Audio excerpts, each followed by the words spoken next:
pleasant moments of solitude are always fleeting.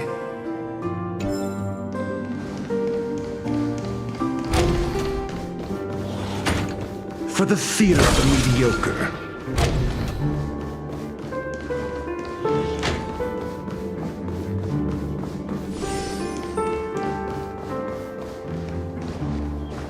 Oh, you're back. Just place it here. Thank you.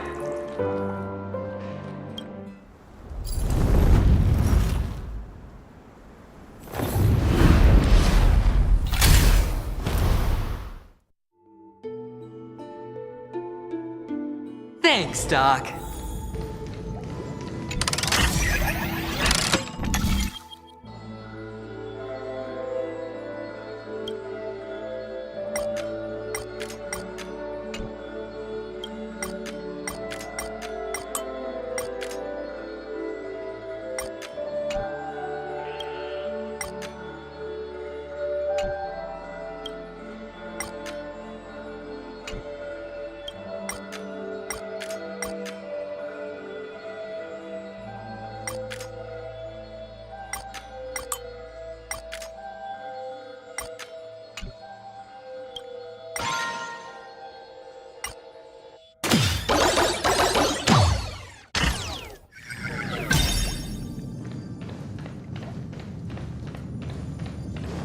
Oh, Ratio, you should come in here and take a look. The view here is breathtaking.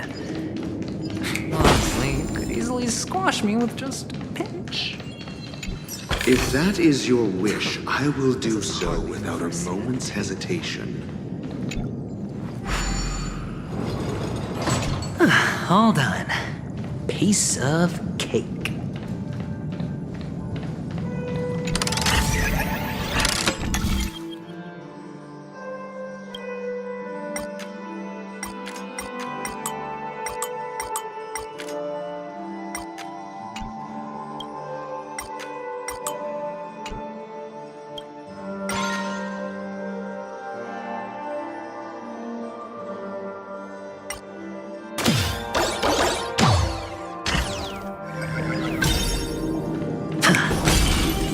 The bigger the risk, the better the reward.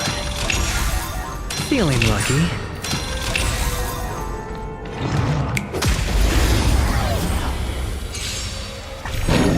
High stakes, spend freely. Harmony and unison. Stars echo.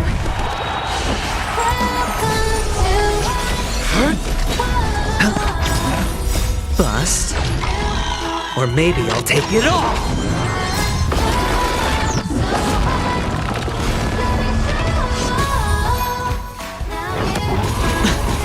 Watch your head.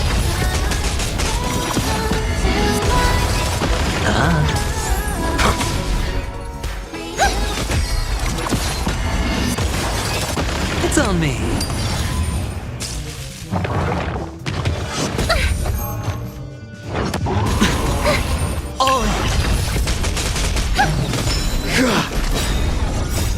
Flaming lance! Forward! Spend freely. Bust. Or maybe I'll take it all. Watch your head.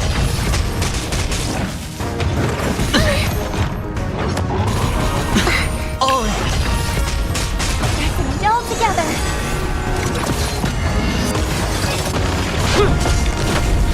It's on me. Stars echo. Welcome to my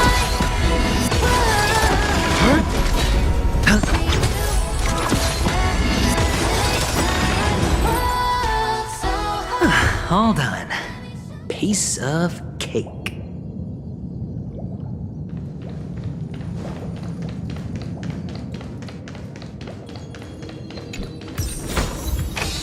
Fortune follows luck, just like it always does.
And the joyous tour of Toy City has come to an end.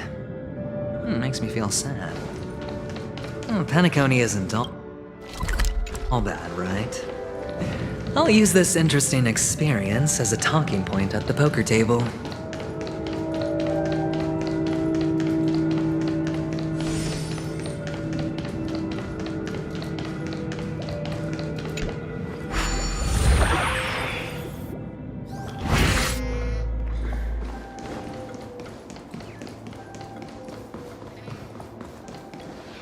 It's a pity you made it out of the sandpit alive.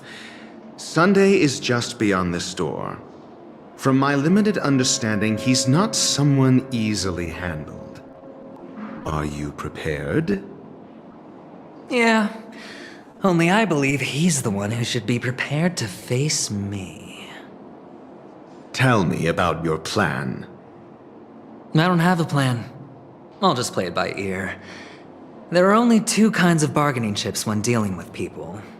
Benefit or fear. Looks like sincerity isn't in your dictionary. Am I not sincere enough? There's no need to emphasize it. We've got to make good use of death. That man's sister is dead. He won't be able to turn a blind eye, and that's fear. And I'll help him find the murderer. He can't do it due to his status and position, but I can. And that's benefit. On what basis do you believe he's incapable, necessitating the delegation to someone from a rival faction? The IPC. Simple. Because that murderer could very well be a traitor hiding inside the family. Do you mean the Galaxy Ranger whom you accused previously? That was just an excuse, good doctor. There's something wrong with that woman, and we need someone who can keep her in check. It's better to minimize the variables outside our control while we execute our plans. Moreover, I need to know her identity. If I'm lucky. She could be an important pawn, and it's good to have more helpful friends when dealing with this matter. But honestly, the murder case is likely unrelated to her. I believe my standpoint. There's a rat in the family. Otherwise, why would Mr. Sunday arrange a private meeting with us? This isn't an interrogation, but a secret negotiation. We'll see. Using Robin's death as a bargaining chip, I'll win back my freedom and power. In the end, I'll ruin this beautiful dream and create the grandest death. If the chance of winning is just beyond this door, even if that chance is close to zero, well, you can't win if you don't play, right? Ah, the charming audacity. To think that you, of all people, might emerge victorious, dear gambler. 3 chips are enough. All or nothing.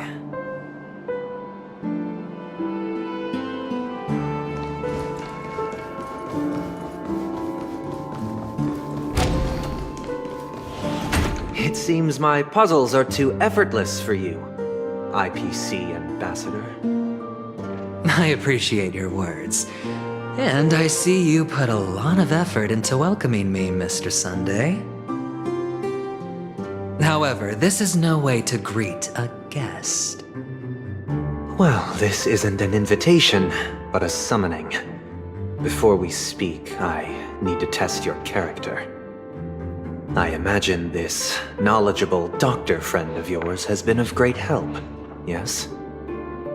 Certainly. You ought to know this better than I do. He's already faithfully fulfilled his duties, hasn't he? Yes, the doctor has assured me of your noble character. He considers you, like himself, a virtuous person who can be trusted by the family.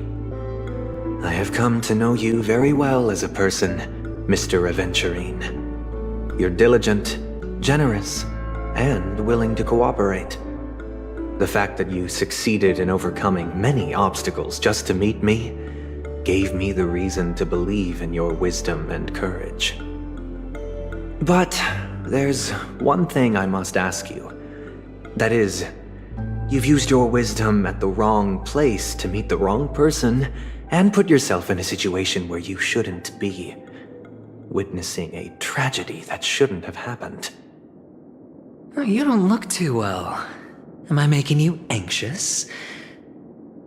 If not, then it means I'm on your side.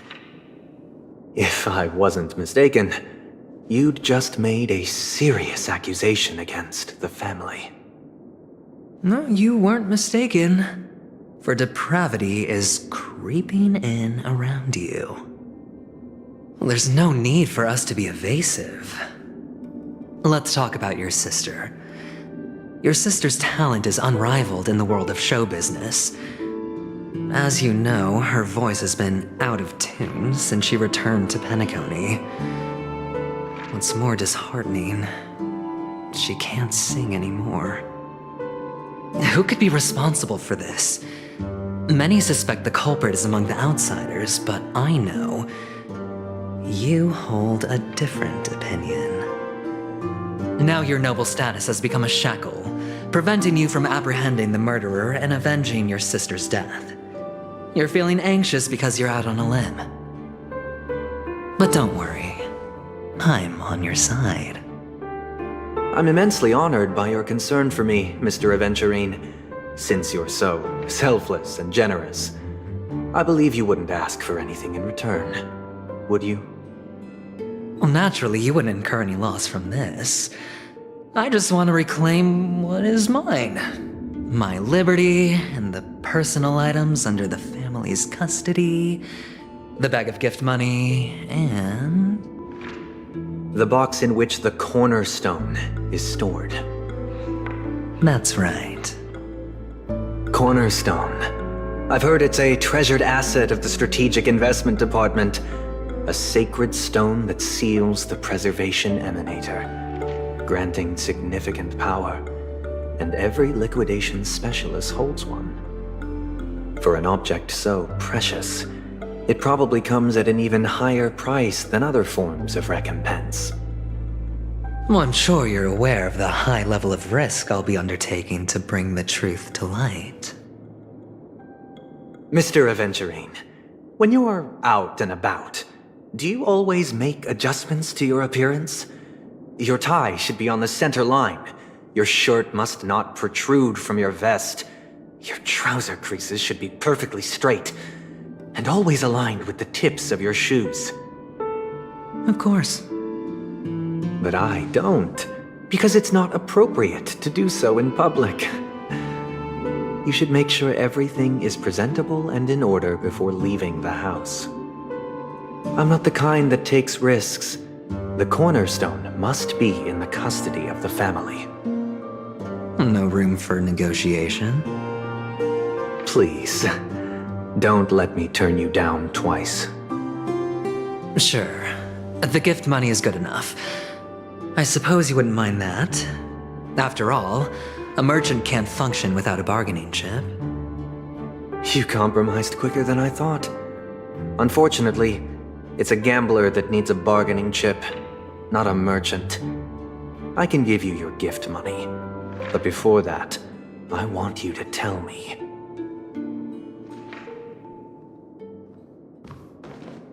The fact that you can decisively forsake the box you asked for, what exactly is stored in it?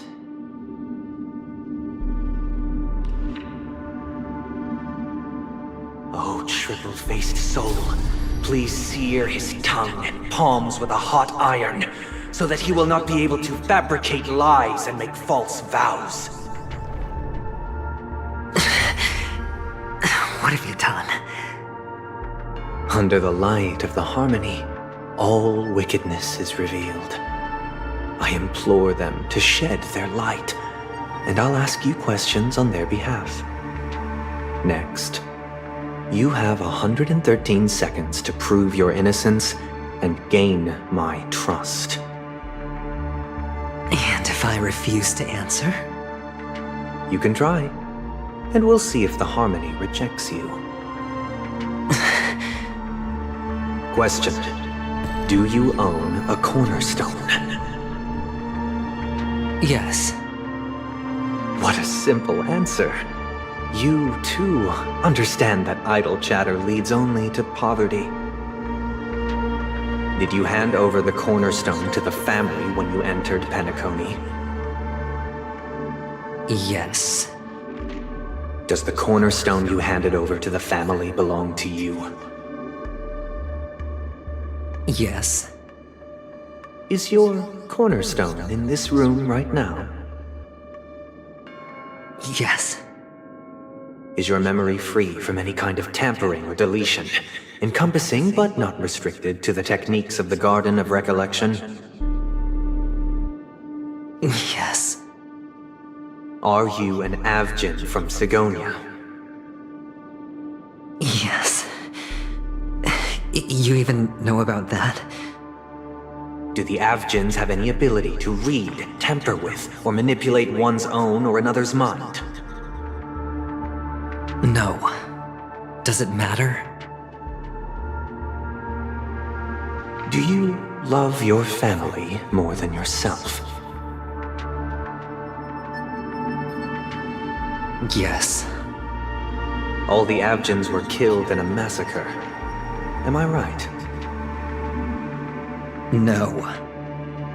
Are you your clan's sole survivor?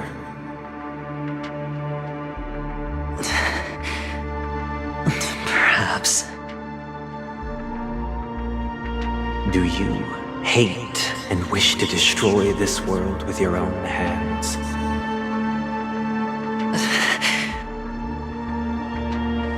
I don't know.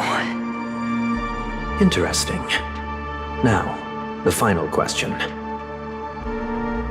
Can you swear that at this very moment, the Aventurine stone is safe and sound in this box?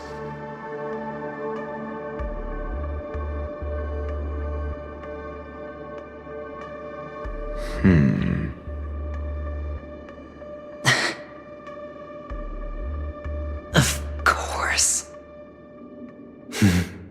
Looks like we can get an answer. Open it, Mr. Aventurine. It's your last chance to defend your honor.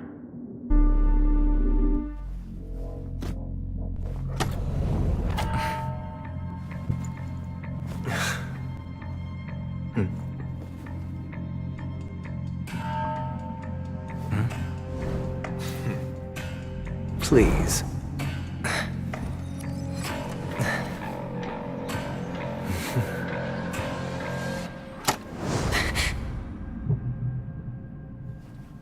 Are these what you're looking for?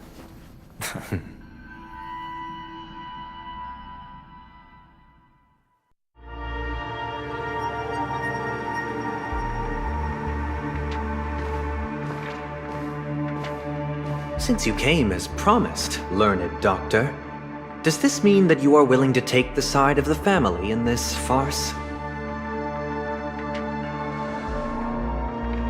What makes you think you can convince me?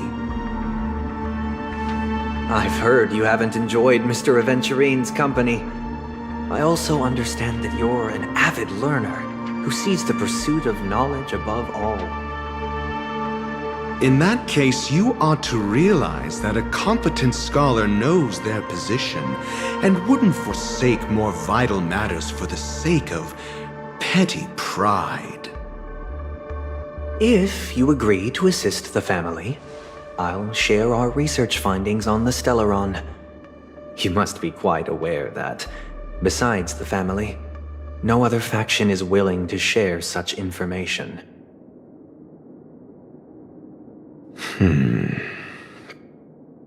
Cut to the chase. What do you need from me? I need Mr. Aventurine's comprehensive plan. Haven't you confiscated his cornerstone? You can't expect a featherless bird to take flight. But I've also heard the 10 elites in the Strategic Investment Department have united, progressing together in the interests of the IPC. You'll have to speak more clearly than that. The cornerstone, which Mr. Aventurine surrendered. Was it really his? You question whether he would entrust you with someone else's cornerstone. The 10 Stonehearts aren't as united as you think. Cornerstones are significantly more precious to them than their very own lives. But you know that he's a crazed gambler. The more vocal he is about it, the more cautious I must be. I never imagined someone would share his way of thinking. Honestly, you should see a shrink. Bring it. The box containing the cornerstone is unique, and only IPC senior staff and related members can access it. But I happen to be among them.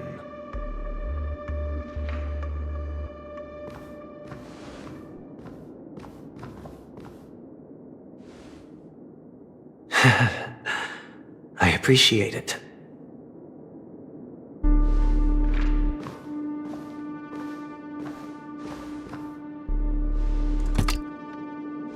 Unfortunately, your guess is correct.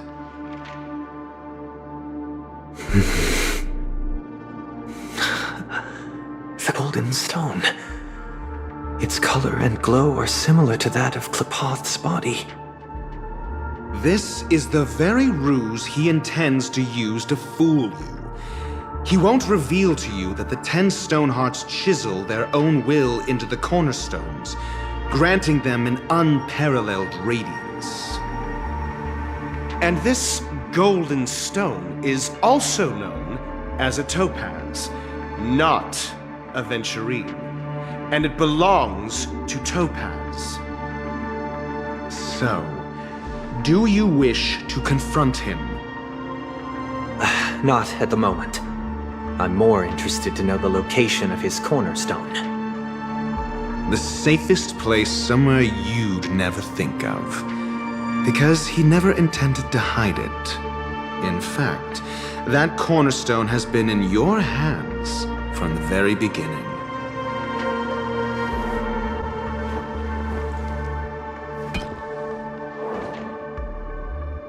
I see. This bag.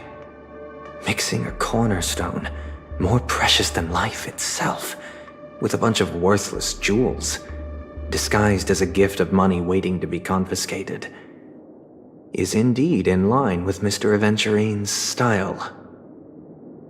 Then he makes up some trivial excuse, downplaying the matter, and requests the gift money. This is a gamble, one he's all too familiar with, betting on your single misstep, leading to a total loss. Learned doctor, I am grateful for your help. The family will surely reward a righteous person like you. As for the villain, I hope he retreats in humiliation. It was all thanks to your friend with a keen eye that I could add a blot of utter failure to your storied career. Ratio, you wretch. Finally shown your true colors, huh? Oh, and just to remind you, you currently only have 17 system hours left to live. Treasure your remaining time, and savor the delectable aftertaste of defeat. You might as well explain yourself a little more clearly. What I performed on you just now was the Harmony's consecration. You were to show allegiance beneath the illumination of their grace. Yet you acted willfully, uttering nothing but falsehoods, transforming the consecration into a trial. I genuinely see no reason to absolve you from it. Is this what the Harmony represents? But is it built upon constraint and coercion? You misunderstand, Mr. Aventurine. Punishment is meant for the irreverent.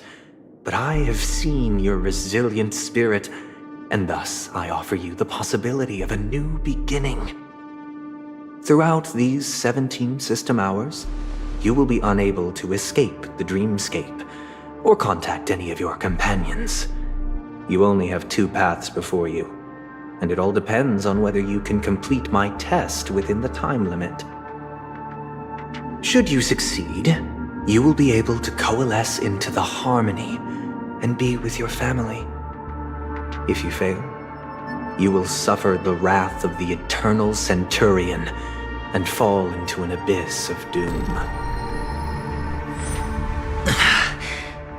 Sounds like I'm gonna end up the same either way. I indeed do need a servant to help me uncover the evil hidden in the family from an external perspective. I will purge the evil from the inside and bring the real culprits to justice within 17 system hours. When the time comes, compare your findings with mine. If both our findings align, or if you can provide me more insights, then they will truly be able to grant you mercy and honesty. Shameless hypocrites. You took everything from me and still demand the truth? That isn't fair. Your carnival reeks with the stench of cash. Nothing is achievable without it. This is meant to be an act of personal virtue, not requiring the family's support. Your bag is over there. Do as you please. I believe you can trade this bag of worthless jewels for everything you need. That's what gamblers excel at, isn't it? Off you go, Mr. Aventurine. You are free. I will wait here for your good news.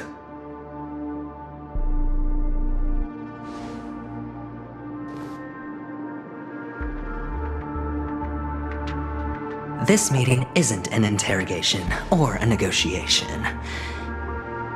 It's an outright execution. Why would I do that, Mr. Aventurine?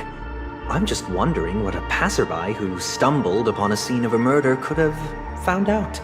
That's all. By the way, before you go, I have a personal question. What is it now? Do you truly wish to bring about the destruction of this world? Kakavasha! Where did you go? Oh, are you injured?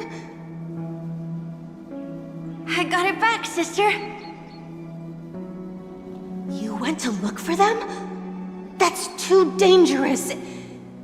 It's just a necklace. It's neither food nor water. We can survive without it. But I can't live without you, little brother. Promise me not to look for those catechins again, okay? Sister, don't be afraid. The catechins are fools, but I'm smart. I played a game with them, and I won. Won? What happened exactly? Tell me. I made a bet with them. The 2 birds in the desert and me. Who will die first? I won. They suspected me of cheating, but I didn't. I won fair and square. Of course you'd win. You've always been a lucky child. Gaiathra Triclops must be watching over you. But that's no reason to push your luck by going up against those bloodthirsty, cruel catechins. Have you forgotten how Mom and Dad...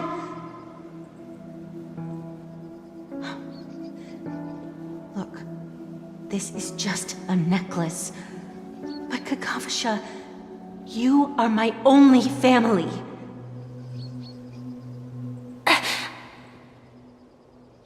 I'm sorry, sister. I thought you'd be happy. because Mom left you this necklace.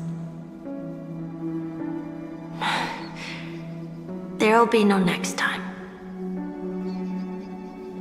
It is important, but not as important as you, my dearest brother.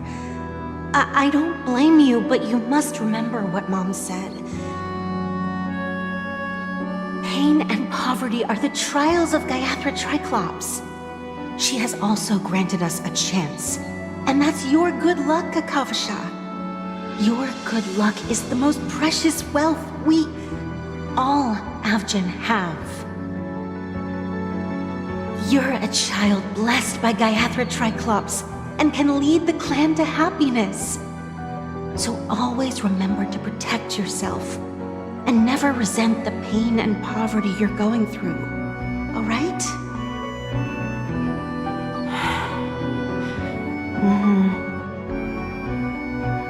Listen to me and swear to Gayathra Triclops. Okay.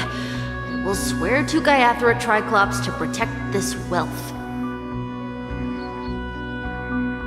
But sister, if Gayathra Triclops was really watching over us, then why did she not protect Dad when he was swept away by the quicksand? After all, Dad went to the Catechins' land only to prepare for Gayathra Triclops' offerings. And where was Gayathra Triclops when Mom was shivering in our arms? Mom was still pleading for Gayathra Triclops' forgiveness under her breath until the moment she closed her eyes.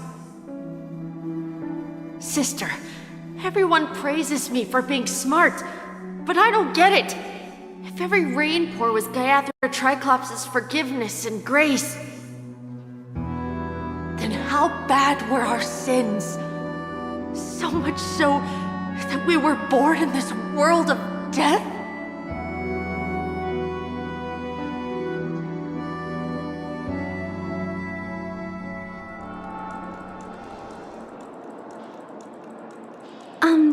Excuse me. I can't seem to find any information on this artist in the Iris family archives. The photo you provided also doesn't show any matches. Just as I thought. I'd like to ask, what kind of traces do people leave when they enter a dream? Are you referring to the records when you enter the dream pool? The equipment will monitor physiological indicators such as heart rate, blood oxygen levels, and body temperature in real time. This data will be included in statistics and handed over to the family for the screening of any data anomalies. Immediate action will be taken once any illegal behavior is detected. I apologize. The hotel does not have access. This information is managed by the Bloodhound family. We can only gain access if there's a problem. Looks like nothing can be found here. At least we know who to look for next. We can ask the Bloodhound family for information. Thank you for your assistance, Miss Allie. By the way, is Miss Robin doing fine? We are looking forward to her performance. Fine? What does that mean? Is there something wrong with Miss Robin? The preparations for the Charmony Festival have been proceeding smoothly, so I guess things are pretty good. I believe she will be able to put on a spectacular show for all of you. I'm sure. Sure enough, no one knows about Miss Robin. I'm not surprised. But that Miss Firefly is truly mysterious. There's no information on her in the hotel system. Even if she's a stowaway, she should have a disguised identity after entering the planet. She's also in the running for the legacy. How is she going to sneak into the dreamscape unnoticed? Is there any other way to enter a dream? Besides the hotel room's dream pool?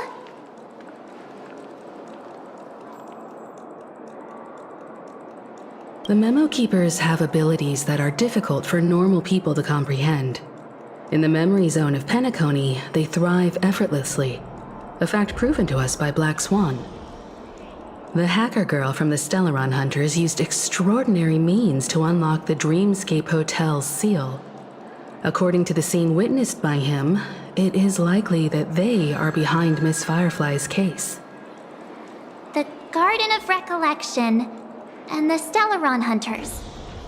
Both are possible, but what about the IPC? Since they want Penacony all for themselves, they're bound to have a plan. Who are you guys? The Bravo team has arrived at their designated position, ready to execute armed evacuation operation. Boss, get moving! Armed evacuation? Boss, are you drunk? What do you know? It's more efficient this way. Just don't let the director find out. Act first, report later. Understood? Help! Help me! I spent all my year-end bonus on the snowball! I don't want my name on the department's major disciplinary notice! Hey, check it out! That voice. Could it be the IPC workers from Bellabog? To all guests, the IPC will be conducting special operations within the hotel. Please follow the staff in charge of evacuation to the designated safe zones, or compulsory measures will be enforced. I'll request a beating for you lot! You've been told not to drink during work hours. Take him back to the hotel room. I'll organize a meeting later to properly go over how this incident report should be written.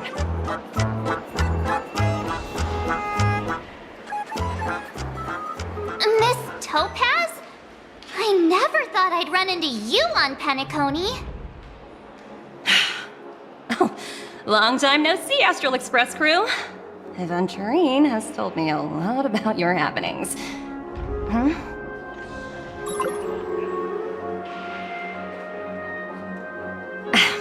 It's fine. Do as I ask and try to avoid any conflicts with the family. Report to me before taking any action. Yes, all right. As you see, the IPC isn't very popular here on Penacony. Cordiality from the family is a mere facade. The former frontier prison has turned around and cuffed its shackles on the IPC staff now.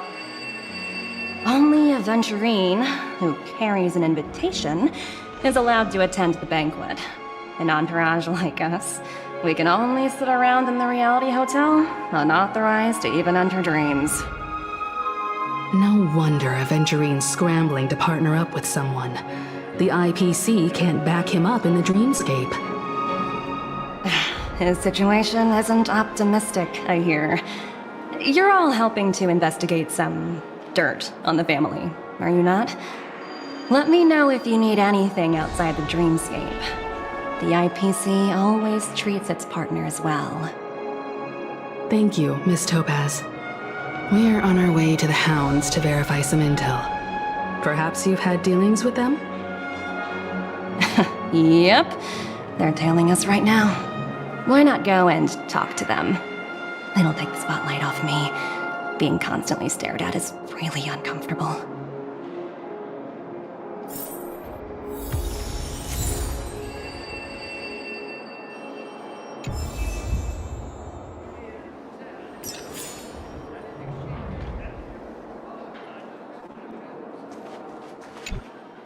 How does it feel to be in business with Aventurine? I bet you're not used to it. That's just his style. All or nothing is his mantra. He's always cozying up to his clients while egging them on to undertake some dangerous assignment with him. But everyone has their merits, so I won't comment further. But Aventurine's luck has always been good. He's always closed all his cases without a hitch and basically never lost a gamble. Which is why, on the issue of retaking Penacony, I'm watching with keen interest.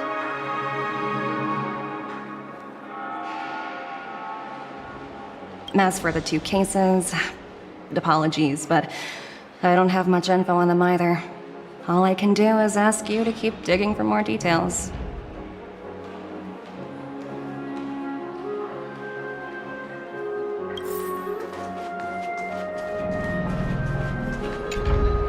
We're carrying out our captain's orders. What do you want? We made a mistake last time, and we're working hard to rectify it now. We don't have time for anything else. Surveilling the IPC executive Topaz, ensuring that she stays put at the Reverie Hotel during her time on Penacony. We've got the right one this time. So that's it. They were the pair who were after Firefly at the time.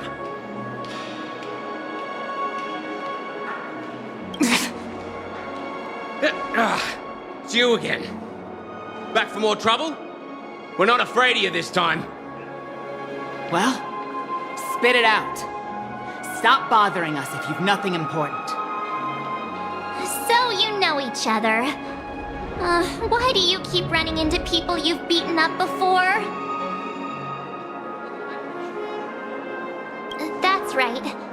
We're investigating a murder for the family. Can we speak to your captain about the case? Well... Hey! The security officer instructed everyone to shut their traps before he returned from Dream's Edge. What murder? You'd better stop spouting nonsense. Yeah, that's right. We have nothing to report. Please leave. Looks like they're not going to cooperate. But they did at least tell us that the captain is at Dream's Edge. Why don't we just look for the security officer then? It's probably Gallagher, the one he mentioned, right?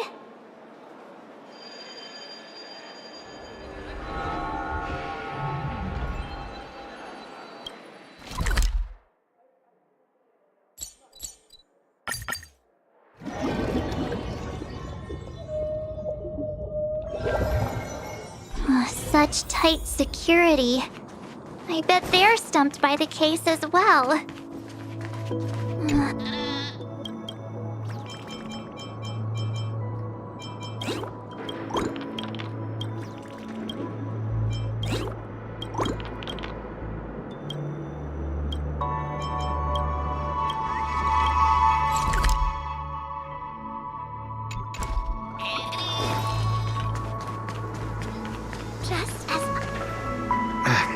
Apologies. The Bloodhound family is running an investigation up ahead.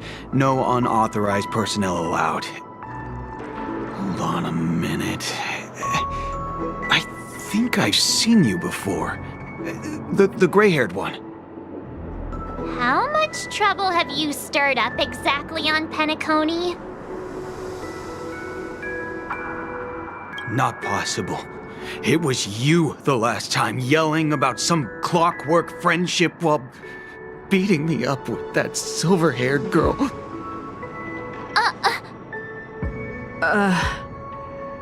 I'm not letting you get by this time. Please leave, or I'll have to get on my knees and beg you. Huh? What kind of heinous crime have you committed now? Hold on, sir. We have documents authorized by the family that would aid your investigation. If it wouldn't trouble you, could we see this Mr. Gallagher? Who exactly is this Gallagher you keep talking about? There's been a few people mentioning this name. Even the one with the gray hair.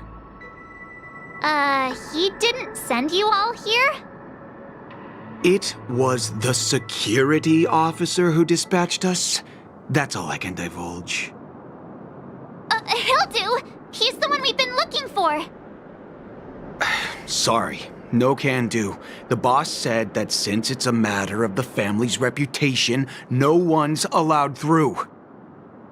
Everyone, please leave.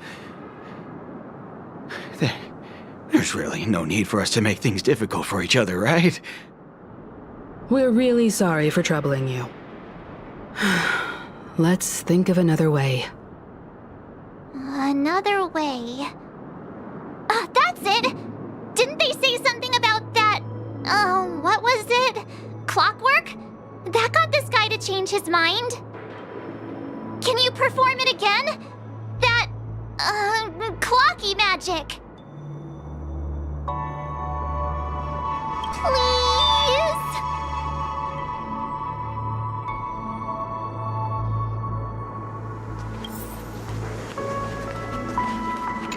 Sorry, no can do. The boss said that since it's a matter of the family's reputation, no one's allowed through.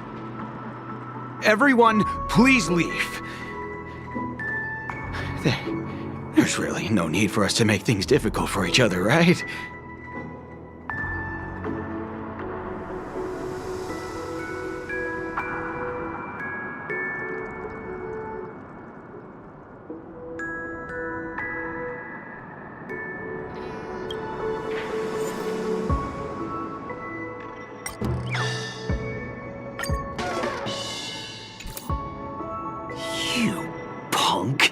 Why can't you understand the words that are coming out of my mouth?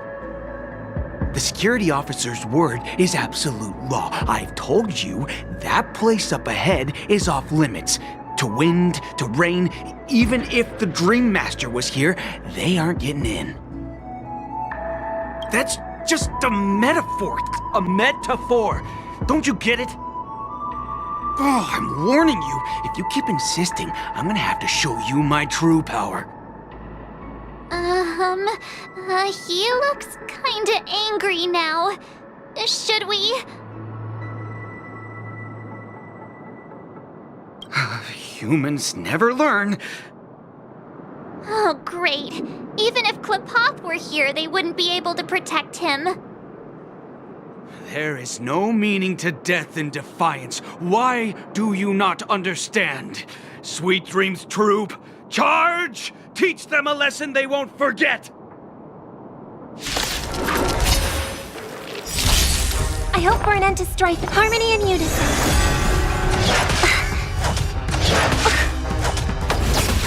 Hide. Legs at the... I want to protect everyone. Help me, Mr. Sora! Mission command. Target threat and eliminating threat.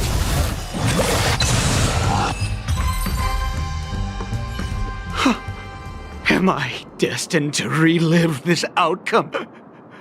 Looks like you and I have been plunged into a cycle of despair. Oh, what's he talking about?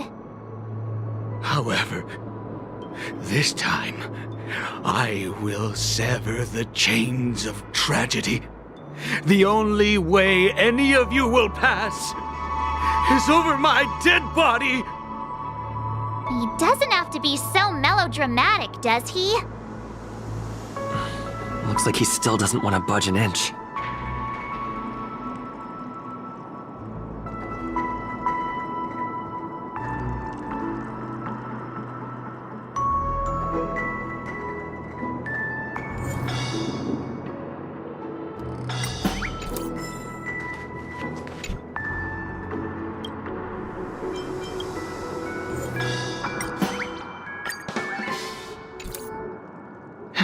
Let me see what time it is now.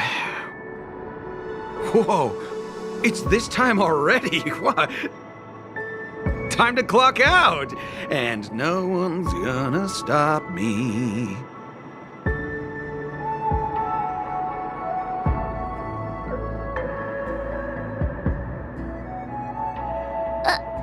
What?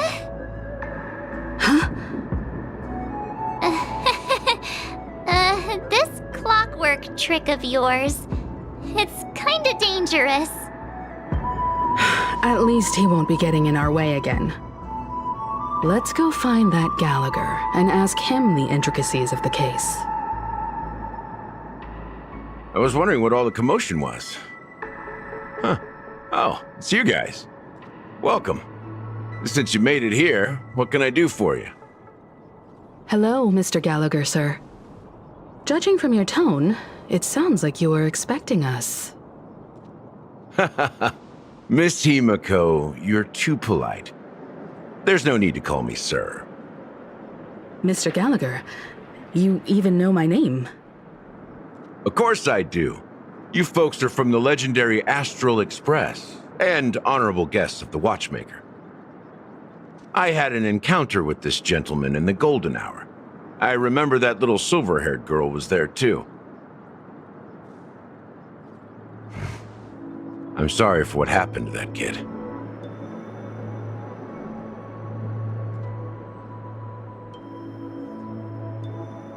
This is also the reason why we've come to visit you, Mr. Gallagher.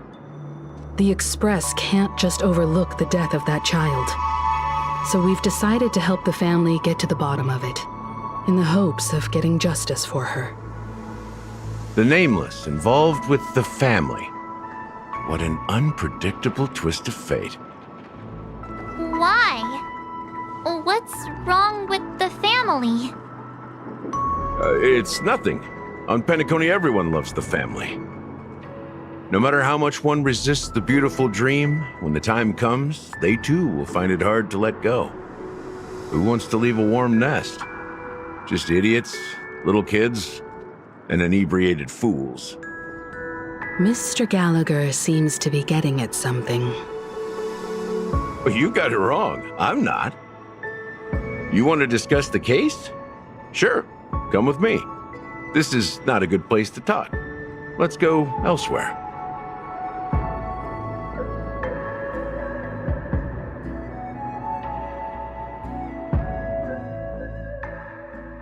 Even after that chilling tragedy, this dream is still running effortlessly. Other than the family of the Harmony, it's hard to imagine any other power in the universe that could sustain a building of such magnitude. The family itself is a huge, perfect building, like a living idol. Each member of the family sees themselves as a piece of the divine puzzle, revolving around a singular core and a shared ideal. Under their command, they loyally fulfill their roles, offering themselves while also receiving sustenance in return. Interesting analogy. Perhaps that's why Penacony's beautiful dream has persisted for so long. But the human body has its limits, and so does the divine's. That doesn't sound like the kind of comment a Galaxy Ranger would make. Just pointing out the facts. Mr. Yang will definitely have a better sense of what's going on than I do. Why do you say that, Miss Acheron? The beautiful dream is crumbling. But not because of a particular Aeon, a particular faction, or a particular visitor. Its collapse stems from a certain inevitability of human nature. The family refuses to acknowledge this, and it has ultimately backfired and become a catalyst. As people immerse their souls in the dreamscape, where consequences and pain cease to exist, and only ease and pleasure prevail, they draw closer and closer to necrosis. Regardless of the perceived bliss, death looms as the inevitable conclusion. Also, this necrosis will diffuse and spread. One piece of the puzzle's mutation will eventually cause the entire building to shake, break, and crumble. In the end, the dreams that people built in the name of freedom became the cage that imprisoned them. I'm sure you've gained a lot from this trip, Miss Acheron. Are you willing to share your findings with me? Of course. That's if I remember.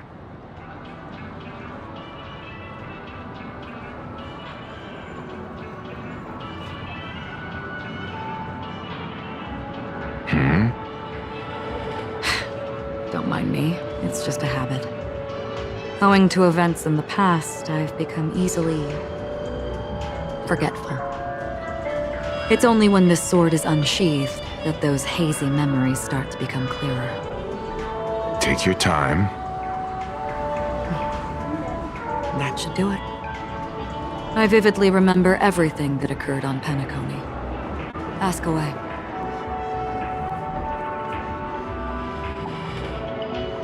The moment of daybreak, I've heard that's where the Dawn Factory, which processes the foundation of the dreamscape, is located. Behind the dreamscape's song and dance stand many imagination factories. Workers create all kinds of whimsical works day in and day out in their dreams. Then they return to reality and sleep on a narrow bed in a room. A far cry from luxury. They say it will suffice. Experiencing the bizarre and motley dreamscape is the best reward. There I encountered a young woman who had just come of age. The perfect time to indulge in beautiful dreams. Her greatest wish was to one day move to the golden hour and see the magnificent garments she had woven with her own hands. For certain reasons, her wish was difficult to fulfill. But I managed to bring her a garment.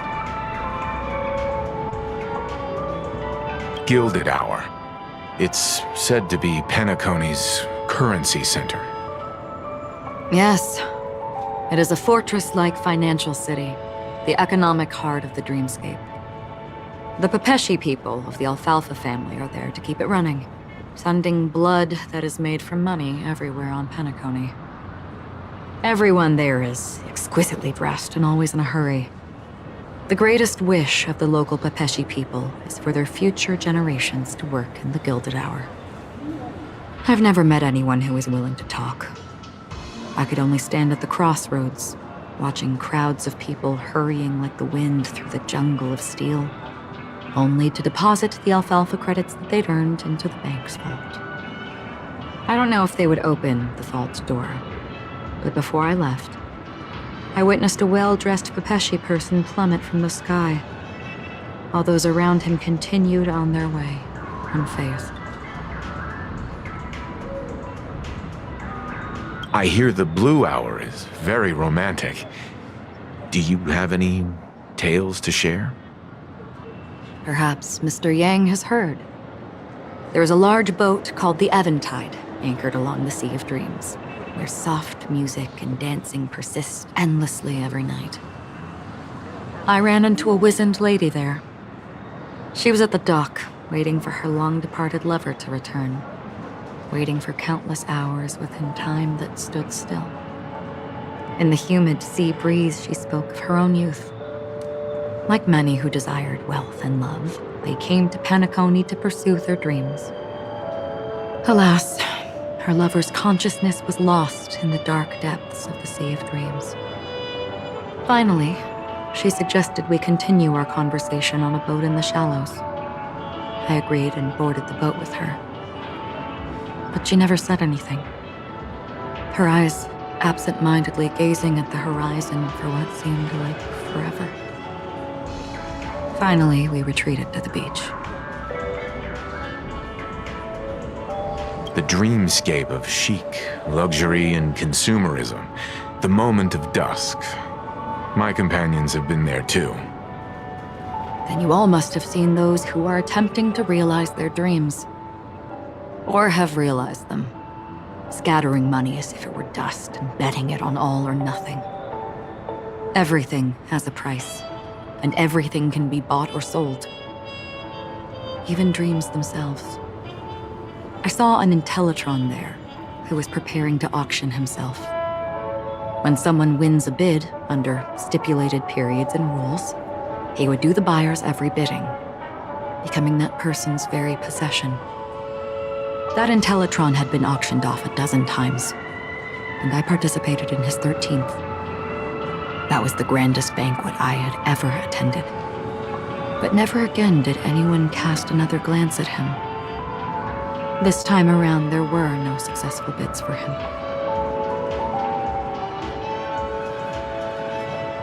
This is what I've seen and heard along the way.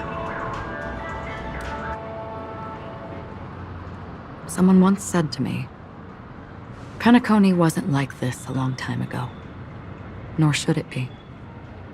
I've traveled through the reality and dreamscape of the planet of festivities, watched the tides of night rise and fall when time stopped for people, where the spirits of the rich and impoverished remain forever fixed on their own scales.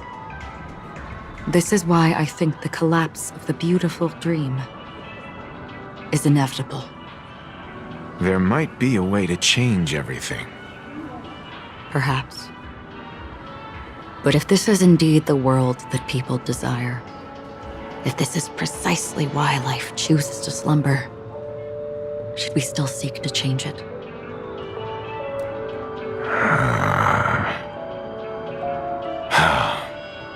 Miss Acheron, now it's my turn to share a story with you.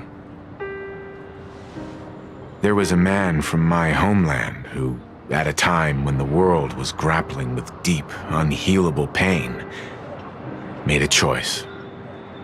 He wove together the dreams of everyone in the world, linking people's dreamscapes, and shouldered this burden himself. From this, he created a giant, a spiritual atom. Since that moment, the giant stood between heaven and earth, becoming the pillar of the world's existence. As a price, those who found it hard to move forward, who could not advance, forever lost their future. They slumbered in a dream devoid of disaster and pain, living out their days peacefully in the man's created utopia. And it is because of the wishes of those people who wish not to awaken that this spiritual atom became unbreakable. And yet, you stand here right now, which also means that man failed. Because people must always move towards the future, even if human weaknesses make them pause when they truly cannot move forward. Humanity will eventually seek a way to save itself. And that man, he was never a failure.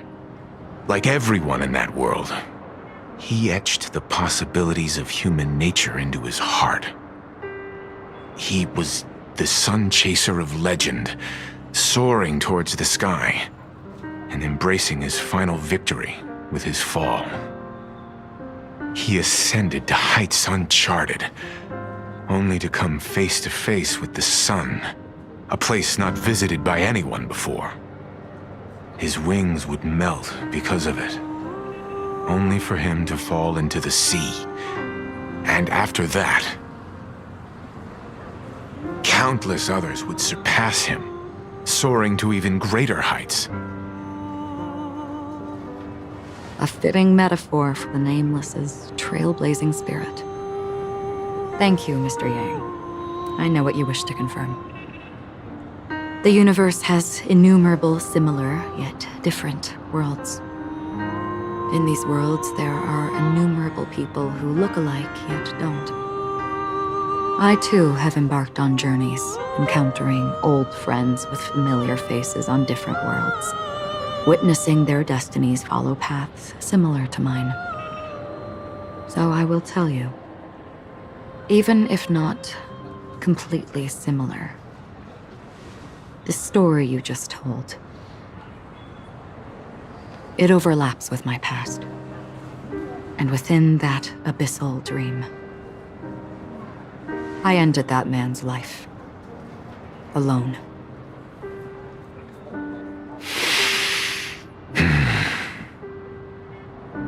I am not who you think I am. Nor will my home be as fortunate as your world. I am sorry. It's fine. I don't mind, so long as I can alleviate your suspicions. There's something I still wish to know, Miss Acheron. Under that representation of the hunt, exactly what sort of power is it that has motivated your solitary journey thus far? Mr. Yang, before answering that question, I wish to continue the previous topic. I like your analogy very much. Indeed, birds are born to fly. But in a distant past, their ancestors could only gaze at the sky in envy. They saw that faraway ray of light from above the heavens, piercing through the clouds and blanketing the earth. And so, time and time again, generation after generation, the birds spread their wings and took to the sky, attempting to touch its ceiling. All because the sun was there. Then, what if the last bird finally soars into the sky, only to realize that the end of the light is not the sun, but darkness? Then why, exactly, do we even walk towards the light?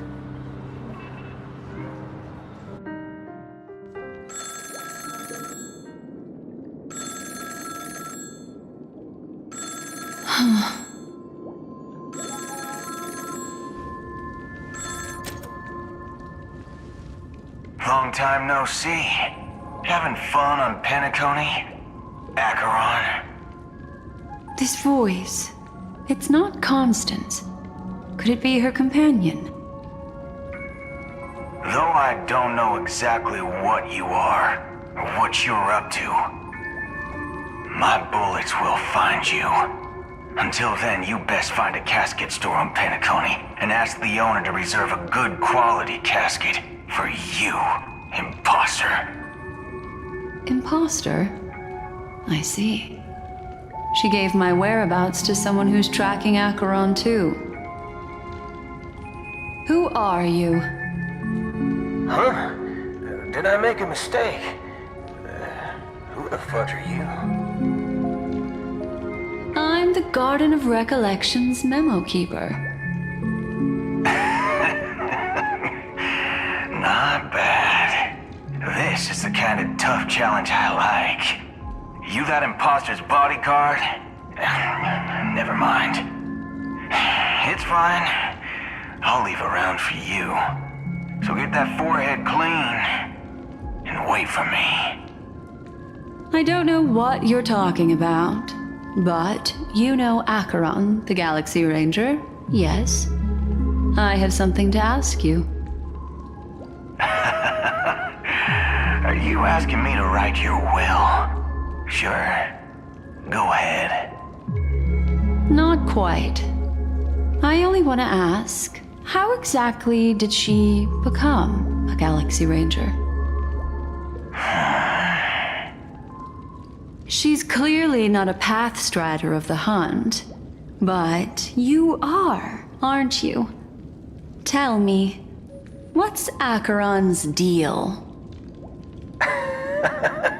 Sure. Never thought I'd come across an ally. Fudge, what a stroke of luck. Well, I'll be on Penacony soon. Memo keeper, go buy a bottle of Asdana's white oak and warm it up, and I'll raise a glass to you. That lady's passed. Well, nobody knows. But if all you want is a simple answer, sure, you best get a chair and take a seat. That woman, named Acheron, is an emanator who should not exist.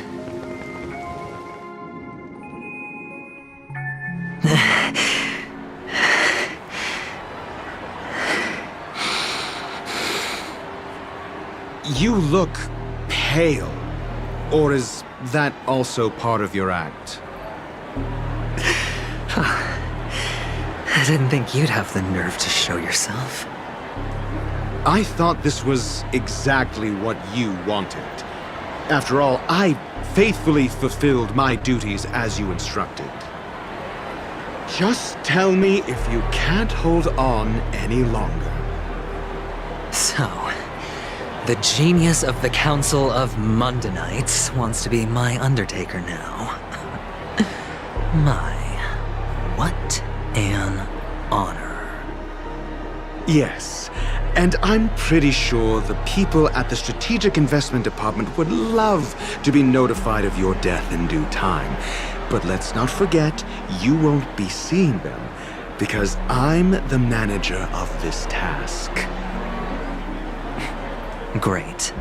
Then tell your people that Aventurine is ready to go in 17 system hours. Oh, you've got a lot of nerve.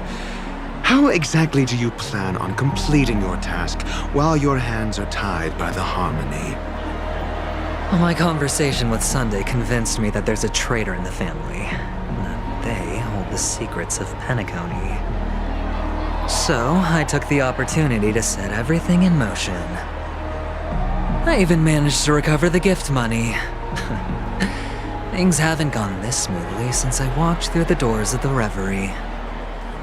Now I'm only one step away from victory. Let's just wait and see. Sounds like a very elaborate way of saying that you failed. That's all I can say. Have you forgotten, Doctor? You betrayed me. Go. Do what you must. I look forward to the sight of the IPC fleet surrounding Penacony. You've achieved what you desired, haven't you? That's true, but what's your plan? Did you conceal an orbital support beacon in that gift money bag? Well, who knows? Maybe that's why I'm handing out cash even when I'm about to bite the dust. You are indeed a gambler.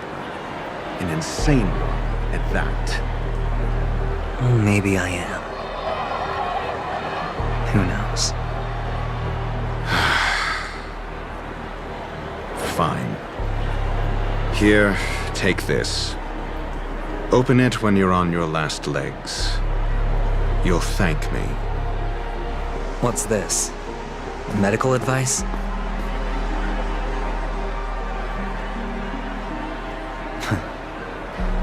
You catch on pretty fast, Doctor. Asking me to solve a case without giving a single clue. How typical of you, you wing-headed scoundrel. But the way you're all on edge about that stowaway, it's just as I guessed it would be. As for now, let the rain of wealth from the IPC fall evenly on everyone.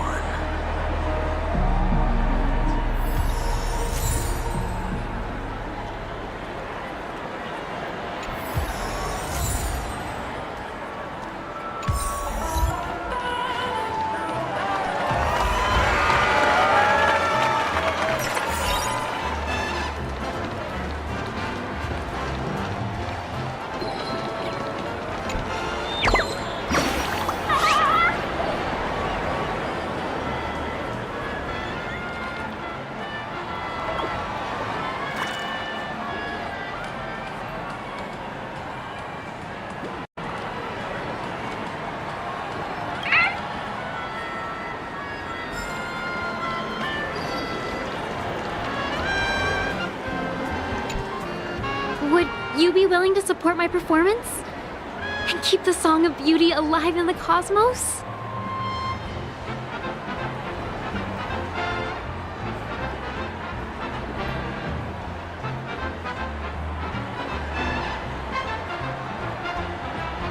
Wow, how fabulous! But why would you give such a wonderful gift to a random stranger like me?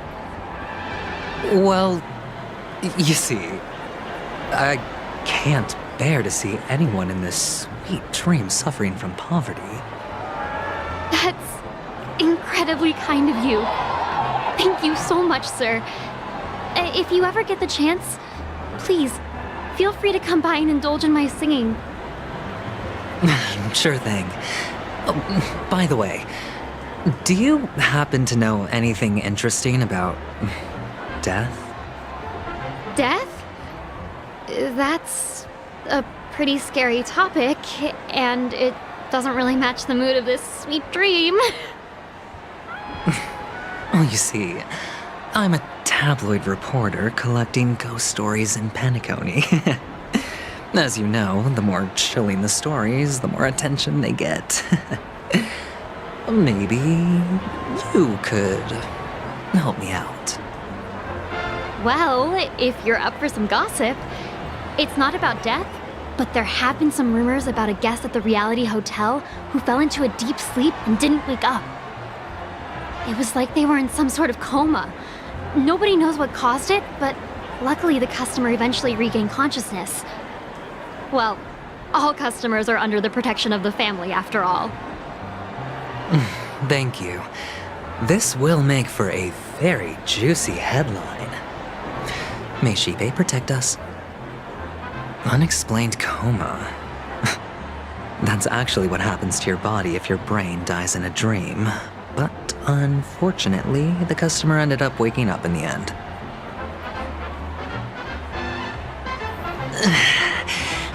I can feel something inside my head. Is the harmony starting to kick in?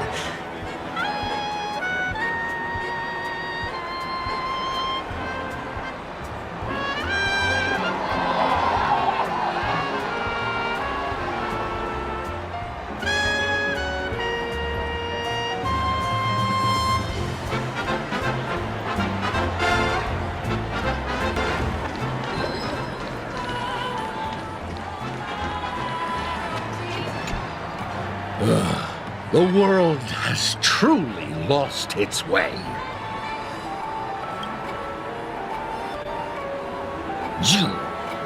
Wait, I get it now. This is some sort of prank show, right? You must have some cameras set up around here to film yourself doing good deeds, right?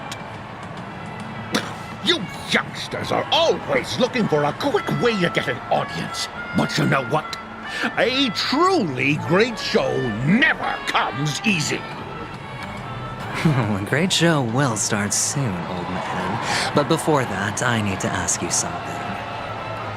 Do you know where I can find death in this dream? Ah, I see. Another fearless youngster looking for death, huh? Well, let me give you a piece of advice. Don't think you're the first one who's ever thought of that idea. Death? Not even remotely innovative. I bought it from Dr. Edward. He claimed it was some exclusive fancy schmancy stuff. Oh, what a disappointment. The effects were awful. First, some monster covered in eyes stabs you in the gut. And then all you see are blurry glimpses of buildings and lights. The sky was spinning so fast it almost made me puke. Is that all? Yeah, what else can you expect? Don't put too much stock in the Penacony movie industry. They even call this junk groundbreaking art. Can you believe it? What a joke. Well, I'll leave you be then. I hope you have a wonderful day. A monster covered in eyes. That sounds like the Memory Zone meme. But buildings and lights... I don't think those have anything to do with death. Well, that whole dream bubble was probably created using rumors and gossip.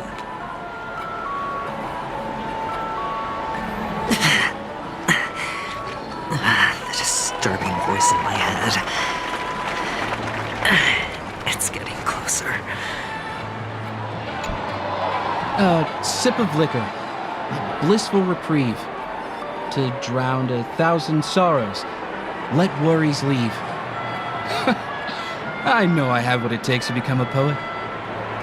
Oh? You're giving these gems to me? Didn't expect to meet such a generous soul in this place. Or are you just pitying me? Well, it really doesn't matter. As long as I have Soulglad, that's enough. This is just a dream after all. You really shouldn't drink so much Soulglad, my friend. It's not good for your health. Oh. Maybe I really should quit. But not before meeting the Devil of Soulglad. The Devil of Soulglad? Care to elaborate? Yeah. It's a seahorse with a long neck. They say it loves to appear to drunk people, especially the ones who are passed out on the side of the road. How funny. Yeah. Very funny indeed. Thank you.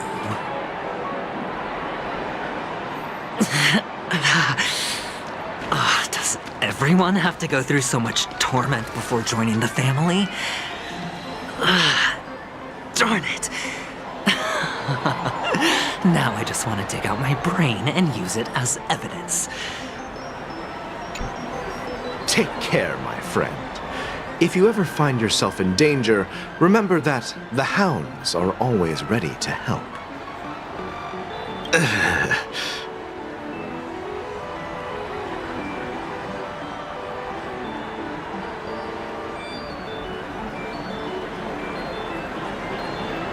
You don't look good, my friend.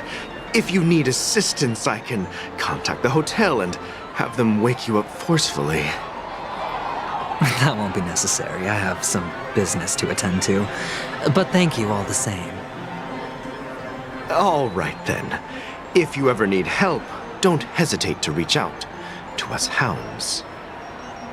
Well, actually, I do need a favor. As the most outstanding hound in Penacony, have you come across any stowaways recently? Stowaways? How could there be stowaways in Penacony? We've never had anything like that before. All right. Good luck with your work then. What was I even thinking? Family would never share intel with the IPC.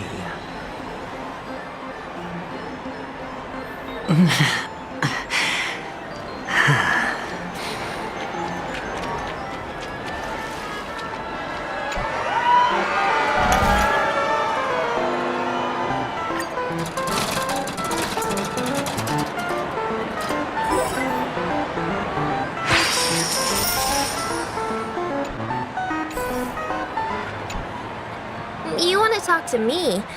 Sure, but nothing too sensitive, okay? Huh. Wealthy people have fancy ways to enjoy this dream. But to be honest, I've never seen anyone who gives out money to others like you. So, are you trying to be the prince from the tale, handing out his gold leaf garment and melting his lead heart in the fire? I'm flattered. I'm no prince, and I just thought these gems would help you speak. So, as an investigative reporter, maybe you've heard something about death? Ah, another curious soul. I see. Well, that was actually the topic I was most into when I entered the industry. But my boss shut it down. How did your boss talk you out of it? Well, she simply said, covering baseless urban legends like that would make us look like some third-rate tabloid. I thought about it, and she had a point. Reporting on stuff like blowing out birthday candles and getting spooked by nightmare ghosts isn't exactly professional material. Guess she's got a point. Thank you for sharing.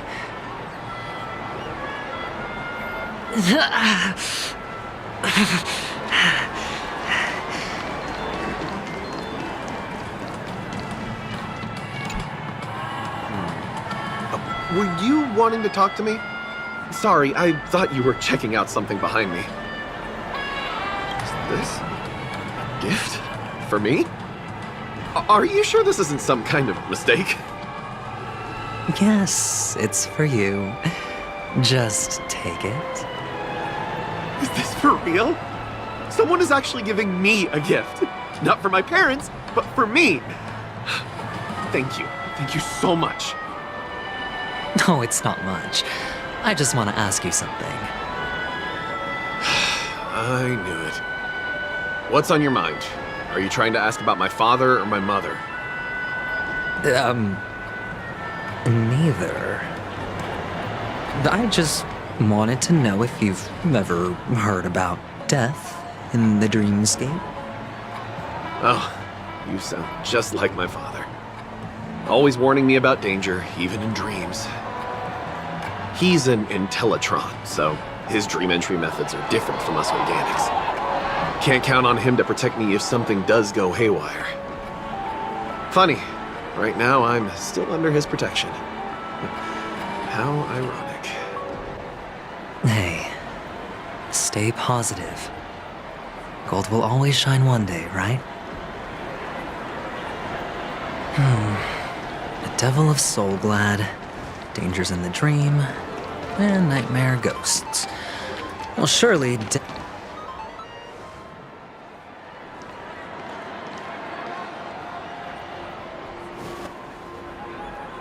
Remember what I said. You Sigonians are better off hiding in the sewers. Look at you, snooping around and sticking your nose everywhere. Is the smell of death so enticing, my fine fellow? Oh, it's you, masked fool. I should have guessed it. You're the imposter who appeared on TV after Robin's death, right? I heard you got caught by the family. I gave you a clear clue. Befriend a mute. Simple and straightforward, you know?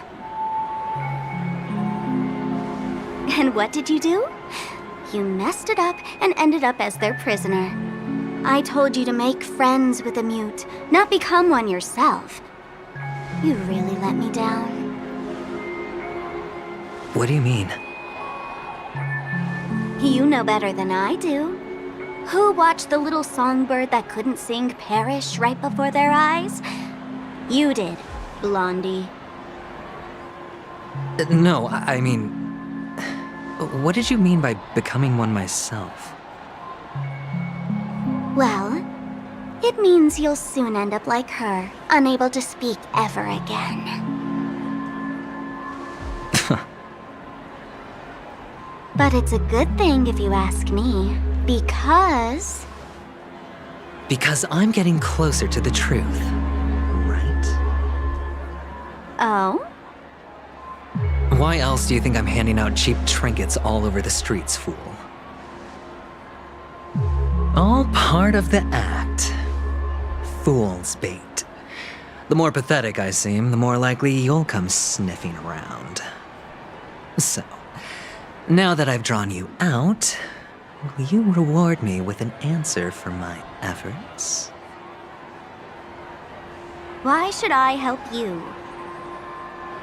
Don't you want to see Penacony descend into... chaos? Well, I can make that happen. I just need an answer to one question. Back then, when you asked me to find a mute, did you really mean Robin?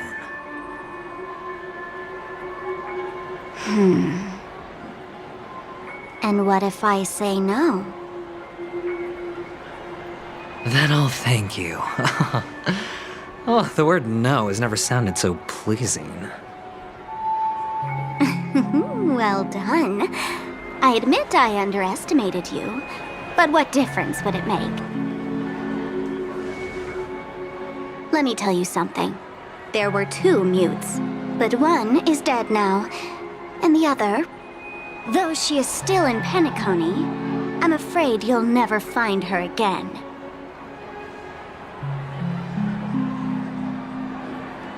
Now I'm completely sure that I was on the right track from the beginning and never strayed, fool. Right now, there are only 2 things missing from my grasp. The meaning behind the truth, and the means to expose it. How impressive.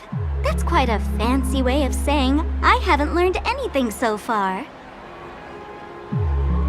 Not exactly. I've gathered enough clues to prove its existence, and that's enough for me. As for the answers to my questions, I'll find them within 16 16 system hours. Oh, really? Only 16 system hours? Well, let me lend you a hand. Here you go. This is my precious, mutually assured destruction button, and I have one just like it. When either of us presses it, the other and the whole of Penacony will go up in smoke. If you're really so desperate for the IPC to take over Penacony, blowing up the chessboard isn't a bad idea. Start from scratch. That's where the IPC excels, right?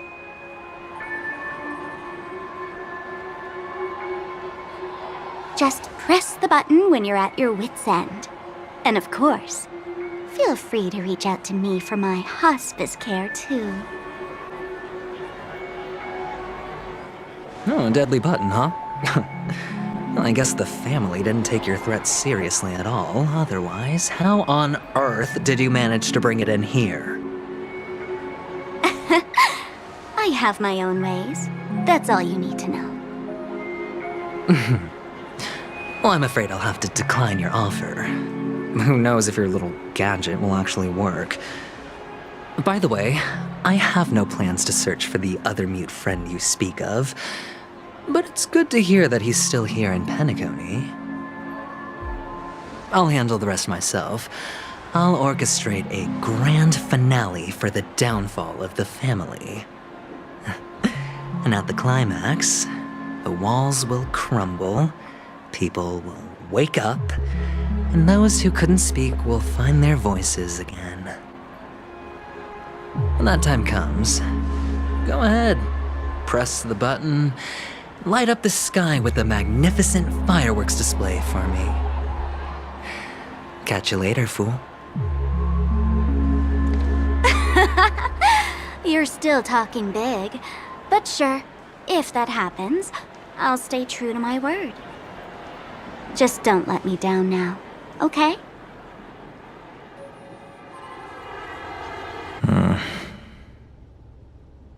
So, number 35.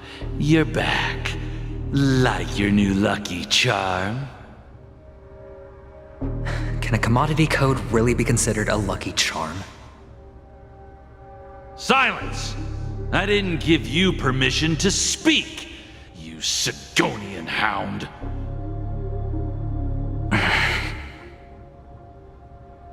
The guys in black didn't say much, so I've no idea what you did to save your skin in that massacre back in the day.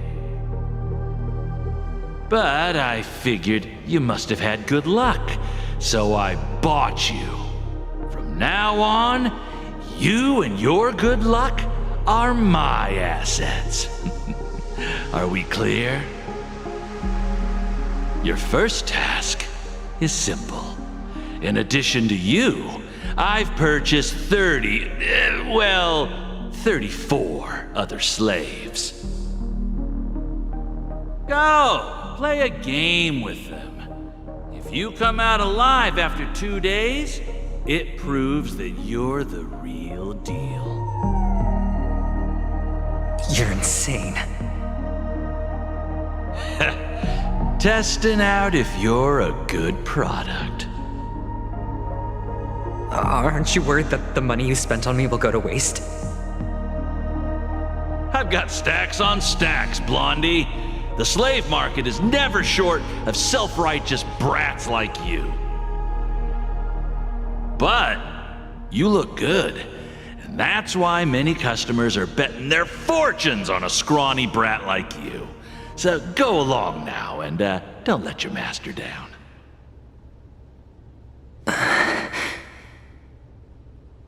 How much did you spend? What? My price. How much did you pay for me? Huh. You really want to know? Well, it was 60 tanba. No more, no less. I'll take my chances. 30 tanba. If I come back alive, you'll give me 30 tanba. Deal? Are you trying to strike a bet with me? Oh, you've got some guts. Yeah, sorry, but that won't do. Don't forget your place, slave. You're not qualified to be at the table. You're just a chip, a life thrown away in someone else's hands. Either you come back with more chips for your master, or you never come back. It's all or nothing. Don't embarrass me, my lucky hound.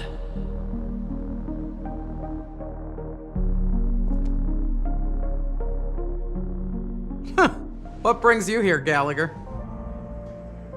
Some friends from the old days. Do you have a moment to spare, Siobhan?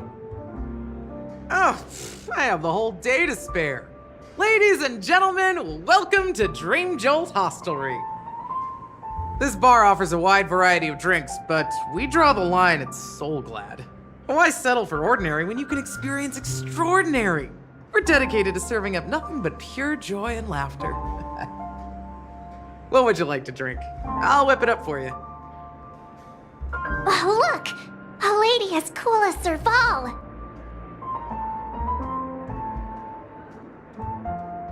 Who's Serval? Will you, introduce me to her? Huh?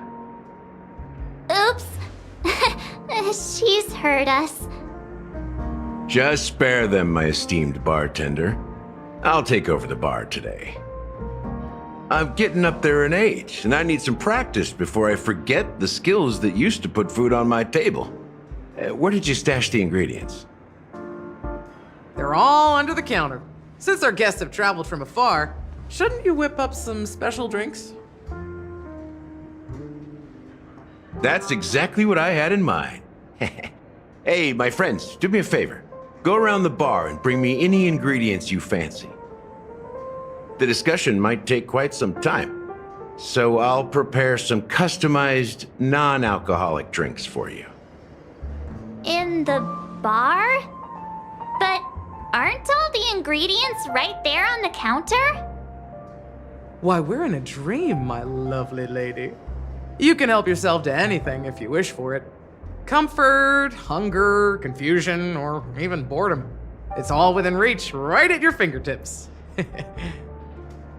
Oh, did you hear that? She just called me my lovely lady. Even in reality, mixing drinks is more than just throwing ingredients together. A bartender needs to capture the bar's atmosphere, master technique, and spin a tale of mystery and anticipation. Only then can a perfect drink crafted with a customer's life story be created. In other words, what you get from your drink is down to luck, so don't overthink it. Indecisiveness has no place when it comes to enjoyment.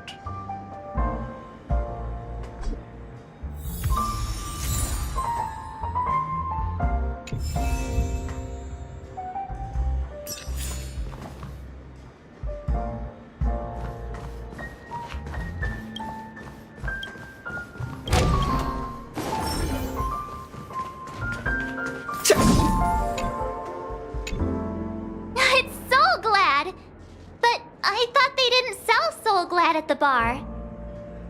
Let's give it a shake. Nice, it's still fizzy and has a long shelf life. That's possible. You see Soulglad everywhere these days, so it wouldn't be a surprise if someone brought a bottle here. Why don't they sell Soulglad in this bar? Did something happen? It's all about the bartender's pride. It wouldn't make sense for customers to come here and order drinks they can find anywhere else. That's the mindset I use when I brew my coffee. You're right, Himeko.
Is that all?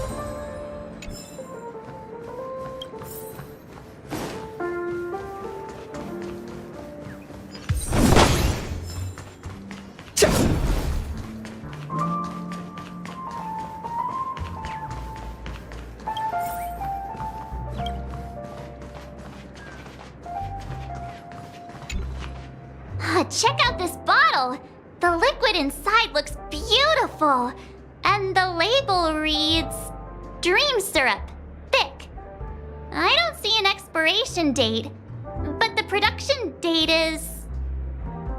half an amber era ago. Ugh, drinking this stuff can't lead to anything good. That's for sure.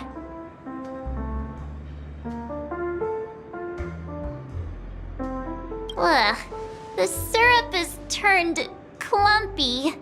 I definitely don't want to drink this, even if it's not expired. Did you find the bottle of syrup I've been hoarding? Don't worry, it's all just a dream and it won't upset your stomach. It's been aging for years and should have a refined taste by now. Feel free to have some. It's perfect for entertaining lovely guests like you. Ugh. Then we'll keep it for now.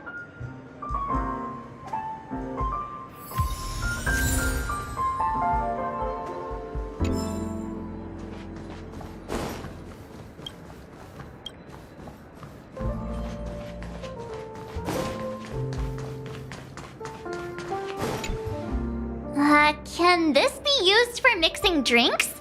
Oh, and there's a note underneath. Exchange with your precious things. Oh, what should we exchange for it? And who should we give our stuff to?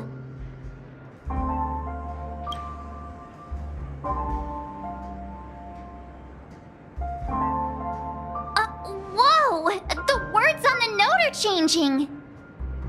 Happiness belongs to the noble. Does this mean we can take it? Doing good deeds does pay off. Thank you. Oh, that's quite a stash. Not sure if it's enough. Stay out of my way. I'm looking for Siobhan. Uh-huh? What's all the commotion about? Haven't I made myself clear enough, Miss Amiki? The Dream Jolt hostelry only welcomes guests who want to enjoy a drink to their heart's content. I'm sorry, but I'm not interested in your proposal. But you have the talent. You'll attract a huge audience. You're destined for the Iris' stage, not for this rundown shack. Come with me. We'll become the talk of Penacony, as shining light into every corner of the dreamscape. Please, Siobhan, I really need you. As you see, I'm entertaining my guests. Don't make me repeat myself. Fine. If you don't come along, I'll just sit here and not go anywhere else. Give me a sparkling drink. Sweet. With extra ice. Just one moment. What's her deal? We can't discuss the case with other people hanging around the bar. Hey, can you do that clockwork trick of yours again? Yeah, I'm counting on you.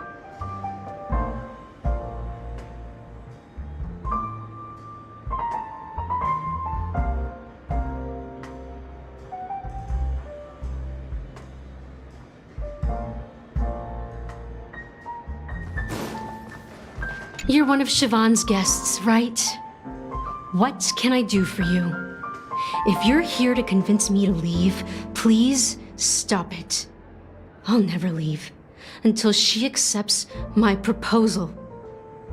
I just don't get why she won't leave this place. This rundown shack with no customers whatsoever.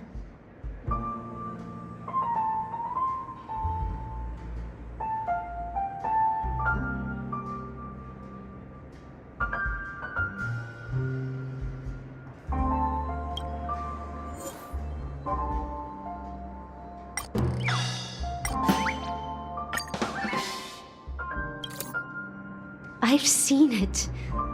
The moment when Siobhan and I share the stage. The crowd is going wild, applause crashing like waves, the aroma of irises fills the air. A beautiful melody playing, ribbons dancing around us, and the taste is sweeter than honey.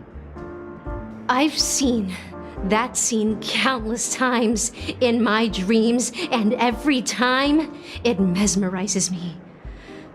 That's why I have to bring her back to that world, no matter what it takes.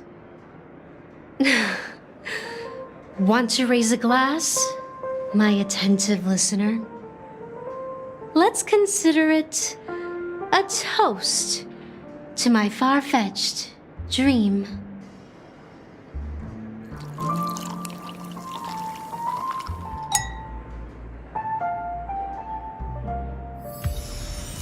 She's still not leaving. Maybe I'll have to try again. I just don't get why she won't leave this place. This rundown shack with no customers whatsoever.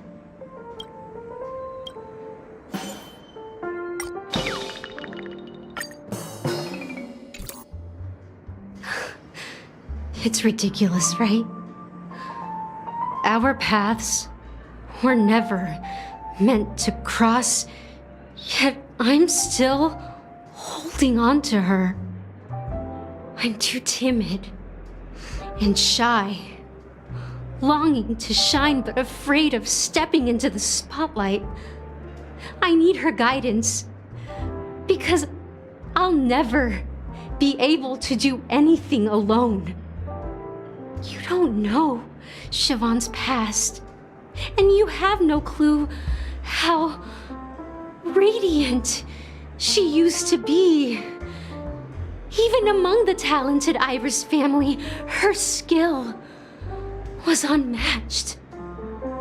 I know she probably thinks I'm just trying to ride her fame to get ahead. But all I want is for her to reclaim her place.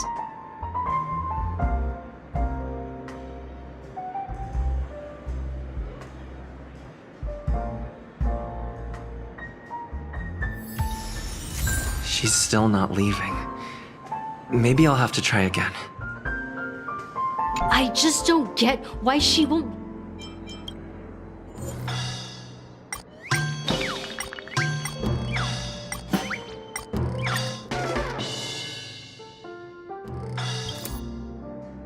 Those darn Iris jerks! They're the ones who forced Siobhan into hiding here, running this pesky bar. It's all their dirty scheming. I get it now.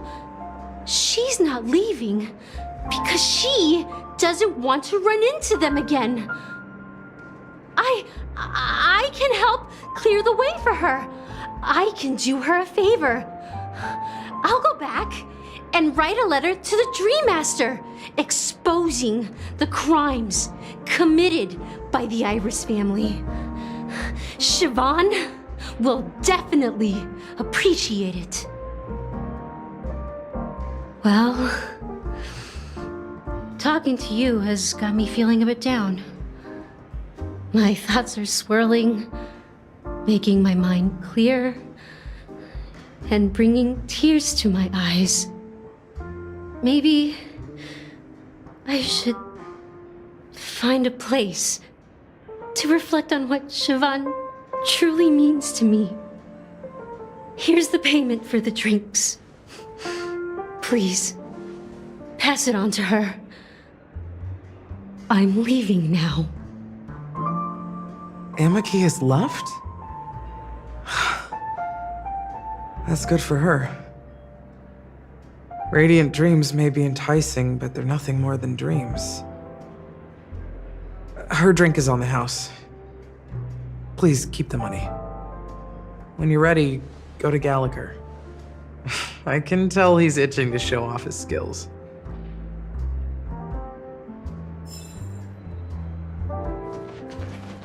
That being said, mixing a drink is way simpler than you'd imagine. Just pick your favorite ingredients, toss them in a glass, mix it up, and it's done. So go ahead, explore the bar, and bring me any ingredients you prefer.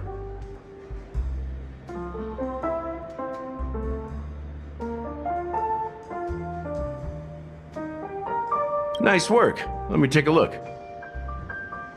You found some interesting ingredients there. Now, take your pick. Each drink has its own unique flavor, and the base ingredient sets the tone for the initial taste and the lingering aftertaste.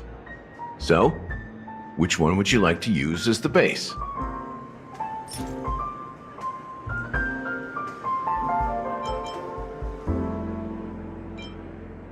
The original formula is said to be Nunu's favorite drink.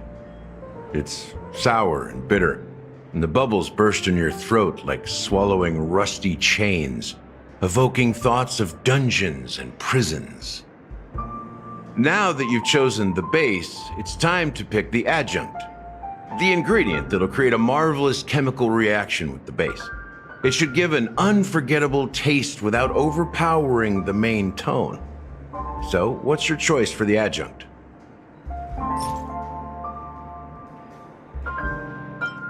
Bright future.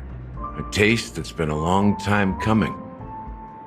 I'll never forget the flavor that danced on my tongue as Mikhail whisked me through the dreamscape wilderness.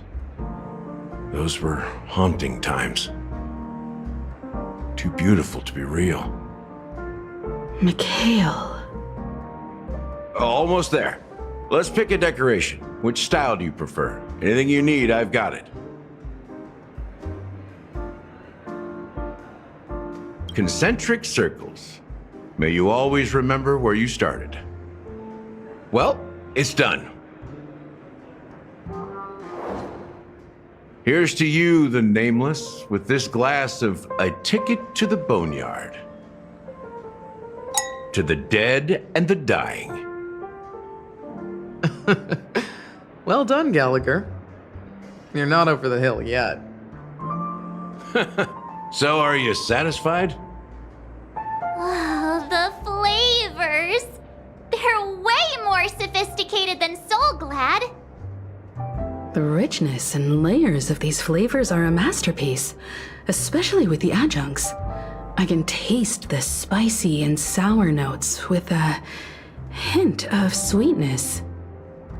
I'm not entirely sure what it all means. Maybe Mr. Gallagher can shed some light on it. Well, if you're expecting a profound answer, I'm afraid I'll disappoint you. The imagery it implies is pretty straightforward. It's just a glimpse of what this dream truly tastes like. Nothing more. Does this true taste have anything to do with that Mikhail? Yeah, that name does sound familiar. When you got knocked out by that masked fool girl, I think I heard someone calling that name. Do you remember? I was right about you. You guys seem to know quite a bit, and now there's no reason to hide anything from you anymore. Let's dig deeper into the case, and of course, I'll tell you a story about Mikhail. All right, let's start with what we know based on the clues the family has. It seems that Firefly isn't a local or an invited guest. In other words, she's a stowaway. She managed to fool me at first. My age must be getting the best of me. But here on the planet of festivities, stowaways are a common sight. You're bound to run into one sooner or later. After the incident, the hounds wasted no time searching for that girl in both the dreamscape and reality. But here's the thing. We only received bad news, and the trickiest kind at that. She simply vanished, leaving no trace in the dreamscape or reality, as if she had never come to Penacony at all. Huh? Does that mean... That's impossible. The problem now is not that she's dead, but that it's as if she had never existed in the first place. Let me be frank. This case, actually, is unlike anything the Bloodhound family has dealt with before. Dealt with before? So, death does happen in Penacony, if I understand correctly. You've witnessed it, so there's no need to hide. Even the shiniest city has its dark side. We're all adults here. Surely I don't need to explain too much to you. Confronting the family based on that alone would be naive. Death may occur in sweet dreams. So what? Such events are highly unlikely and only affect a tiny number of people. If you really want to delve deeper into this case, you need to understand the true problem with the family. I guess it's time to tell the story of that Mikhail. You're very perceptive. The Astral Express has received that music box too, right? Do you know the secrets it holds? There's a message. Witness the impossible in the realm of dreams.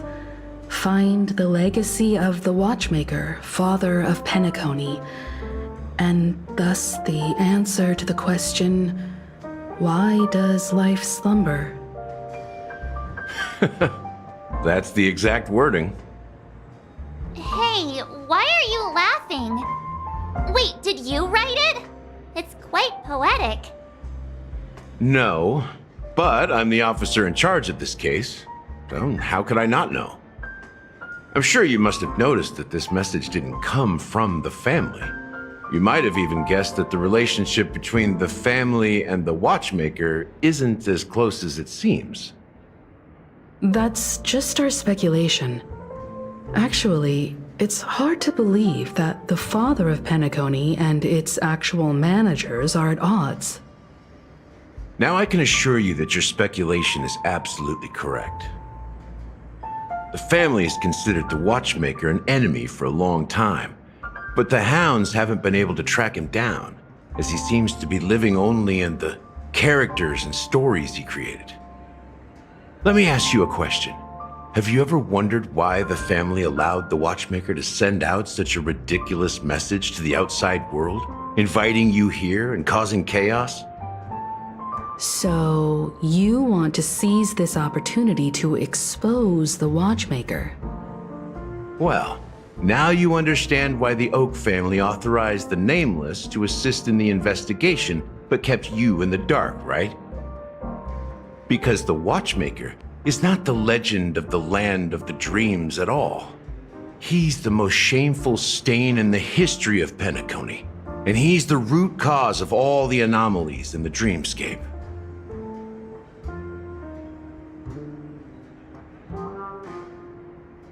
You don't get it?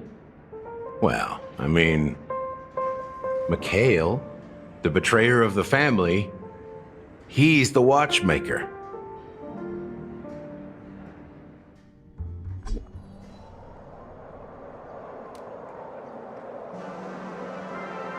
Here we are, Clock Studios theme park, the most popular entertainment center in Penacony.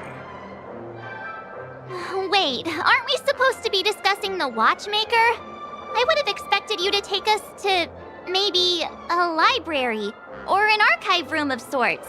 But an amusement park? The culture of a city reflects its history in the most authentic way. To you, it's a fun place. But to me, it's a prison for the planet's past. You know that Penacony used to be the IPC's prison planet, right? All the prisoners were brought here, helping the Garden of Recollection salvage the leaking memoria from the macrovoid. The prolonged exposure to high concentrations of memoria caused a unique phenomenon. The dreams of countless prisoners intersected and overlapped, and people started meeting each other in their dreams, living lives that were almost identical to reality. But everything has a price, and sweet dreams are no exception. In the end, the dream world was unable to alleviate the suffering of prisoners in reality. One of the prisoners broke free from the IPC shackles and fought for freedom. He is Hanu, the great leader of Dreamville, the great peacemaker, and the faithful companion of the underdogs.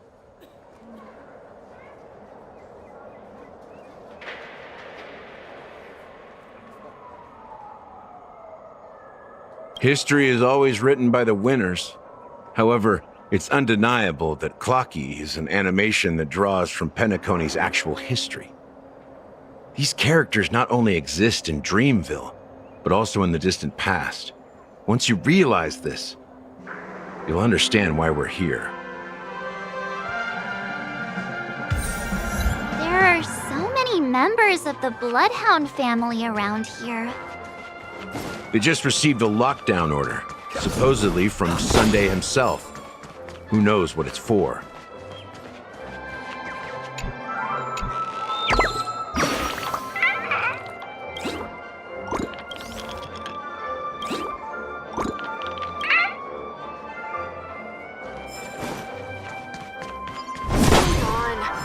Will of preservation!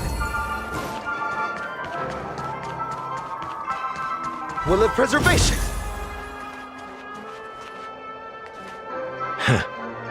So many of them. I've never seen anything like this, even when they're tracking down suspects.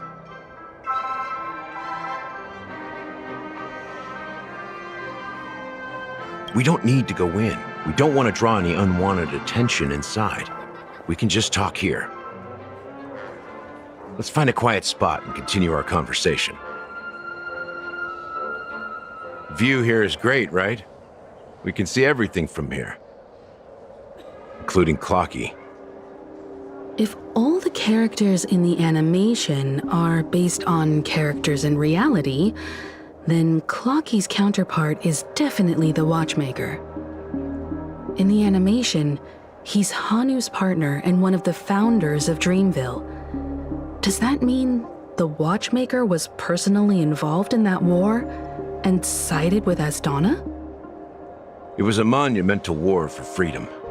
Hanunu fought alongside a motley crew of masked fools, nameless, history fictionologists, mourning actors, omen vanguards, even visitors from beyond the sky.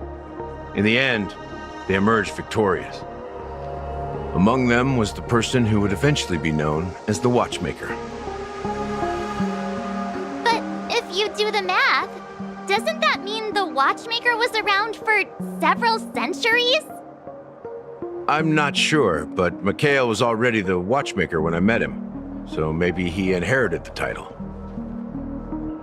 How old are you now, Mr. Officer?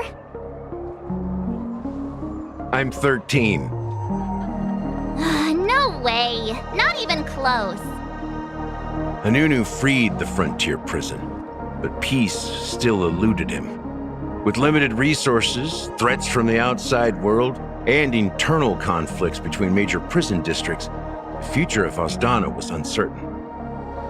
It wasn't until the Watchmaker approached the family with the idea of turning the prison into the planet of festivities that Penacony finally gained its name and glory. Thus, he became known as the Father of Penacony.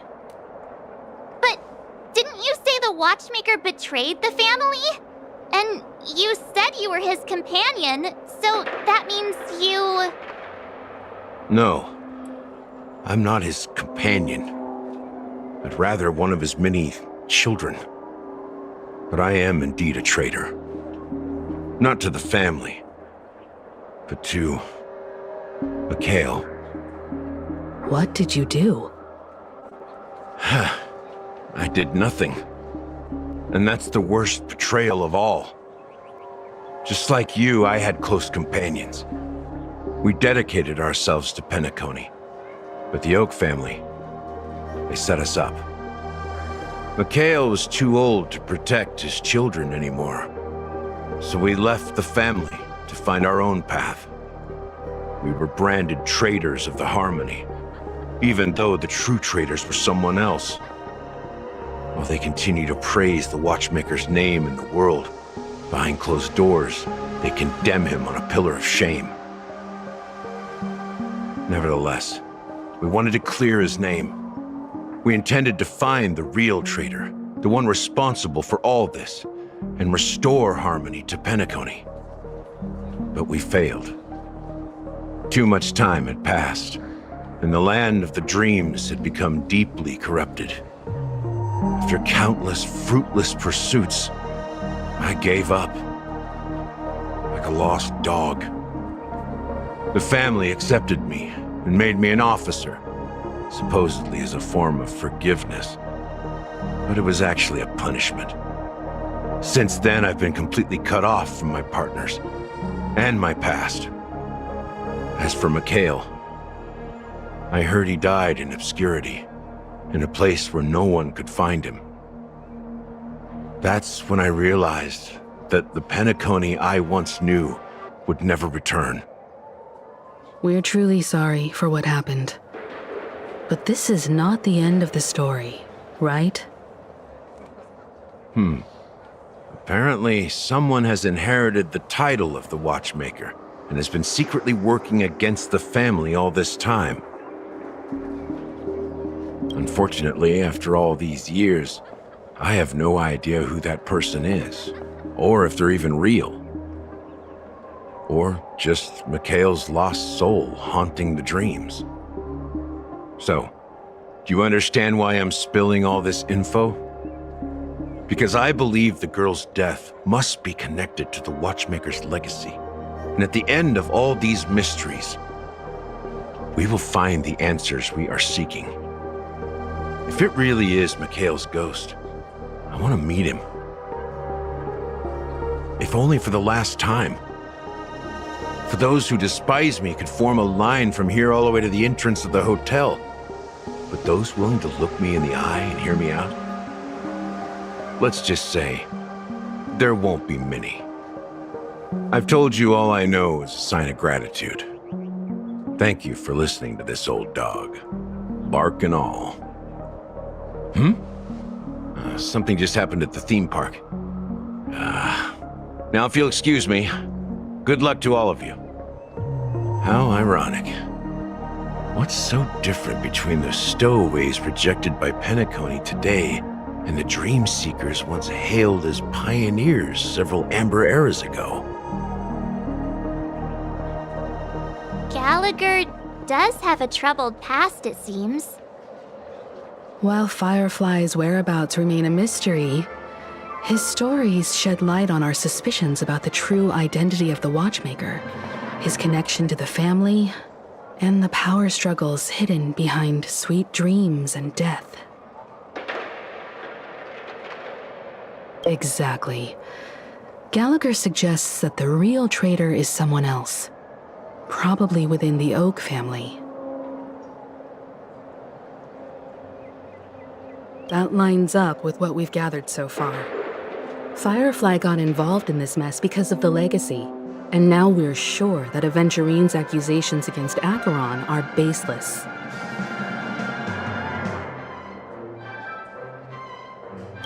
You're really into Clocky, huh? He's just a fictional character, not a real person. Speaking of which, that Clocky who only reveals himself to you is quite intriguing. It's a shame we've never met him since then. Now that we've confirmed a lot of our suspicions, let's take a moment to think about the clues we have.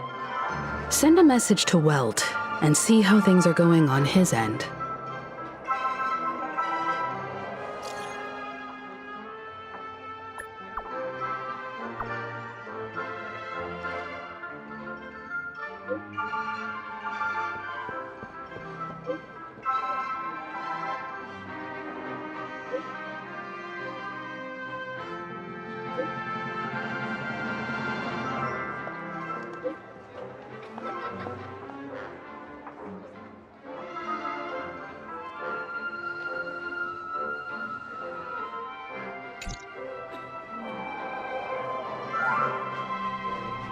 Are your companions worried about you? They're just checking up on me. Let's get in and get out. It seems they've made some progress. Looks like we're about to enter the depths of Dewlight Pavilion. It's been a smooth ride. Almost too smooth for a heavily guarded mansion. Let's see if there's anyone waiting to greet us.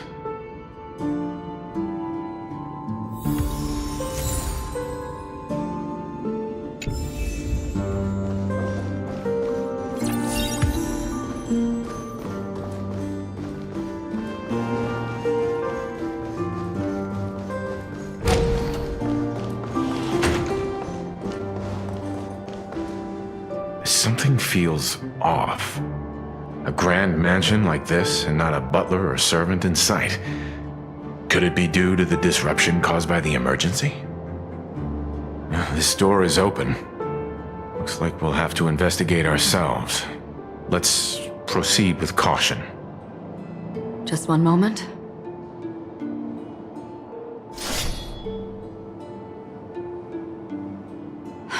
Light. I've made myself less noticeable. The crew can explain their presence as authorized by the family, but I can't come up with any excuses for being here.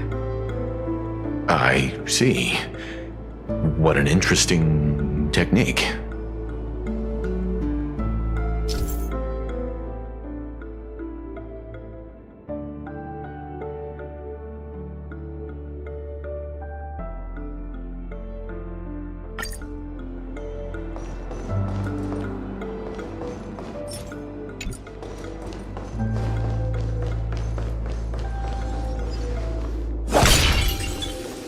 Stream forth!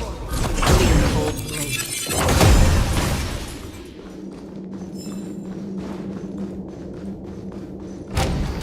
The model in the sand pit. It's the golden apple. The footprints here are different from the rest.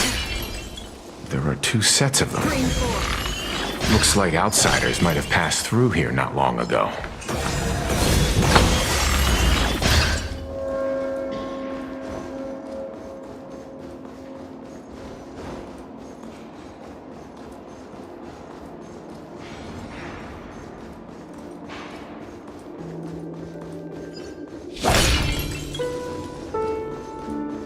Stream forth! The gleam of old blades.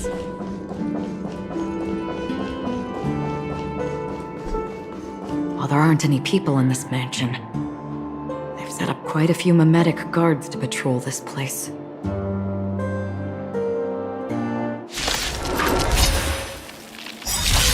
This is where it ends. On the still waters of oblivion. May song bring us victory. Harmony and unison.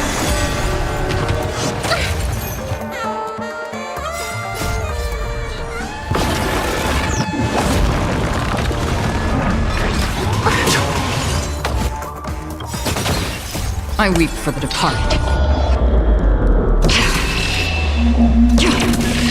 It too shall fall. It's time.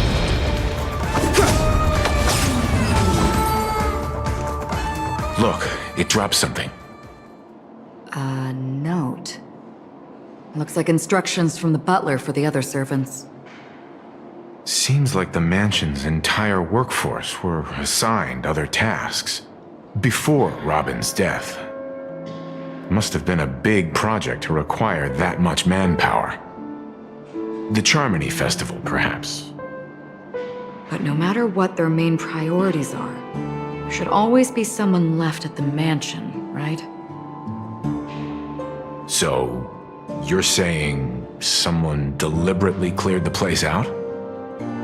Yeah, but I don't know why.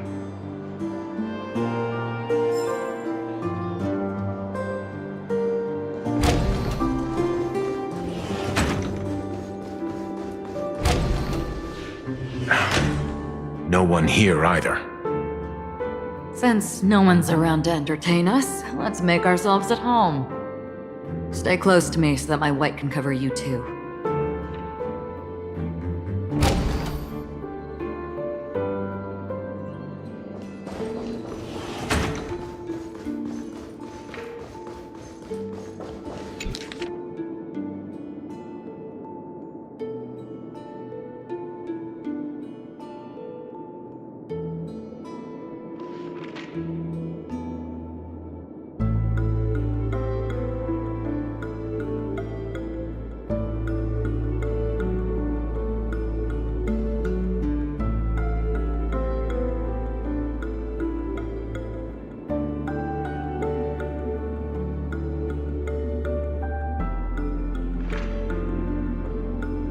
The information about Robin, Firefly, and the other victims.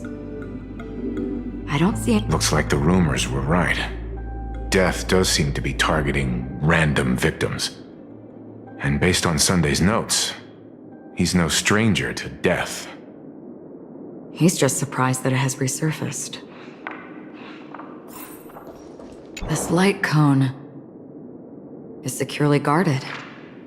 It must hold some important memories.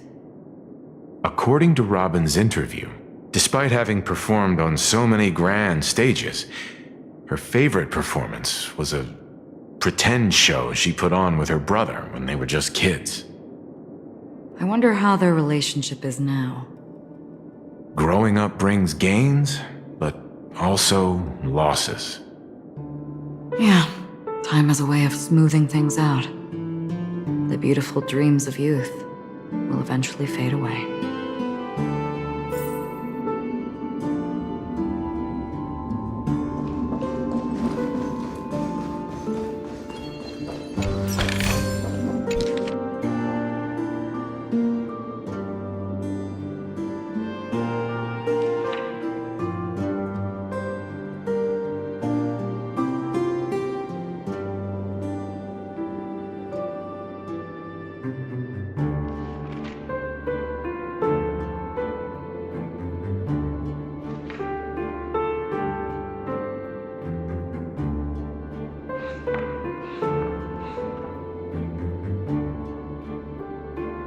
As soon as I and the rest of the crew arrived in Penacony, Mr. Sunday and Robin showed up to greet us.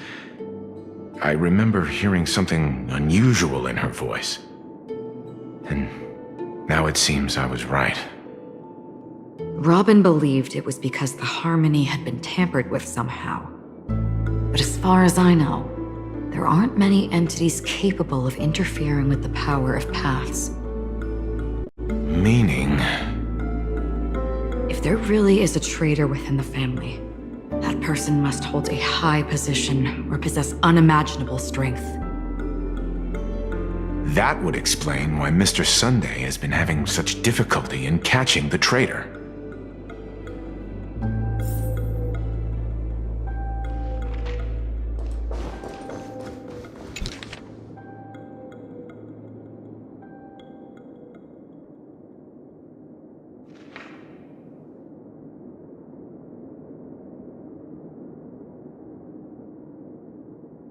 It seems neither the Dream Master of Penacony nor this old Odie is happy with Sunday's recent performance.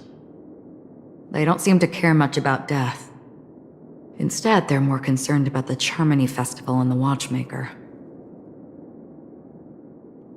Maybe the other family heads don't think death is a big deal. One thing's for sure, there's a lot of internal conflict within the family, and everybody has their own agenda.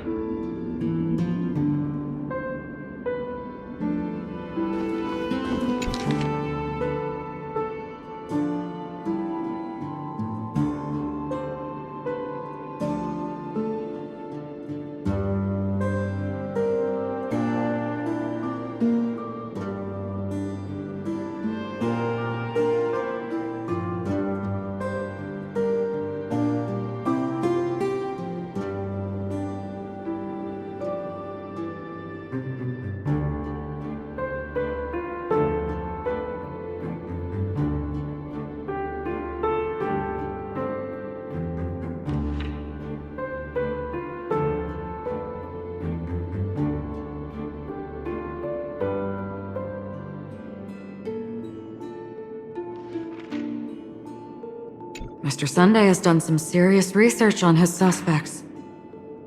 This traitor must have been causing trouble for the family for a long time.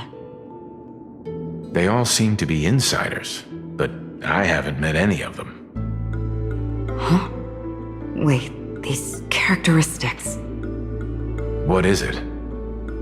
No, nothing. Maybe I'm just overthinking things. However, if this traitor really exists, could they be responsible for Firefly and Robin's deaths? Perhaps that's why Sunday is taking this matter so seriously. That's all for now. Nothing more noteworthy. Before coming here, I had all sorts of scenarios in my head about dealing with the family. I did not expect an empty mansion. Watch out! Someone's approaching. I don't think trespassing on forbidden areas is the way to be a guest, Mr. Yang. And... Acheron? The Galaxy Ranger? Our apologies, Mr. Sunday. Nobody came to greet us, so we entered without permission. I hope you can forgive us. But even if there's no one to greet you, you should wait for the host. Don't you agree? Even without the famous Galaxy Ranger. As far as I know, the crew has officially accepted the family's commission, so coming here will be unnecessary for you. On the contrary, that's exactly why we're here. To ask you about the case and gather more information. We don't want any loose ends. Well, since you've come with goodwill, I have no reason to show you the door. Rest assured, he hasn't figured out that we went through those documents. While the truth remains a mystery, I'm getting close to it. I assure you that the traitor will soon pay the price. Let's hope justice will prevail soon. I have a question for you, if you don't mind. How did the family come to the conclusion that the murderer was within the family? With all due respect, it's in the IPC's interest to wreak havoc before the Charmony Festival, and the family has every reason to suspect the IPC's involvement. Well, other family heads share the same suspicions as you, but in my opinion, the true murderer would never have drawn as much attention as that ambassador did. Not to mention, I personally shackled him a while ago. However, I'll give you a suggestion regarding your suspicions, Mr. Yang. You should be more cautious of Aventurine. While the wicked can't break through high walls, they can plunge their evil dagger into the heart of the righteous. He's a businessman, not some philanthropist. But right now, he's out there handing out his wealth on the streets. And he went to the Clock Studios theme park all by himself. Who knows what kind of scheme he's cooking up? While the family is dedicated to keeping our guests safe, it might be wise for you to stay alert. You never know what unexpected troubles could arise.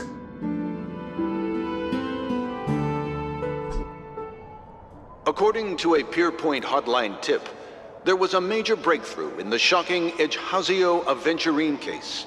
The suspect has been arrested. This fraud case has been linked to many departments within the Interastral Peace Corporation and the Intelligentsia Guild, causing a large drain in manpower and resources, resulting in the IPC taking a massive loss. The case's main suspect originates from Sigonia 4 and is one of the survivors of the second Kataka Abjin extinction event, who does not carry an interstellar refugee travel permit.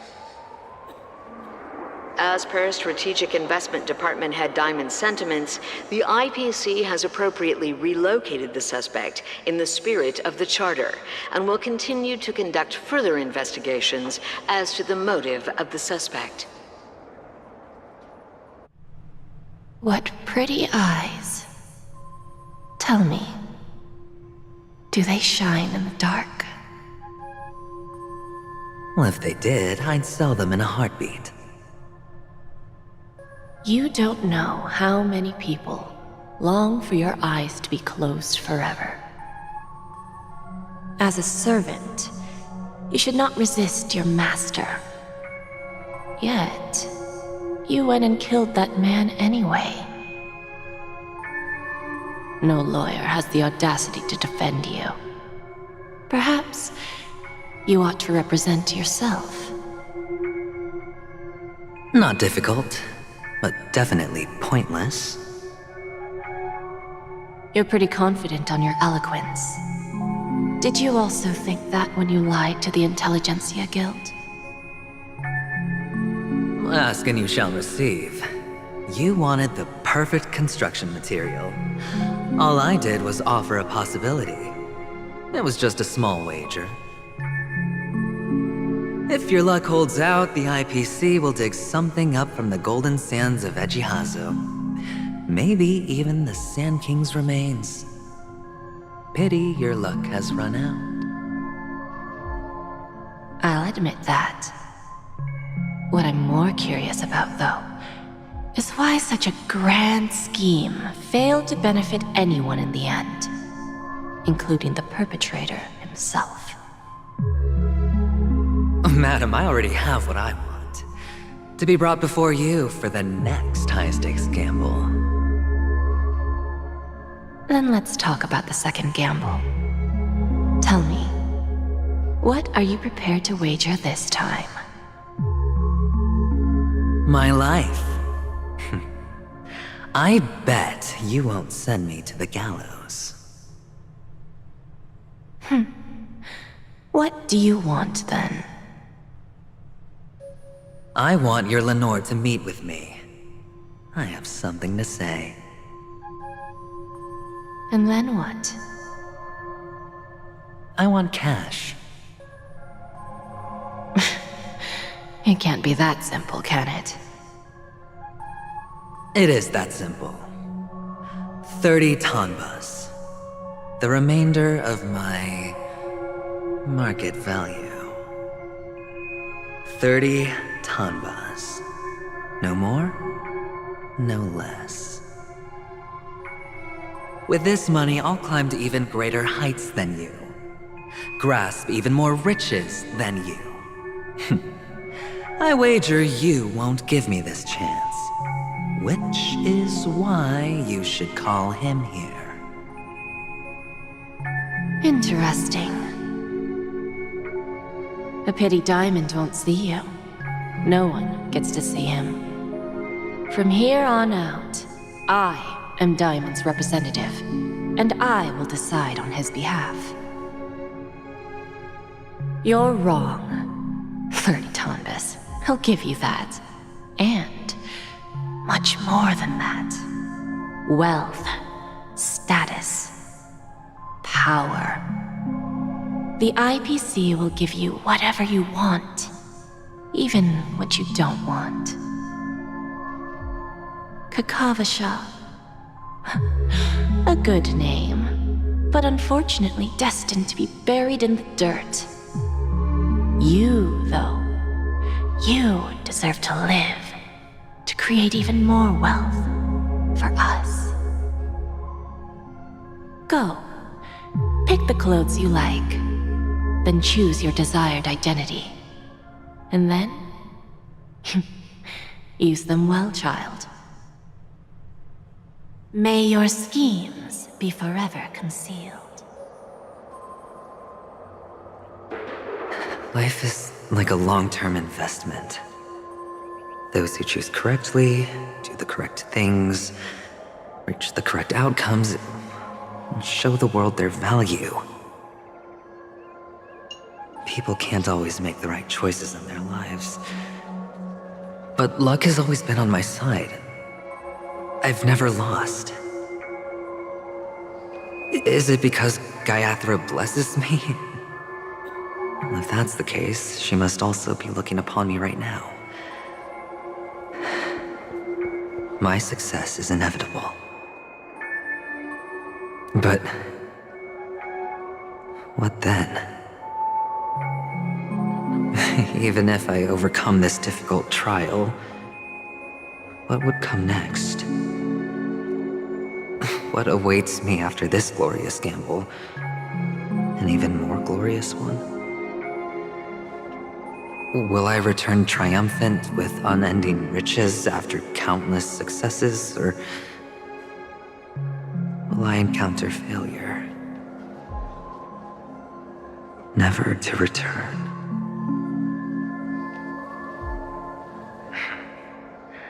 I'm pretty sure you already have some ideas. Lowly gambler.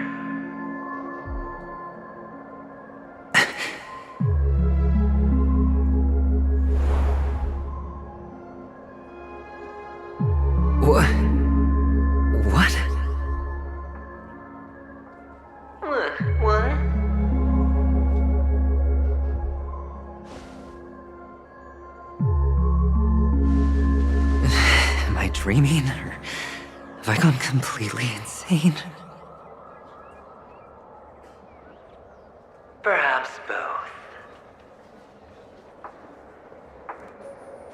Forgotten me already?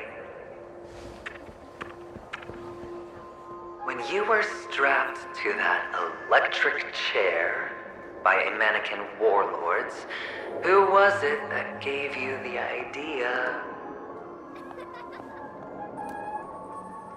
Fine. I may be crazy, but I'm not stupid. Get out of my head, newborn of the Harmony. The Harmony? Oh, don't play the fool. It's not the first time we've met. No need to be so polite. I'm you, and perhaps even more aware of yourself than you. Of what exactly you want. You're dying. And you still want to drag a bunch of unfortunate fools with you through death's door. That's why you're here, isn't it? A grand unveiling. You really think you can pull it off? Why not? Well, you may have fooled everyone, but you can't fool yourself. I can show you. Before you're entirely gone, I'll be with you for the last stretch of your road. Let's have a heart-to-heart while we walk.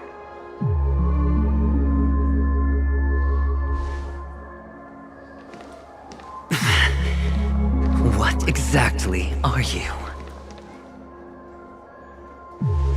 Most people in this world spend their entire lives just to reach one outcome. And I am that outcome. Kakavasha, I am your future. First I'm hearing things, and now I'm seeing them. Great. Am I going to be elevated into the Harmony's Emanator next? Why are there no guests here? What's that featherhead doing? Just a Pepeshi? No. A child.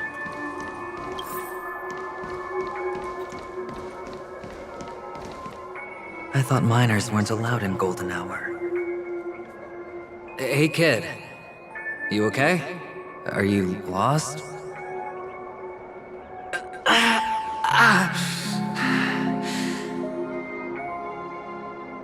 What's wrong, mister? You don't look well.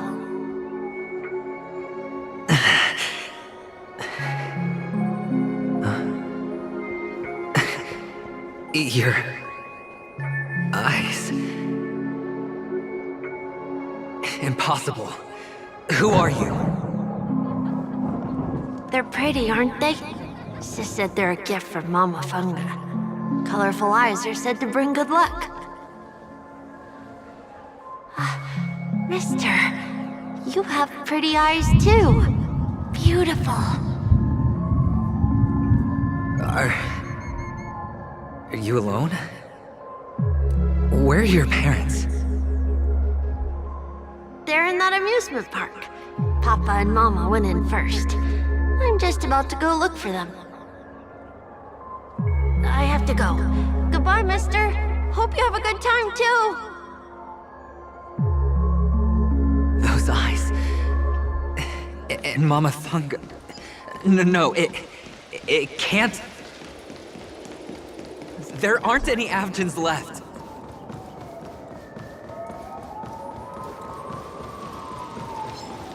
Feeling lucky.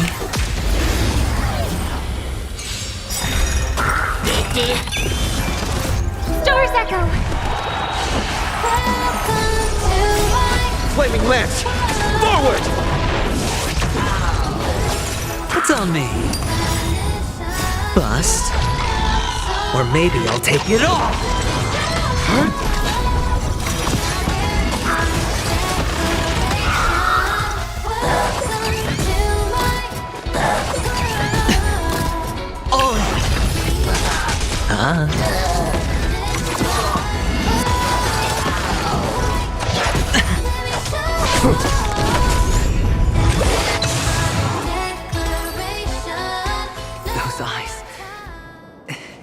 Mama Thunga... No, it can't... There aren't any Avgens left.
Papa, Mama, wait for me.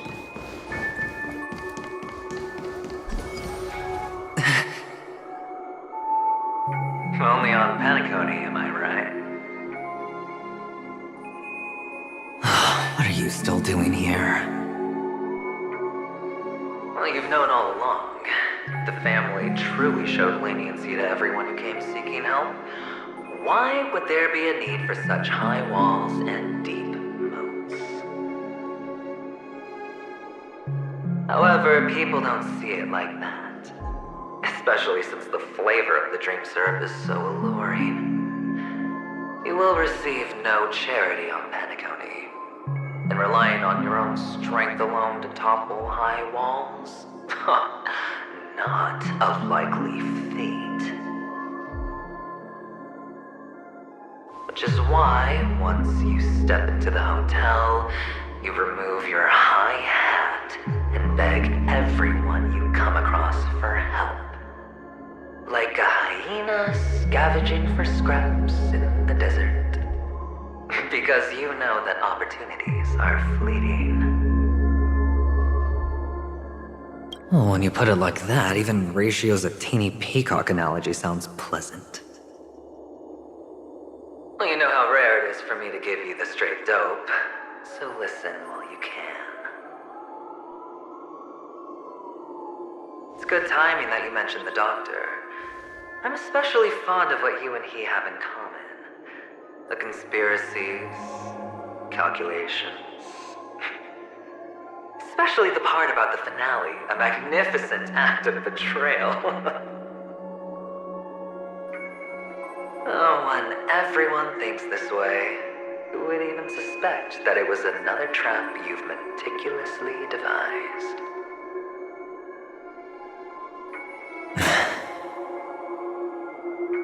Go on. Tell me I'm right. You know who you really are, Mr. Cavalier Gambler. Uptight, sober, cautious, massive inferiority complex. You've won so much, you're still so afraid of losing. They only see your big bets, your bravado, the full house, the straight flush. They don't know the other hand is below the table, clutching your chips for dear life. It's a heck of an act. No wonder the tavern sent you an invite. You're a natural kid. You don't stop at fooling the audience, you fool yourself too. Well, the best way to prevent others from seeing your true colors is first being able to fool yourself. Of course. I know you all too well. But it's strange. Why did you decline that invitation? You had the chance to embrace elation, and was that not what you most wanted? But you chose the IPC instead. For the preservation? I doubt it. Do you even have anything in common with the preservation? Oh, I thought you knew. Didn't you say you had me pegged? We're done. Either stop talking or disappear from my sight. That's fine. But who exactly is about to disappear here?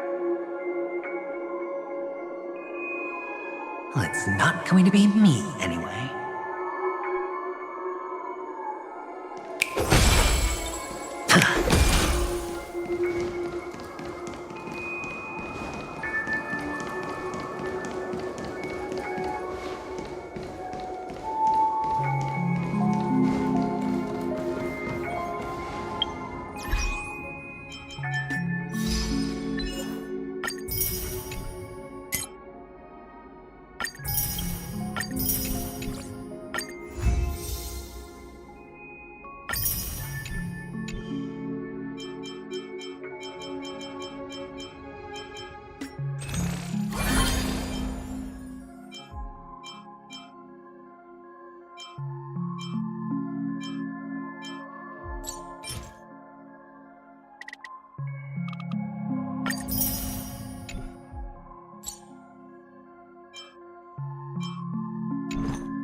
Just as promised that day, I haven't stopped pressing on for a single moment.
The stage is yours.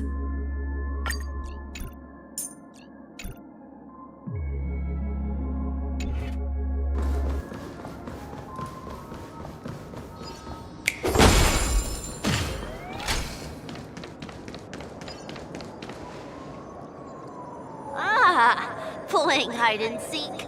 I'm really good at this.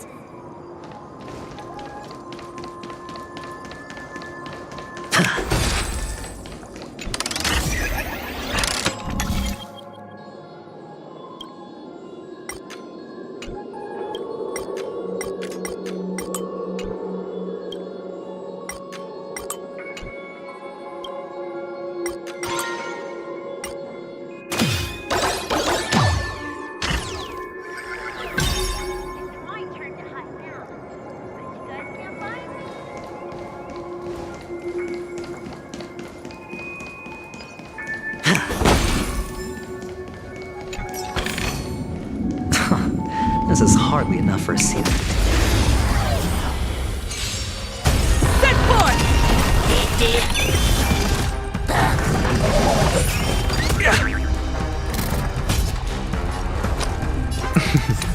Don't ask, just spend. I'll safeguard your path ahead! Defend the weak.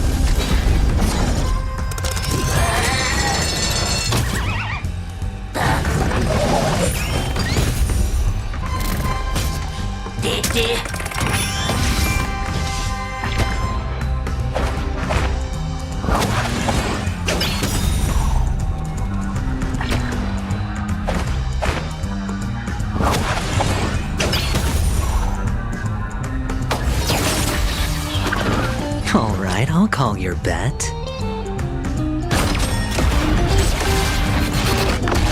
This time, I'm not fighting alone. Drive toward New Dawn! Time to go on the offensive.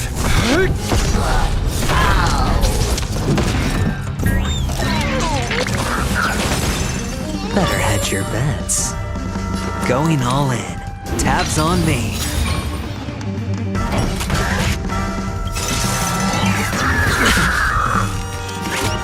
Watch your head.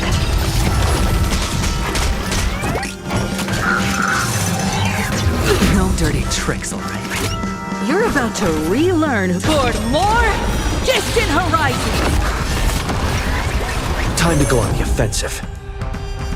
To the finish!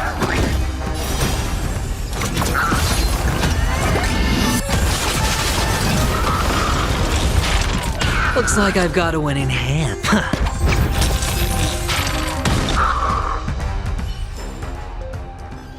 It's my turn to hide now. Bet you guys can't find me.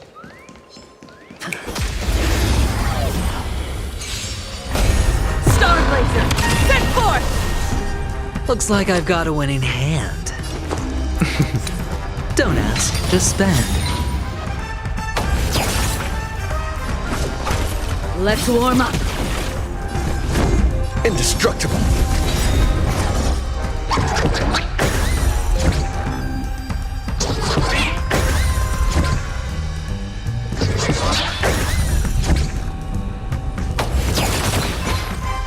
Alright, I'll call your bet. Going all in. Tabs on me. This time, I'm not fighting. This journey leads us starward. Reach the end of the story in our own way! It's my turn to hide now. Bet you guys can't find me.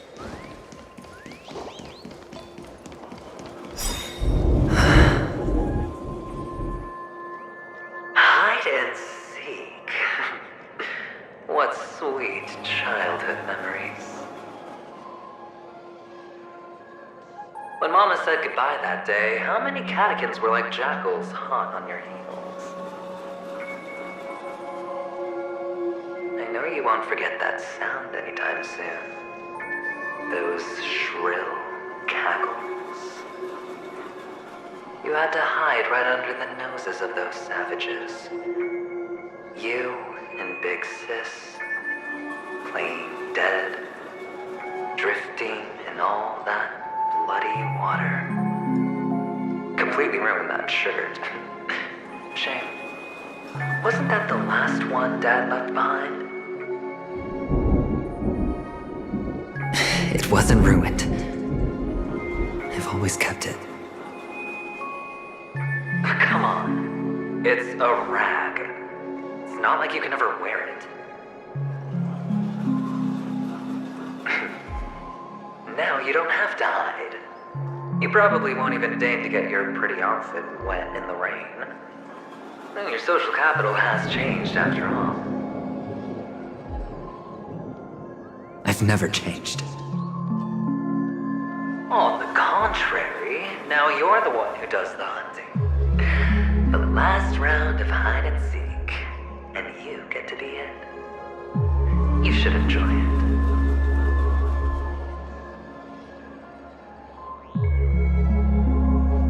That child. Could he be in here?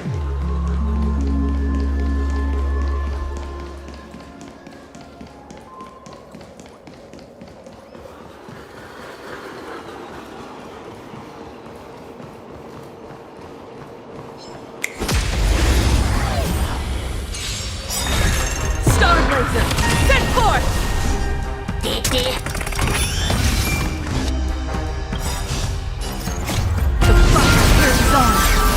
Together, we are the Trailblazer!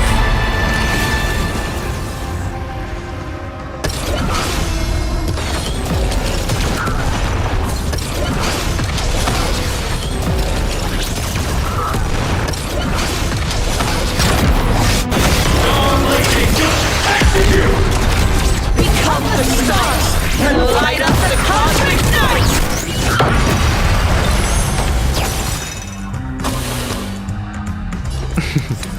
Don't ask, just spend.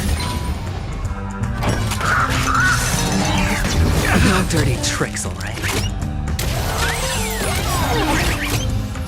This journey leads us starward! Defend the weak.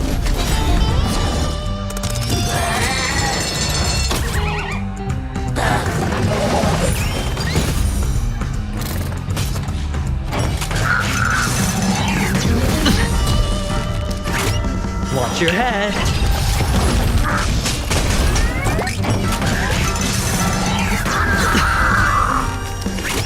All in.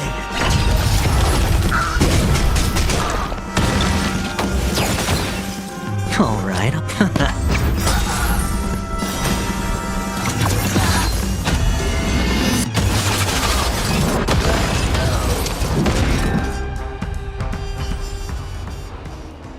That child. Could he be in here?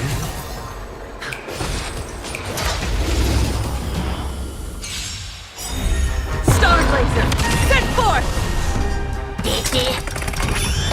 Bust. Or maybe I'll take it all! No dirty tricks allowed. Lead us starward! Reach the end of the story!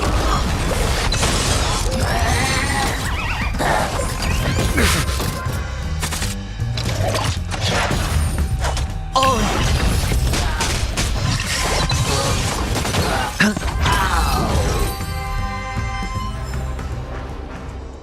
That child. Could he be in here? Is this... a topaz? What is this doing here?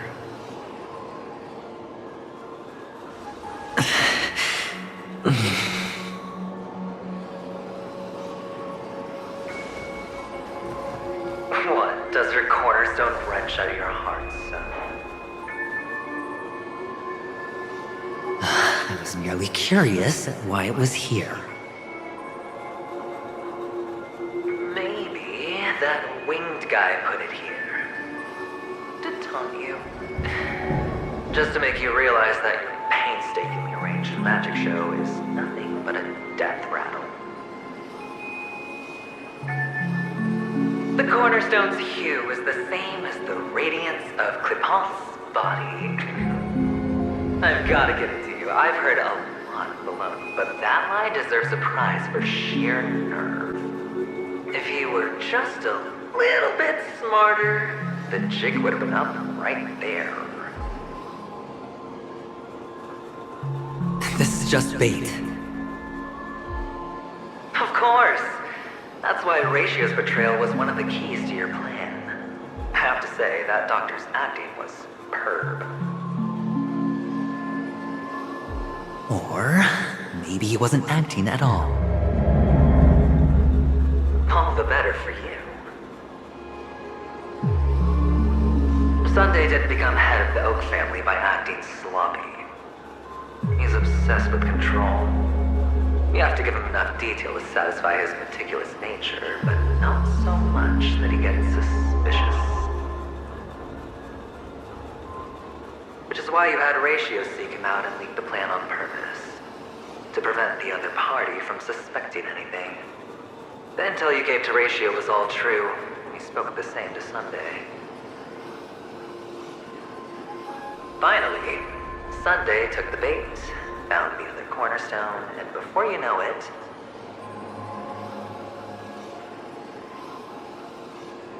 everyone's distracted enough for you to steal the third stone right out from under them. Why don't you stop rummaging through my mind? Your mind. It's our mind. You're me, and I'm you. We're the same.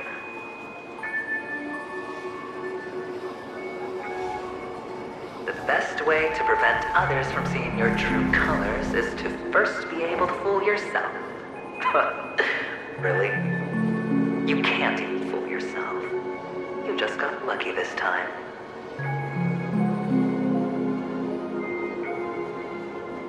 This is the other cornerstone in Sunday's hands.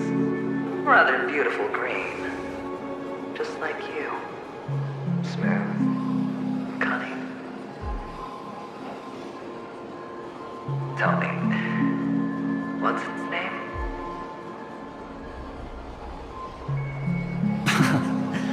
Why are you even asking me? Ah, must I do all the work? Aventurine is the stone of luck and trickery. That's what you said when you received the stone, wasn't it? This type of stone isn't rare, but its hue is very similar to a certain gem. In fact, it's often used as a substitute. And that more precious gem is...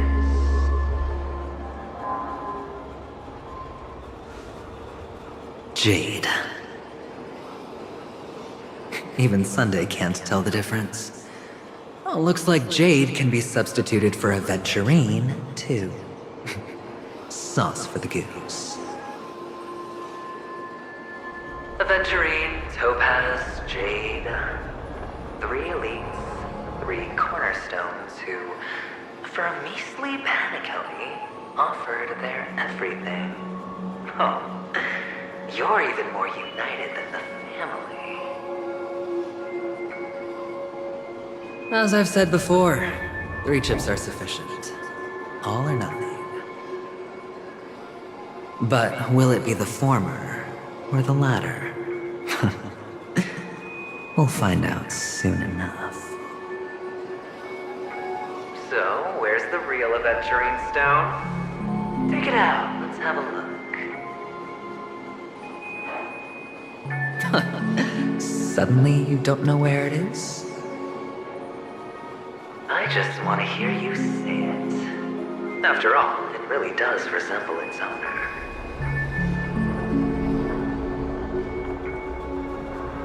As you wish, then. They never went anywhere. They're right where they belong. Piled up with these cheap baubles. You smashed the Aventurine stone before you left? Oh, just look at it.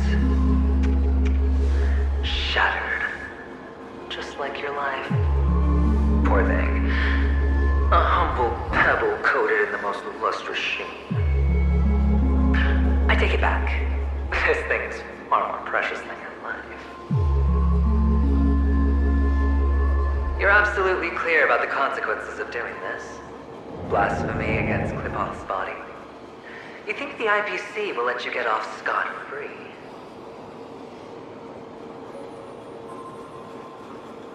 Well, Diamond has always been all about results. As long as I could create value far beyond the cost, the ends justify the means. How else would the family be fooled if there was no price to pay? It doesn't matter. Even smashed to smithereens, the preservation's cornerstone can still be used. Its effect may be greatly diminished, but it's enough for me. Now I'm really curious. Why does every step you take involve reckless risks, and the choices you prepare for yourself always come with a strong impulse for self-destruction? Do you truly believe that the greater the risk, the greater the rewards? I wouldn't have guessed you'd be so loyal to the IPC. There is so much you don't see. Which is also why you'll never see how I'll win it all. That is, if you can do what it takes. We'll just have to wait and see then. The cornerstone is gone. Another illusion of the harmony. Huh?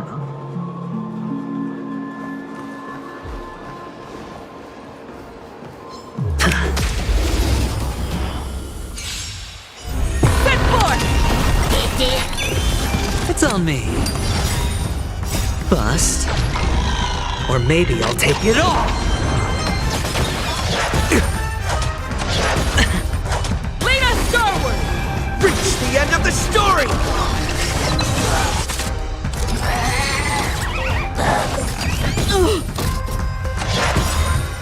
Oh.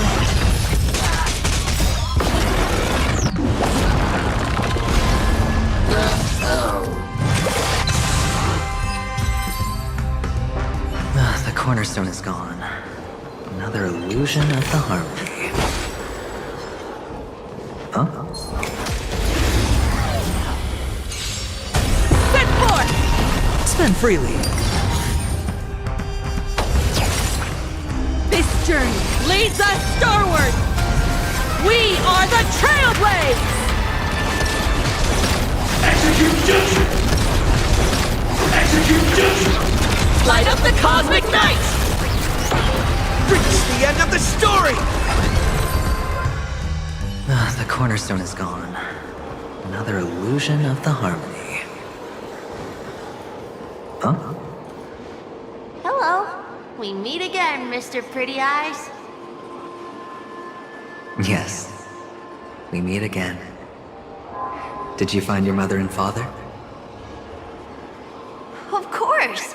Big Sis is there too. The four of us were just playing hide and seek. I'm so happy. On our way here, Papa even brought me to see a blimp. I think you mean film. Yes, that's it.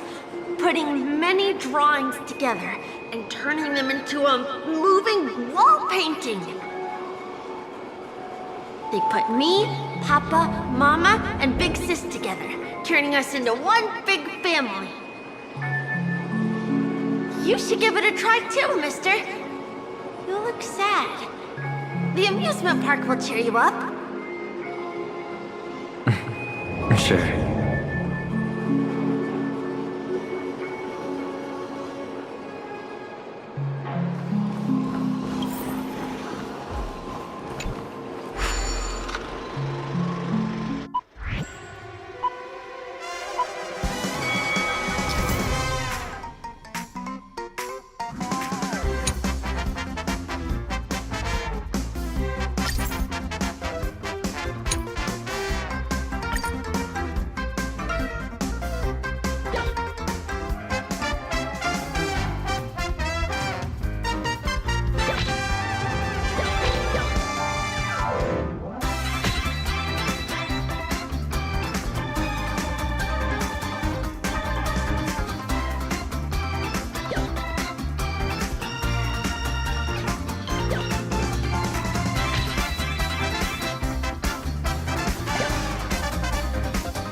An unsurprising win. How's that? Not a bad score, eh?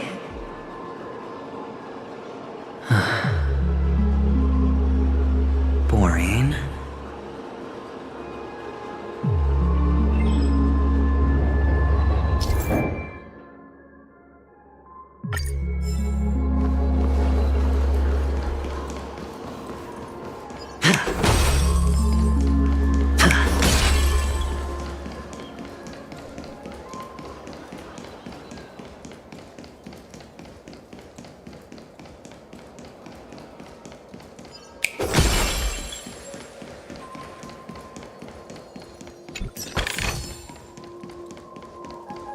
Feeling lucky.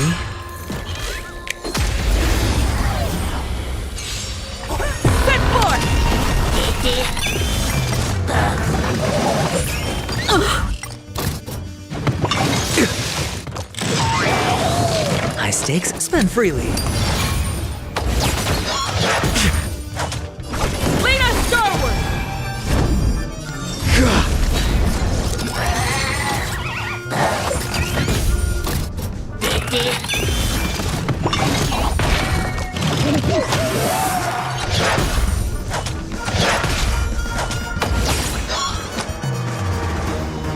It's on me. The dice have been cast. Bust. Or maybe I'll take it all. Watch your head. Lance ablaze. Flaming lance! Forward! Relearn who the Nameless truly are. I'm on guard. The end of the story!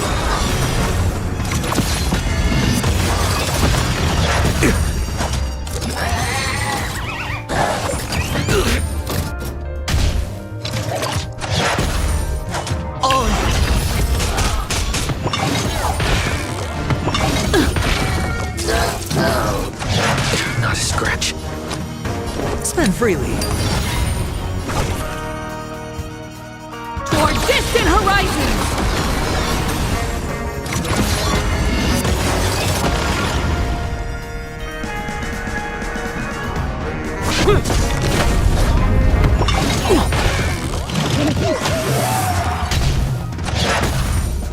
Sure, I'll play along.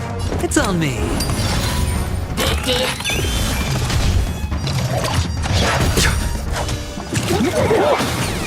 Scratch. Watch your head. The dice have bust. Or maybe I'll take it all.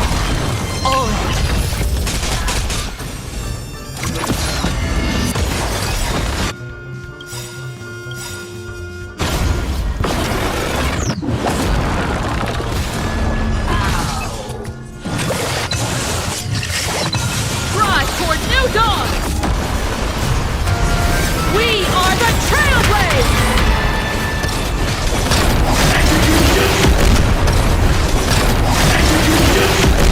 Light up the cosmic night! Toward distant horizons!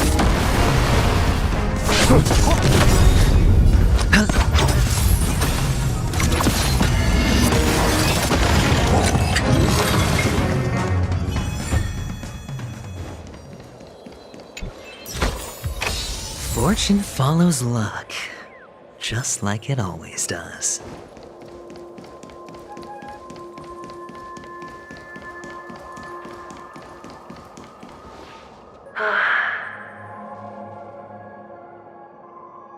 Why aren't you talking? You've piqued my interest. I'll admit that there are still aspects of you that I don't completely understand. Well, you sound sincere this time, at least. Well, sincerity is one of my traits that everybody likes. And I have precious few of those. Moving on. See that maze over there?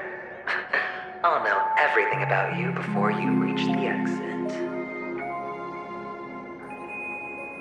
Our quaint journey through this amusement park still isn't over, and I wouldn't mind stretching this out at all.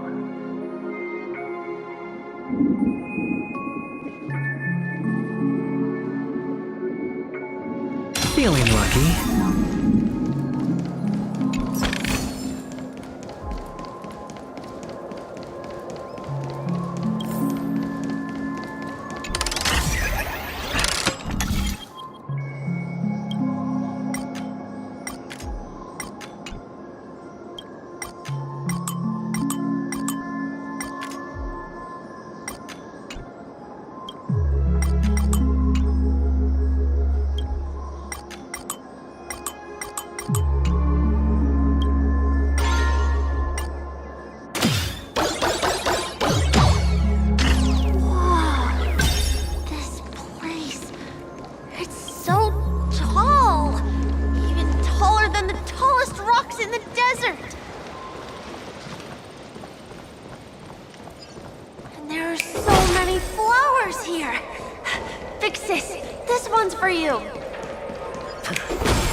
A dead end?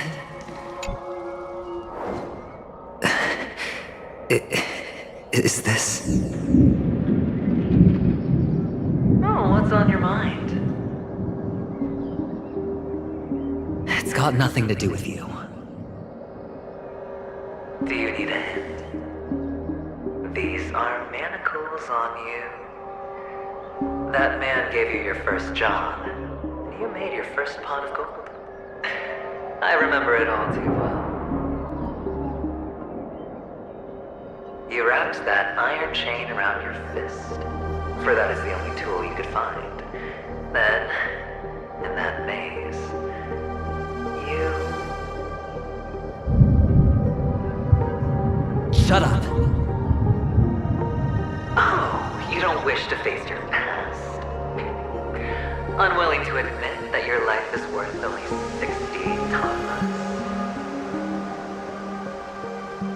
Well, from what I see, you refuse to confront it, because it only proves your weakness.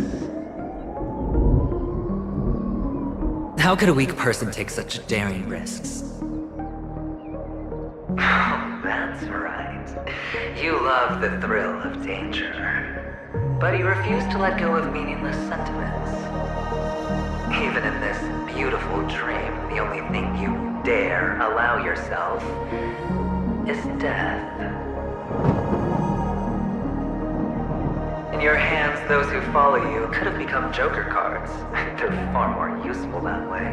It's not like this is the only place the family ever cut corners. You could have had tons of action if you weren't so all or nothing. All it takes is a meager sacrifice. I bet Opal would have resolved this without a fuss. A pity you're not him. Well, you wouldn't be in this state if you could just get with the program. And why couldn't you? Out of professional integrity? Those techniques you mentioned are highly efficient, but it's not that I don't know about them.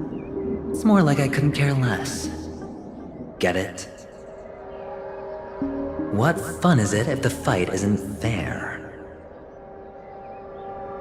Fair? You assume your opponents would fight fair in the first place. The odds are obviously not in your favor, so how are you just breezing by? Did that masked fool's words awaken something in you? Well, she gave me an answer that could turn everything upside down. Everything? You mean it could make all the cards on the table just disappear?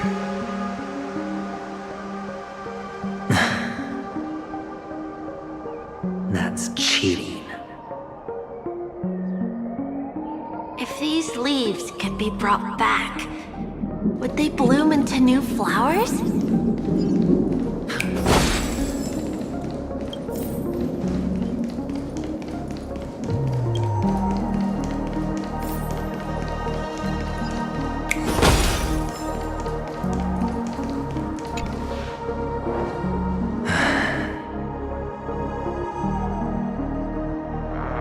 Your expression right now is hard to put into words. The lucky charm Mama left you is made from gold. Why did you never consider selling it? You obviously could have lived a normal life like Big Sis that way. Looking back, that was the better choice. Mama only left us with 2 pieces of jewelry. A necklace and a lucky charm. There won't ever be a 3rd piece. That's what you always say, but you actually regret it, don't you? That you didn't sell them. You can zip it if there's nothing to talk about. I know. You must remember what Big Sis told you. You're a child blessed by Gaiathra Triclops, and can lead the clan to happiness. So always remember to protect yourself and never resent the pain and poverty you're going through. The words still ring in your ears, don't they? You're a good kid, so you definitely won't have forgotten. So, you surely won't forget how tragic her last moments of life were. How the piercing laughter behind you felt like it was drilling into your heart.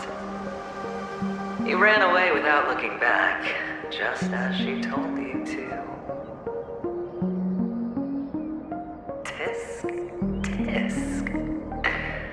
A lifelong regret indeed. Enough!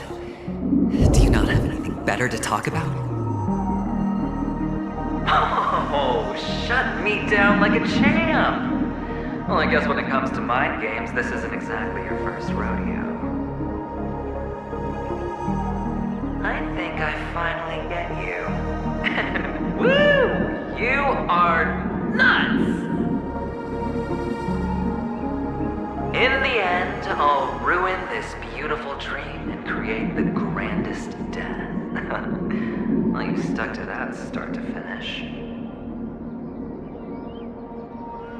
Think about it. There's a Stellaron in play, the fabulous Robin loses her voice, 2 unsolved murders, cryptic messages from a masked fool, and a chance to go head-to-head with Sunday himself. And the only thing to pique your interest is one word. The last word. A word that's right there at your fingertips. Death. But whose exactly?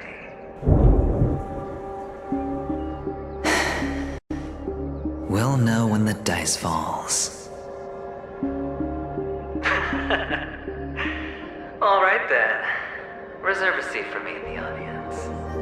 I'm curious to see just how capable you are. Still, you never answered my question. If you could start over, would you still want to be the child who received Gaiathra's blessing?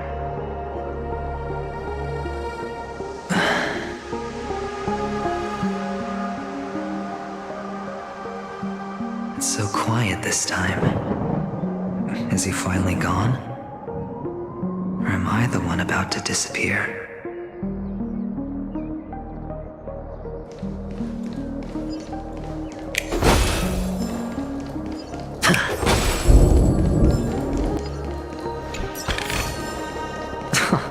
This is hardly enough for a seat at the table. Finally, made it out of this place. Going home? But I don't want to go back yet.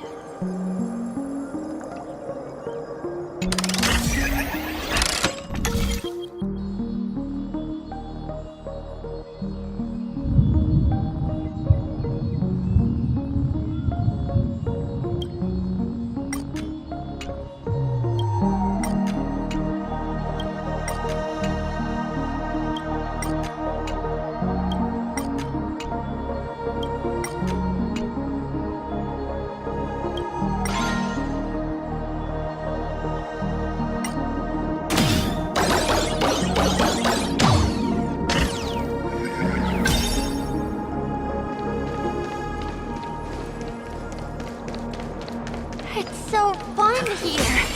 I want to stay here forever.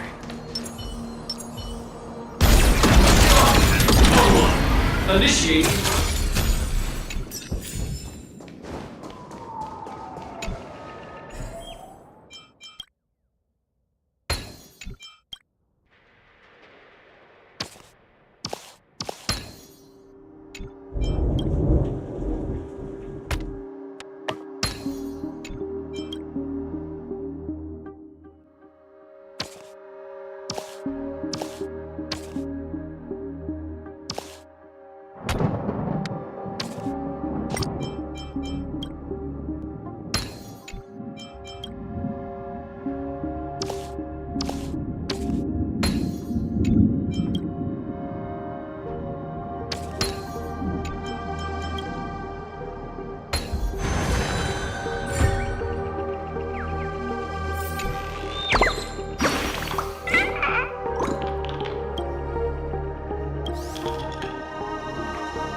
The best rewards come unannounced.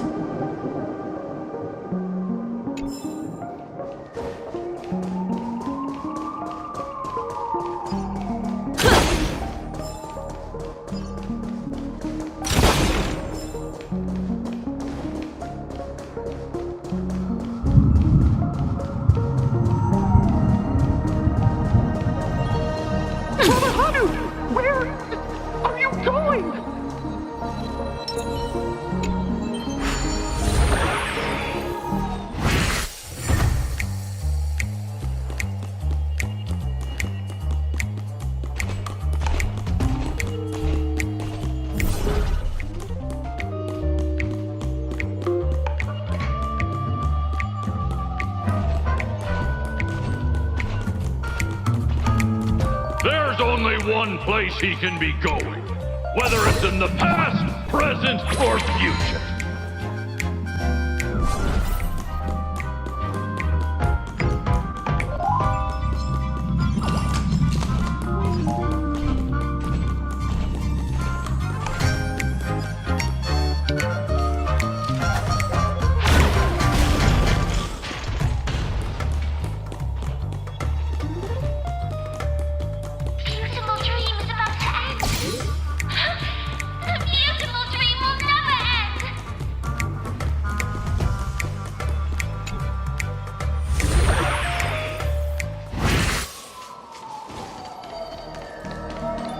Mister, is that you? I hear the sound of leather shoes.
Fortune follows luck, just like it always does.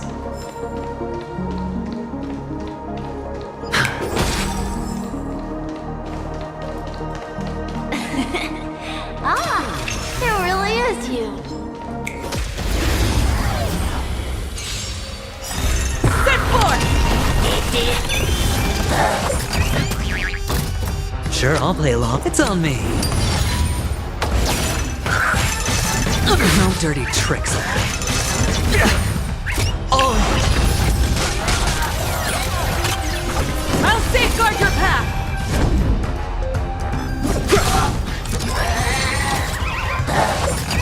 No dirty tricks, alright.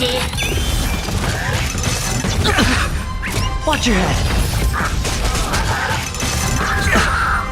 Oh. Hedge your bets. Spend freely. Drive toward new dawn! It's time.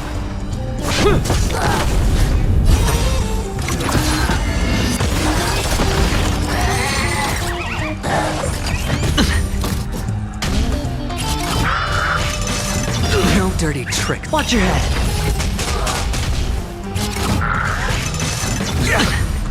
Oh.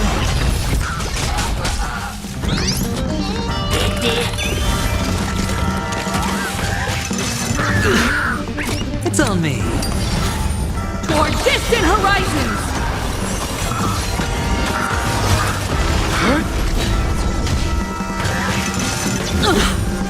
Watch your head. Oh.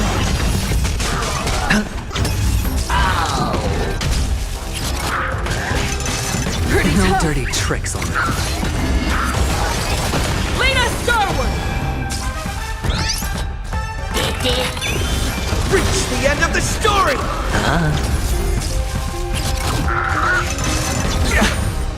Watch your head.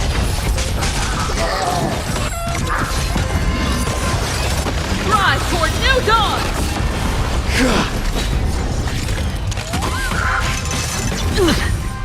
Spend freely. Toward distant horizons!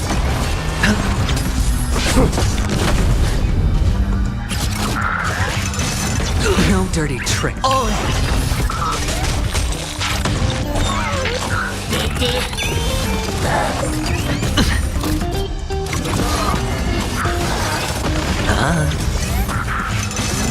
No dirty trick. Watch your head.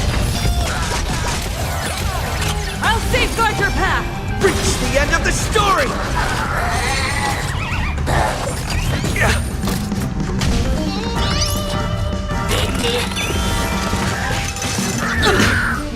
Oh.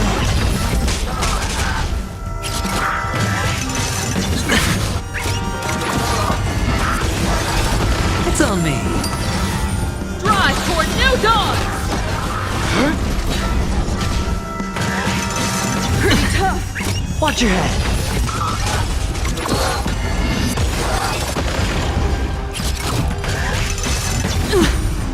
Oh.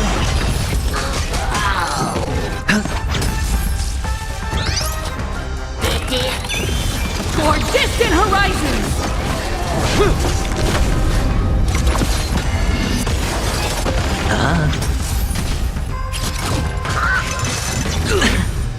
Lead us starward! Okay. Watch your head.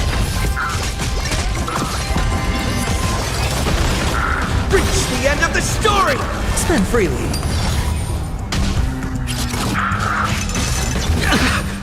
Drive toward new dawn!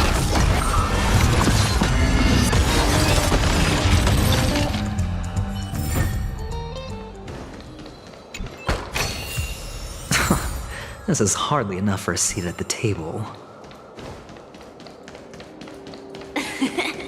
Ah, it really is you.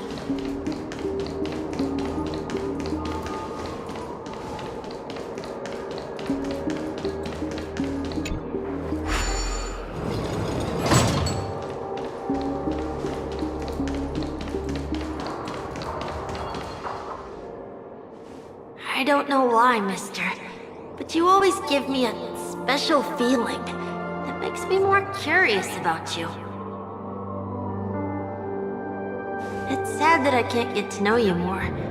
We have to say goodbye. Did you have fun? You're going back? Yes, I should go home. The day's getting dark, and it's going to rain. I don't want to worry the others. You're home. Where is it? What a strange question. It's where Papa, Mama, and Big Sis are. In this dream.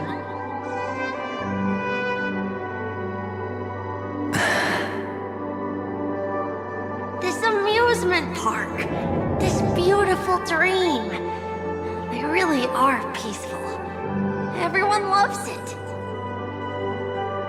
But, mister, why don't you like it? Because they're not here. Where are they then?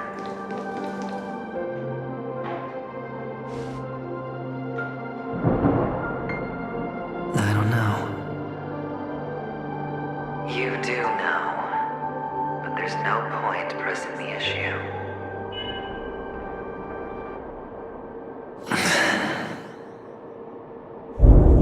Admit it. You're tired.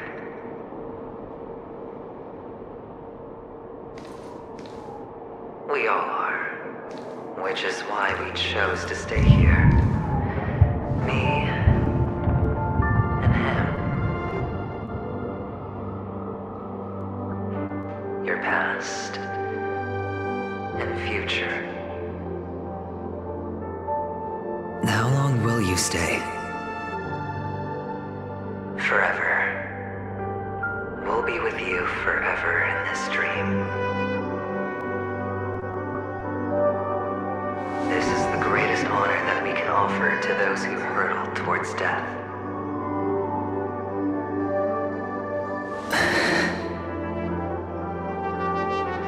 The road less traveled is less traveled for a reason. But you've never gone in any other direction. Your own life is the chip you're most eager to lay down. Always has been. You don't care who the real murderer is, and the Watchmaker's so-called legacy couldn't be more boring.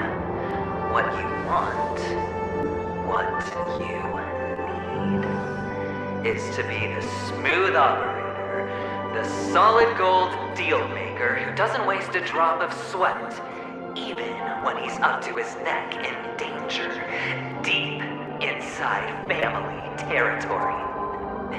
You want to be polished up, cuffed with red-hot chains, and spotlit center stage.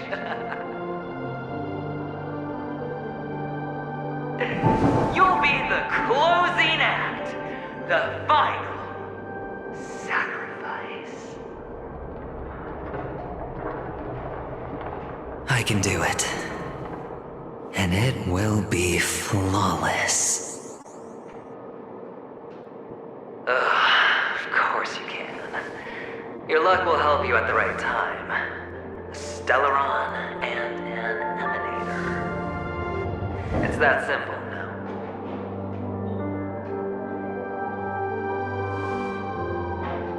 That way, the IBC will earn a place at the table.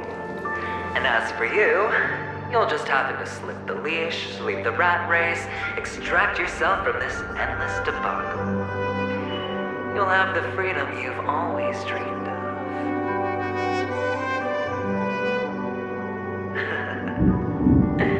This isn't the first time. You've been an escape artist from day one. This fiasco started with a death, and its curtains will fall on another death.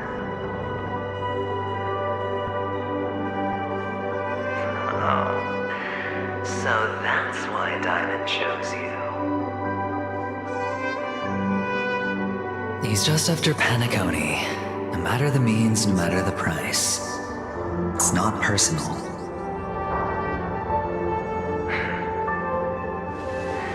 It's hard, isn't it?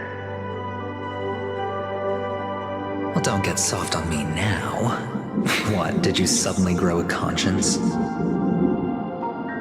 Why, I was born from yourself. Well aware that climbing out of the hole hole you've dug is basically impossible. I can't stop you from doing what you want. We can't change where you want to go. Well, what's done can't be undone. All we can do is play the cards we're dealt and rake in as much time as possible. Yes. Alas, people won't make all the right choices in their lifetime. Though luck always seems like it's on your side. You will keep winning, having never lost before, but why you? Why must it be you? If all your luck is built on the pain of someone you love, on the loss of dozens more, if these windfalls, these jackpots, aren't a gift from Gaiathra, if all they are is a long string of meaningless deaths, then what did we do to deserve living in a world like that?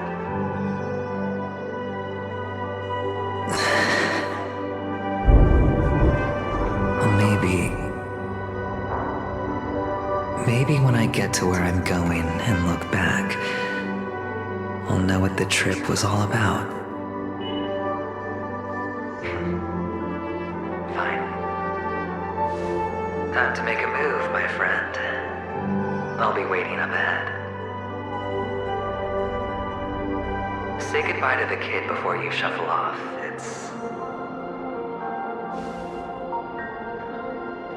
It's best to die without regrets.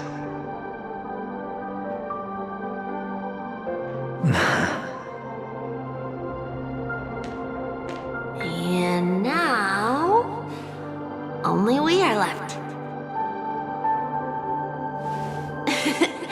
Can you take a photo for me? I want a memento. Sure. Come on.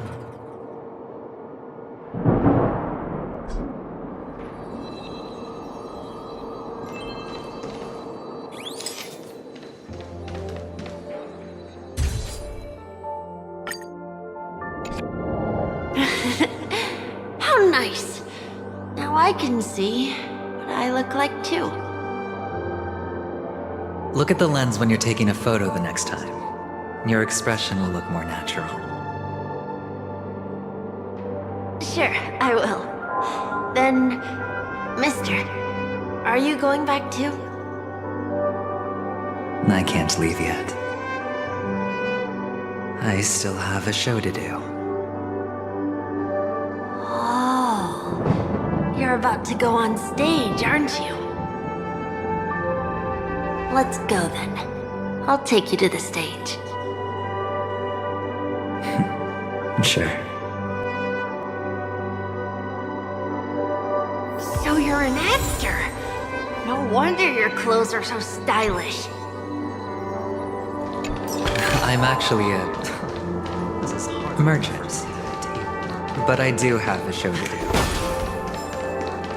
Are you the same as those men in black in the sky? But you're not wearing black. Only ordinary employees have to wear that. My position is much higher than theirs. Awesome! I hope I can become as good looking as you when I grow up.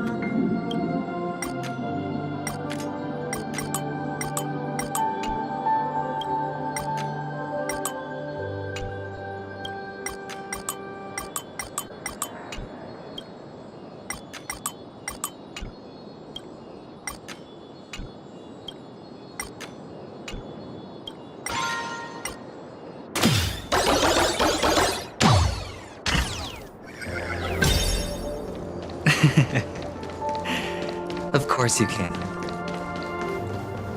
You'll be better and stronger than me. I'll take it.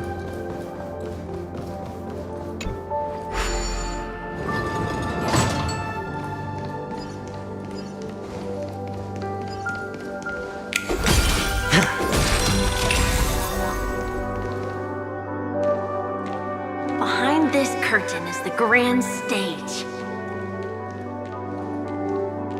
It's almost time to go on stage. Are you ready? Good luck with your show. Thank you.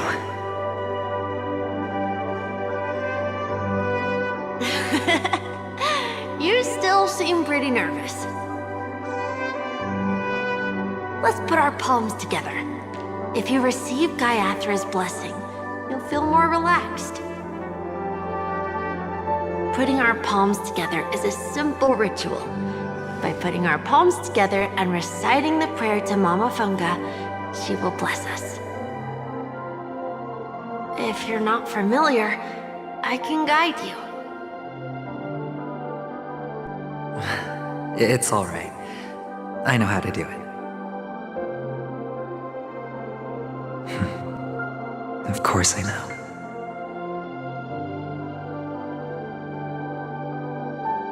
This is where we go our own way, Kakavasha. The catechins are coming. Why? The catechins have already taken all our money, food, and they killed our parents. What more do they want?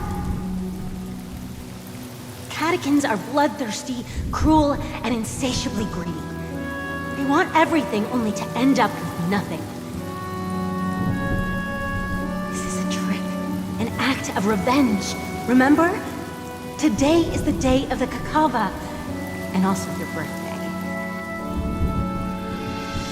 They know the Avgin will surely hold a festival today. With the aid of this rain, they will come to destroy our wagons and take everything they want. Little do the Catechins know, this time we will fight back. The men in black that descend from the skies are on our side. The Catechins stand no chance against them, and will surely pay for their arrogance. Without this rain, the Catechins would never take action, and we would not have the chance to turn the tide. This is a gift from Gaiathra, and you are Kakavasha, whose good fortune will bless your sister with success. But people will die, and you will be in danger. How is that good fortune? Why are you all doing this? The Avgin always return their blood debts. Gaiathra calls for me, while Papa and Mama are waiting for me. I must answer the call. But she will bless you with good fortune and help you survive.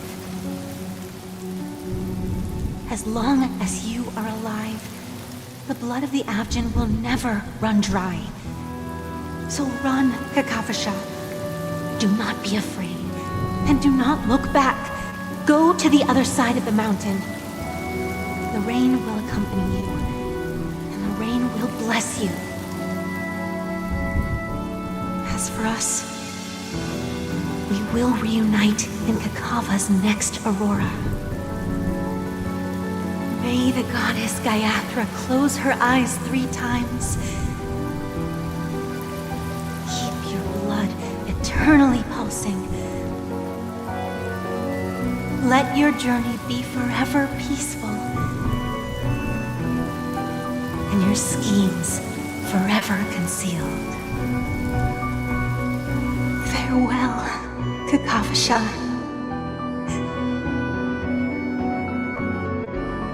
Newsflash from the Interastral Peace broadcast. The IPC Marketing Development Department spokesperson confirms that a small-scale rebellion has broken out in the unclaimed region of Sigonia. The situation is now under control.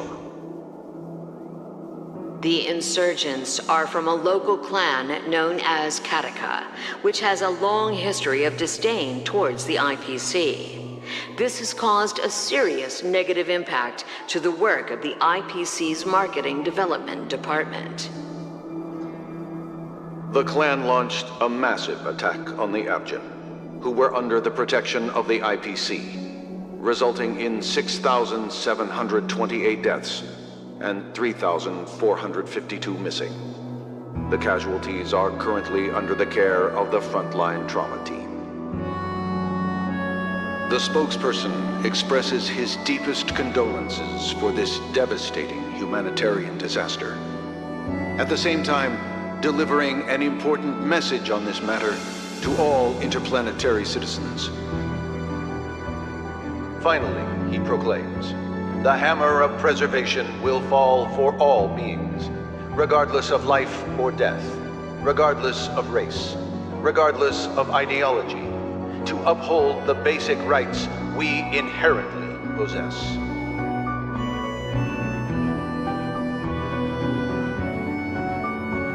Kakavasha?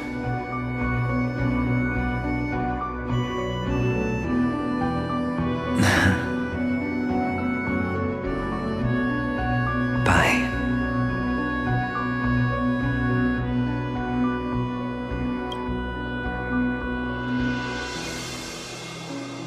Okay. All the actors are in place. It's time for the show to begin.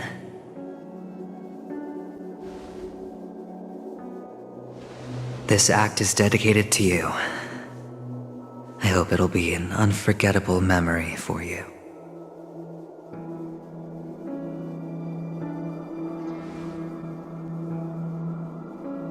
Kakavasha. By the way, before you go, I have a personal question. Do you truly want to destroy the world with your own hands?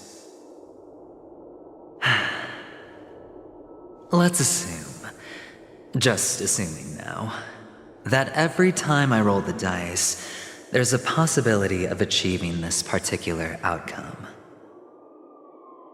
Then I would be quite happy to make that wager.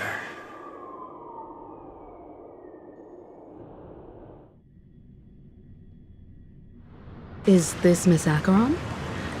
Hello, I'm Himiko, the Astral Express's navigator. Hello, I'm March 7th.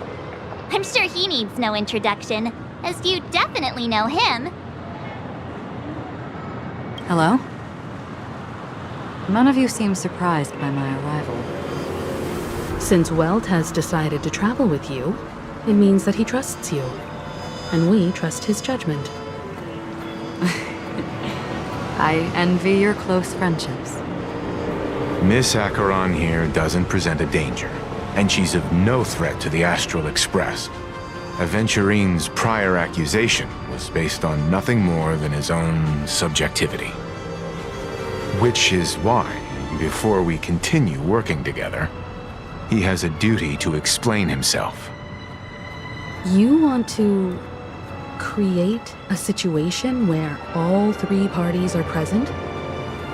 There must be some deeper meaning behind Aventurine's actions.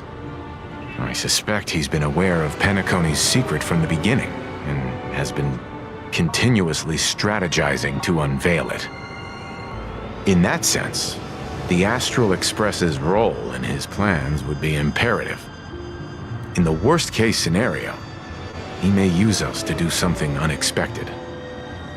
Assuming things do escalate to that stage, having an extra ally is a good insurance policy. Penacony has numerous factions, and the state of affairs is significantly more intricate than that of Belobog and the Ciencho.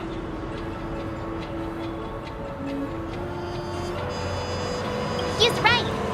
No matter what, we cannot ignore the safety of Penacony. To solve the mystery of the Watchmaker, it is crucial to get the IPC's intel. The path ahead is fraught with danger.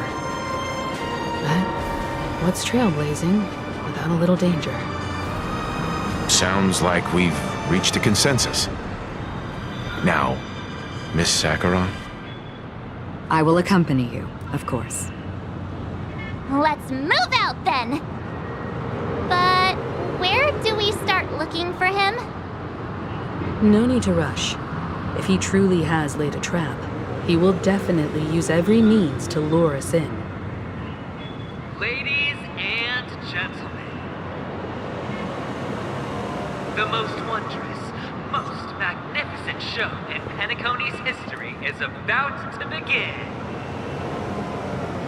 The IPC cordially invites everyone to Clock Studios Theme Park. Look. Should both the performers and spectators fail to arrive, won't all of Aventurine's plans be for nothing? Let's get going, everyone. The hour of trailblazing is upon us.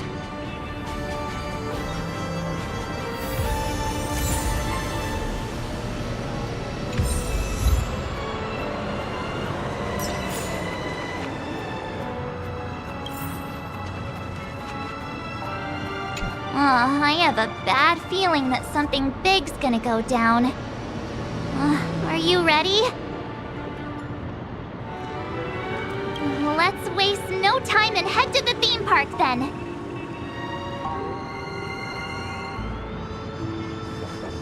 Mr. Yang.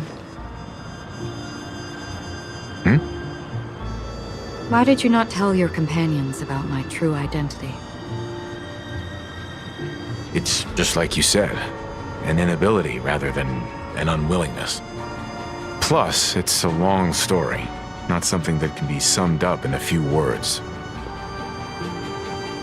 But I chose to believe you, and my trust in you stems more from my own personal judgment. I also believe that if it were their choice to make, they would make the same one. Thank you. I'm grateful.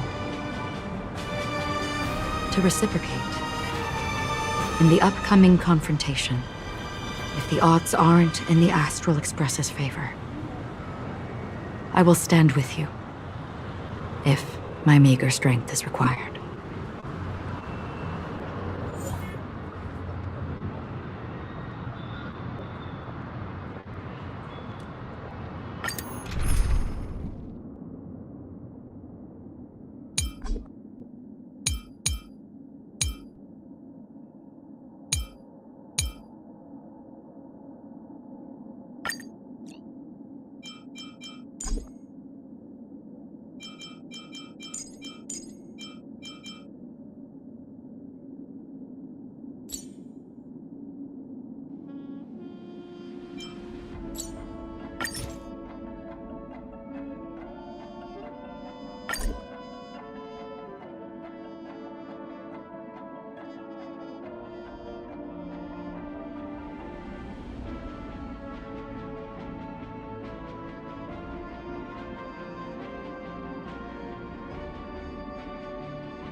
We're back here again.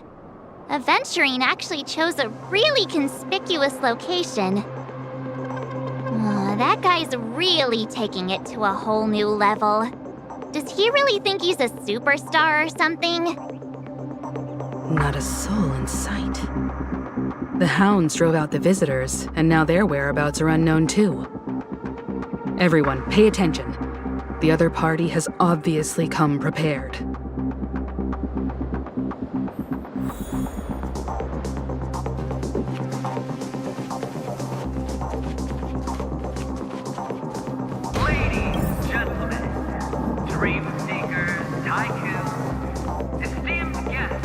Watchmaker and the family. Also not forgetting the Nameless of the renowned Astral Express. Astral Express, you're late. And this, unsought guest. We've kept your appointment, Mr. Aventurine. It is customary to show yourself as well. I will, naturally. But before that, I've got to introduce our guest of honor. Everyone, give it up for Mr. Stellaron! Let me remind you that in all likelihood, this stage and his identity have nothing to do with the wanted murderer. Oh no, they do. Of course they do. Otherwise, why would I work so hard to gain your trust and then invite you all here? Because he's the only one who saw all 3 homicides. He is the key to proving that the family's death does not exist in Dream's promise is nothing but a sham! 3 homicides? That's right, madam. The 3rd one is about to happen right now, right here, in Clock Studios theme park. A truly grand death. You, and you. All of you are going to die. And it's all because of you, Mr. Stellaron. You will become the personification of death.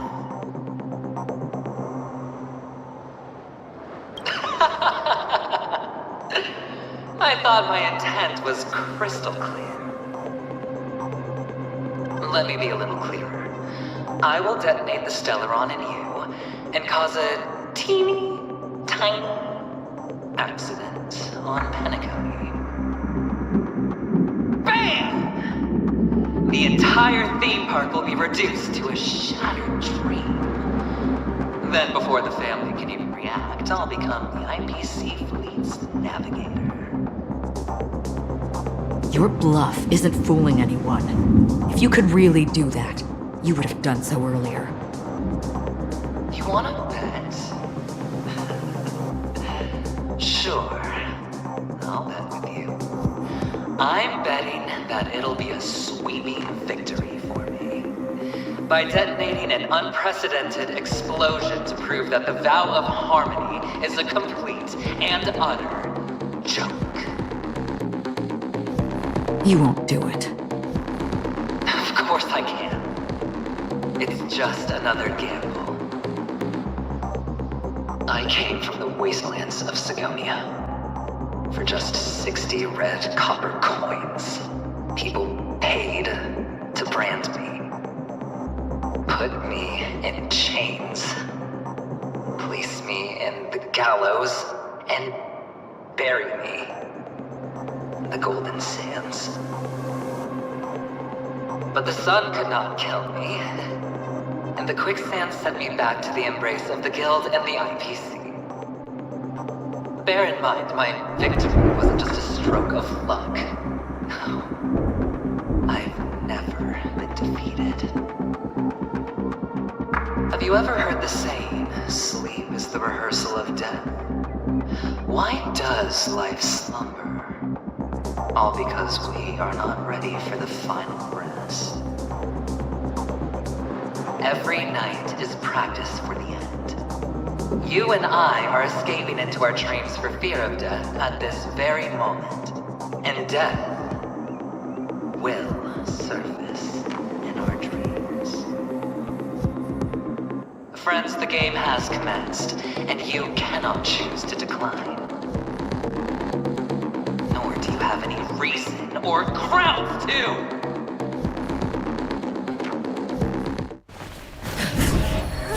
The dice are cast. Ladies and gentlemen, ready to unveil your cards? The architect's flawed stone.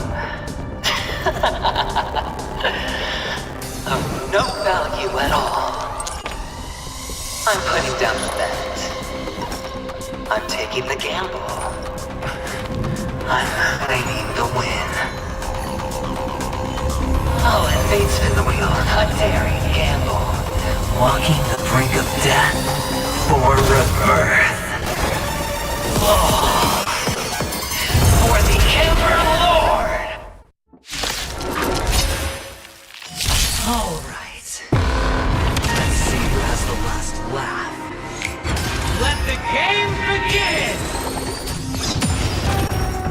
dangerous. The harmony will soon play in unison. This time, this journey leads us starward! Defend the weak. Let's be antsy this one.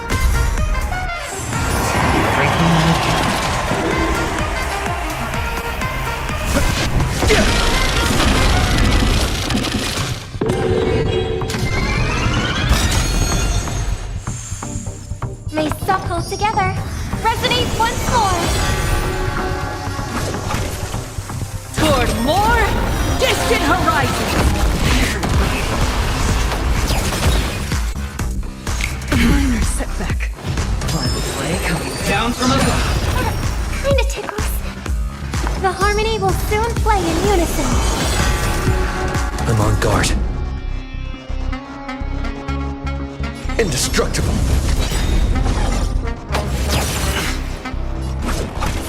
Let's warm up.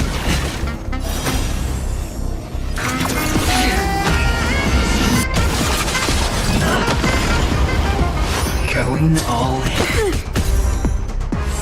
All or nothing. Reach the end of the story in our own way. You're up! I hope for an end to suckle together. Resonate once more.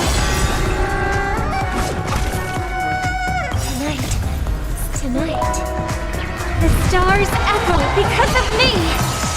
Rise over time. Rise toward new dawn.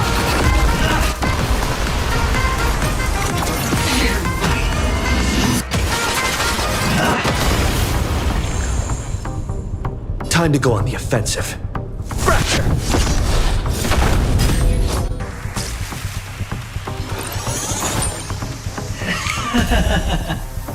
Prepare for some hard work.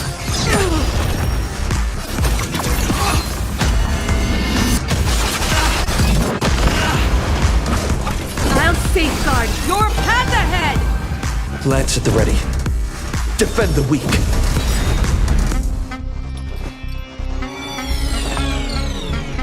Please, quiet down.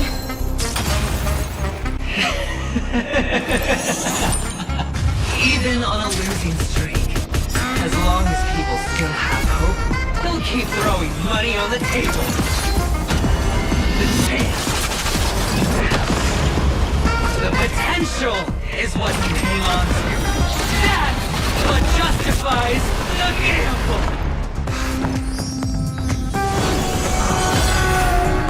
I'm on guard. The fire burns on. Together!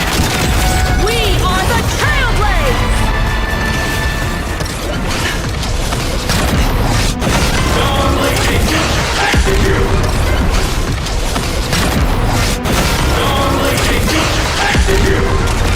Become the stars that light up the cosmic night! Indestructible.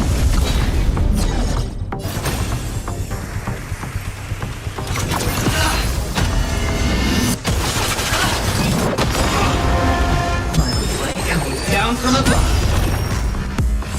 Scoundrels on board! I hope for an end to strife in the world.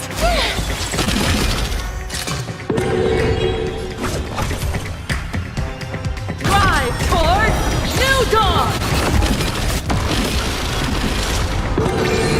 Lance at the ready. Defend the weak.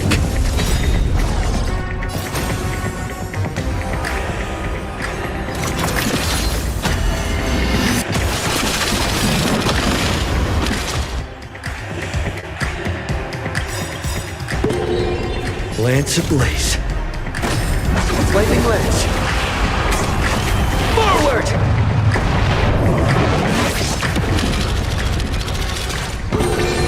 Toward more distant horizons!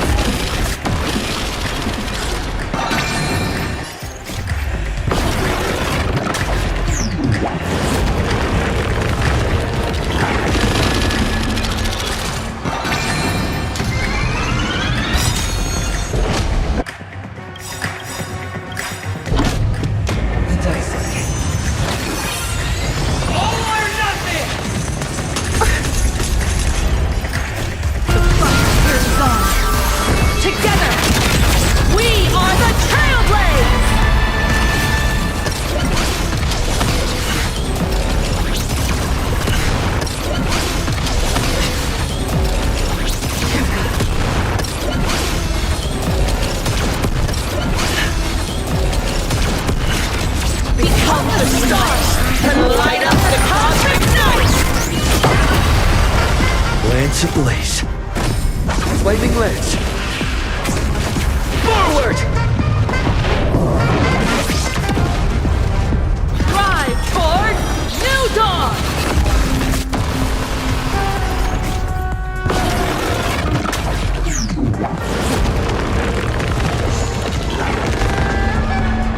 Everybody's like that, down to the last player. So why can't I be that? Why can't I feel that free?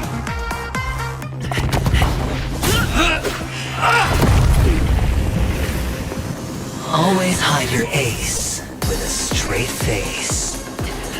I'm starting to get a little impatient with you all.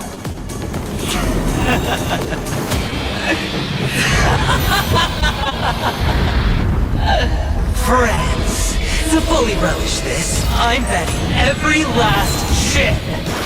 Only by casting aside reason does one truly gamble.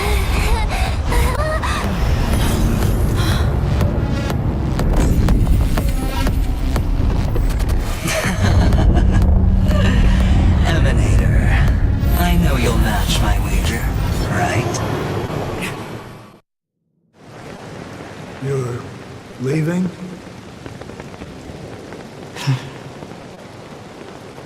Perhaps. I might pass through the place you mentioned. Penacony. What do you hope to find within a dream? I'm not looking for anything. They aren't in a dream.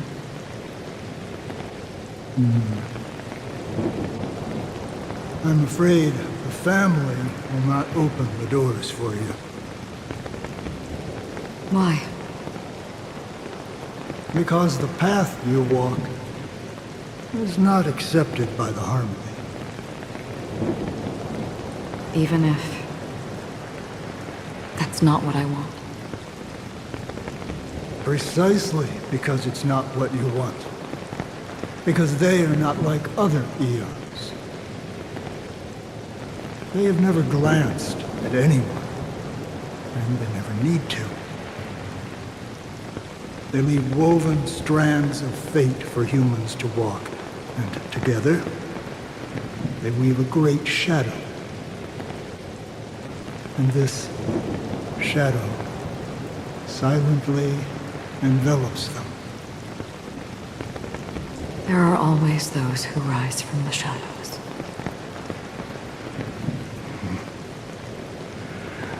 They mostly become a part of the shadow. In your eyes, am I the same? You still have a strand of color. But not much.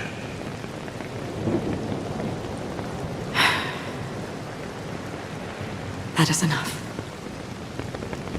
Before they vanish completely, I will reach the nihility's end.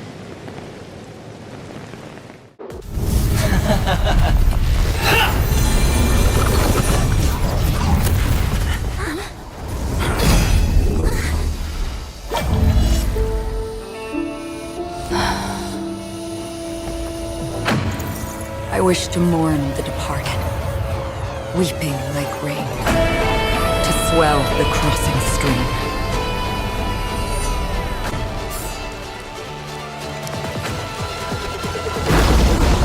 As the tide arrives, leading you back home.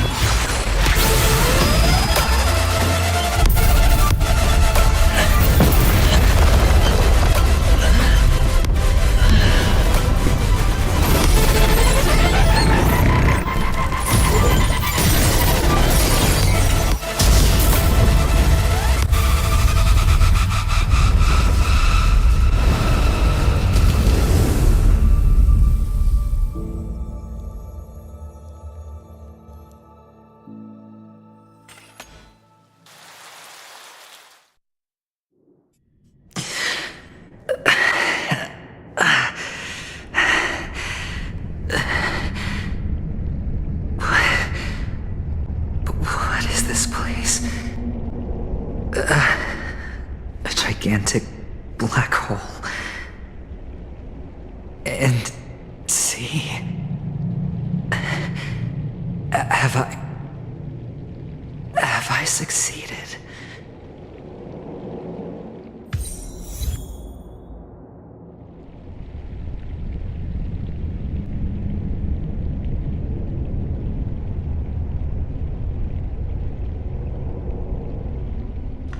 Welcome to this sad world, Kakavasha. Your good luck is the most precious wealth we, all Avgin, have. If you come out alive after 2 days, it proves that you're the real deal. Wealth, status, power. The IPC will give you whatever you want. As for us, we will reunite in Kakava's next Aurora. It's a pity this is not the place you were expecting.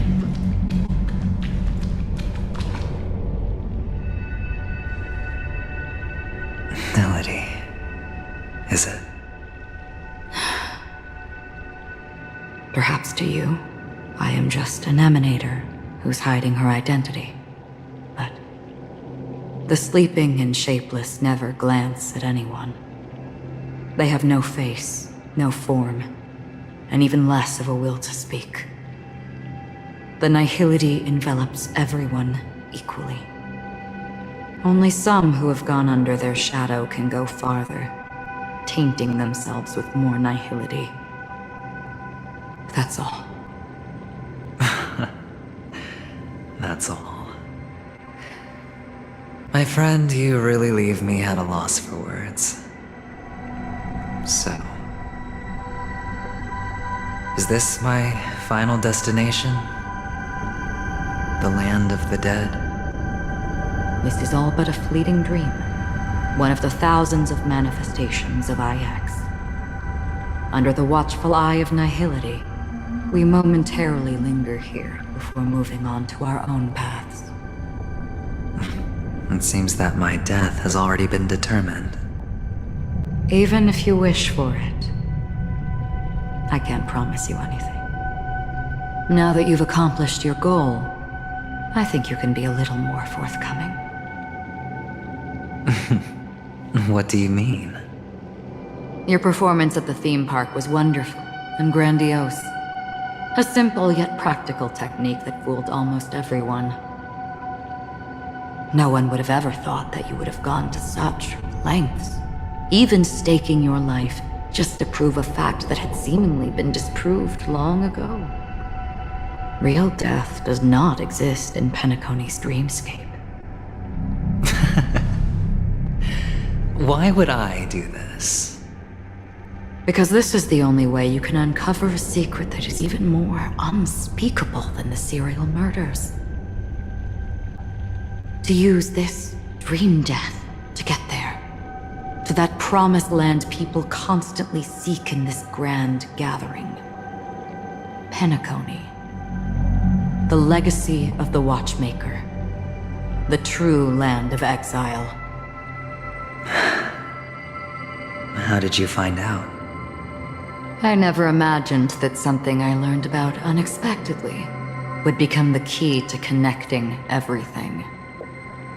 It's that person's identity, isn't it? I see you're in the know. Let's just say I put money on the possibility. The murder isn't nearly enough to disrupt business as usual. Even if there were 1 or 2 murders on Penacony, most people wouldn't be personally affected. And that won't create any waves. This dream of theirs isn't a boundless sea. It's a lonely island. The family used the Harmony to build a high wall and isolate them from the vast and treacherous ocean of the outside world. That barrier they built keeps death out, but it also keeps the secrets that are lost in that watery abyss from floating to the surface. In a beautiful dream, free of suffering, who would want to go fishing for those secrets? No one. Unless someone goes to the other side of the barrier and lives to tell the tale. someone already has. I got the idea early on, chewing on that masked fool's little hint. If a mute isn't someone who cannot make a sound, then it has to be someone who cannot speak. Someone who survived the treacherous depths, but is unable to take the stage and speak the truth. Well, I'm happy to know she's safe and sound, and still on Penacony. Hint. Is that not proof? Well, proof is the one thing I don't have. The only thing that can prove these conjectures is for the family to come clean. And with the way they buttered up these outsiders, it seems pretty clear they're intent on covering their tracks. But you don't need proof to have a suspicion. And for me, suspicion is enough. I didn't need to find the Memory Zone meme. I just needed for someone to kill me like it killed that silver-haired girl. You don't sound very confident to me. Going out of your way to make citywide broadcasts in an attempt to involve more people. You are simply betting on the possibility of someone being able to break down the barrier. You're very lucky that fate has decided to let us cross paths. I happen to be equipped with a very sharp blade. Sharp enough to slice through the veil of dreams. I can also carve the Harmony's brand off of you. You possess great cunning, deliberately setting us up to be on opposing sides, constantly repeating the words of the Emanator in front of others, leaving me no choice but to draw my blade against you. And that's how you win. Opportunity and strategy, both are essential. And in your plans, the IPC always wins. Even if you lose the bet. To the family, the life of an ambassador is still invaluable. Well, it's a huge gamble, isn't it? But allow me to point out a mistake. The IPC's success is not guaranteed. I, unfortunately, have no contingencies for such an important matter. Detonating a Stellaron. I can't do it. The Aventurine Stone is too broken to even safeguard my escape from the stage. If, at the end of the day, you did not unsheath your blade, I would have lost the bet. It is pointless to discuss what-ifs. You have won. Your prize is an entry ticket into that deep sea. And after this, whether you can return from the abyss is another gamble of yours. Have you never wavered? Wavered? Of course I have. But I can only bank on my own good fortune. Because other than that, I have nothing. Wake up from this dream and go to where you should be. Your gamble is not over yet.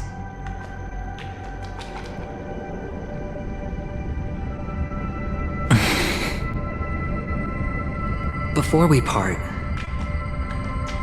can you answer one more question? As someone who has traveled on that road, can you tell me, why are we born into this world? If it's just to die. I don't think this and never have. Nor do you. But the nihility envelops you and I. And everyone. And because of that, it's pointless.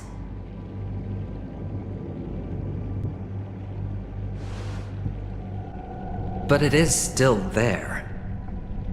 If the dice of fate are always weighted, then that is our destiny. Why, then, do we struggle against it? My answer might not be able to resolve your confusion, because it has been with you throughout your journey and is already a part of your life. But you said, sleep is the rehearsal of death. So why does life slumber? Because we are not ready for the final rest. So you can definitely understand why we want to be prepared. Even if the ending has been predetermined, that's fine. There are countless things that humans cannot change. But before the end, there are many things that humans can do while on their journey. And because of this, the end will thus reveal a completely different meaning. Take a good look at your pocket. Your friend has already given you the answer. Good luck.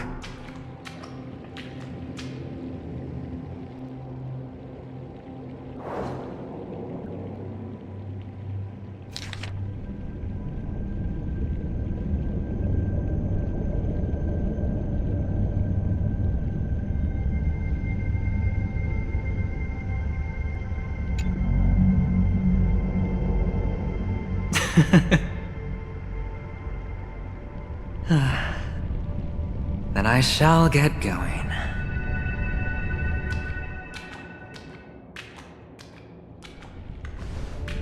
Mister? You're leaving?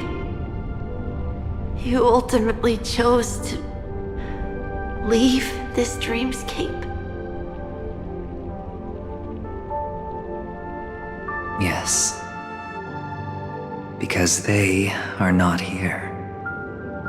My papa, mama, and big sis. Then where are they? They are in a place where everyone will go. A very, very distant place. Then are you going to? I'll get there one day. But not now. There will come a day when the sky will drizzle, and I will hear the call of Gaiathra Triclops. Know that it is time for me to go, and be reunited with my family.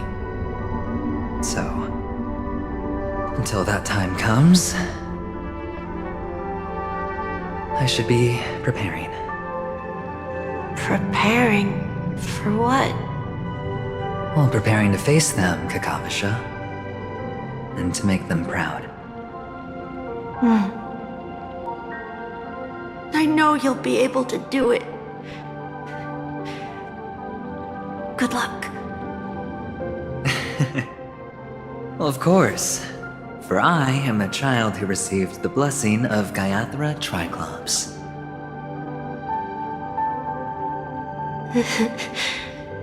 But you still seem nervous. Well, I seem that way because I am nervous. You know what? Maybe you can help. What do you say? One last time? Put our palms together?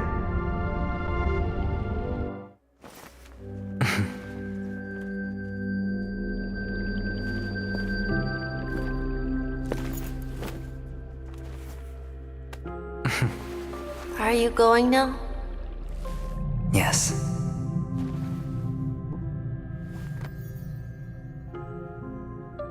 May the Mother Goddess thrice close her eyes for you, keeping your blood eternally pulsing. May your journey be forever peaceful, and your schemes forever concealed. Our paths will cross again beneath Kakava's shimmering auroras. Farewell, Kakavasha.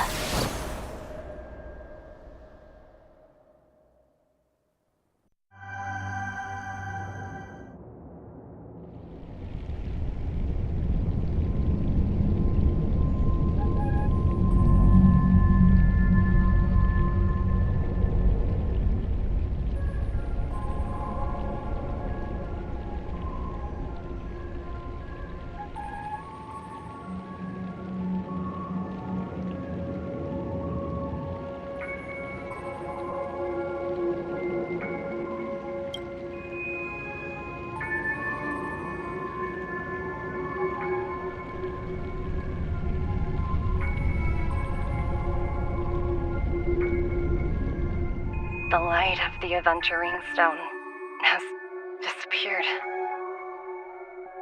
This only represents one outcome. He kept his promise and got what he wanted. As planned, your cornerstone has been successfully sent to the family's territory. Then, Let's fulfill our duty and start harvesting.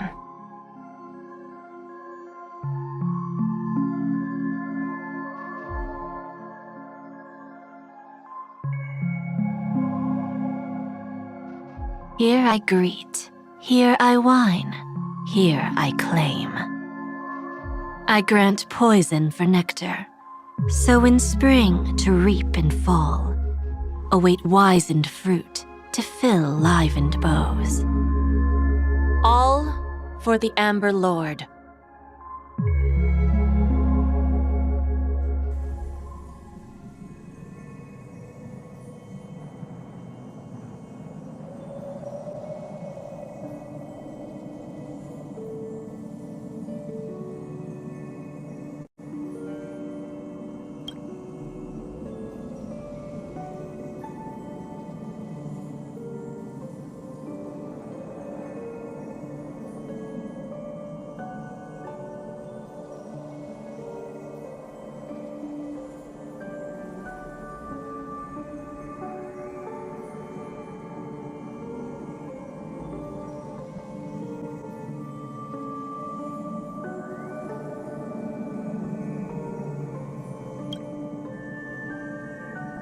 You're awake.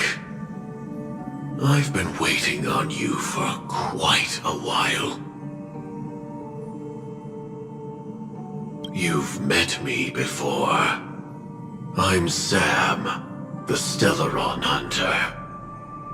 I originally planned on showing up earlier to reveal some truths to you. But I encountered more roadblocks than expected.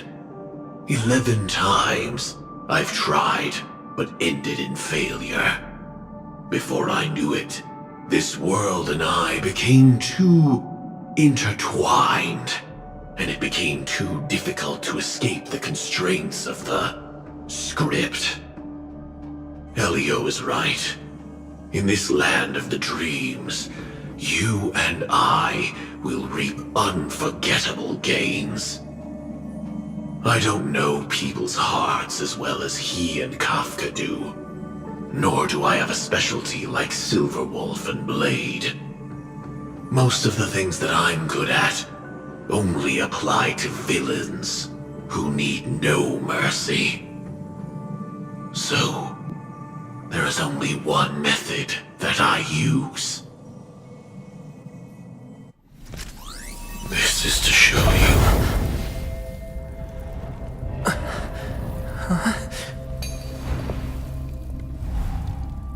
All that I am.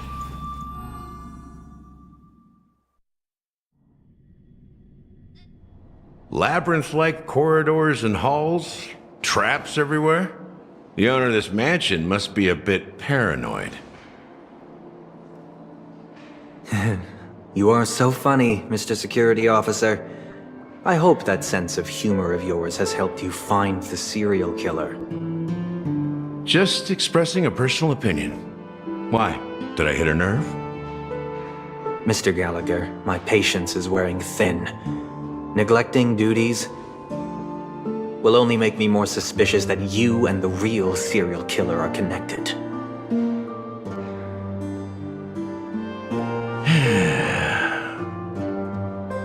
Scoundrel, punk, drunk, hooligan. I have heard this trash talk all too often. But I have never once thought that I'd be treated as an accomplice to a murderer. I take back what I said. Your problem isn't paranoia. You're just crazy, you know? Lunatic.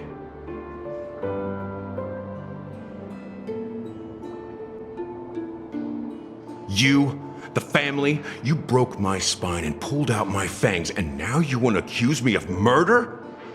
ridiculous. Only idiots who've drunk too much Soul Glad will berate a stray dog in the streets. What exactly is making you say all this nonsense?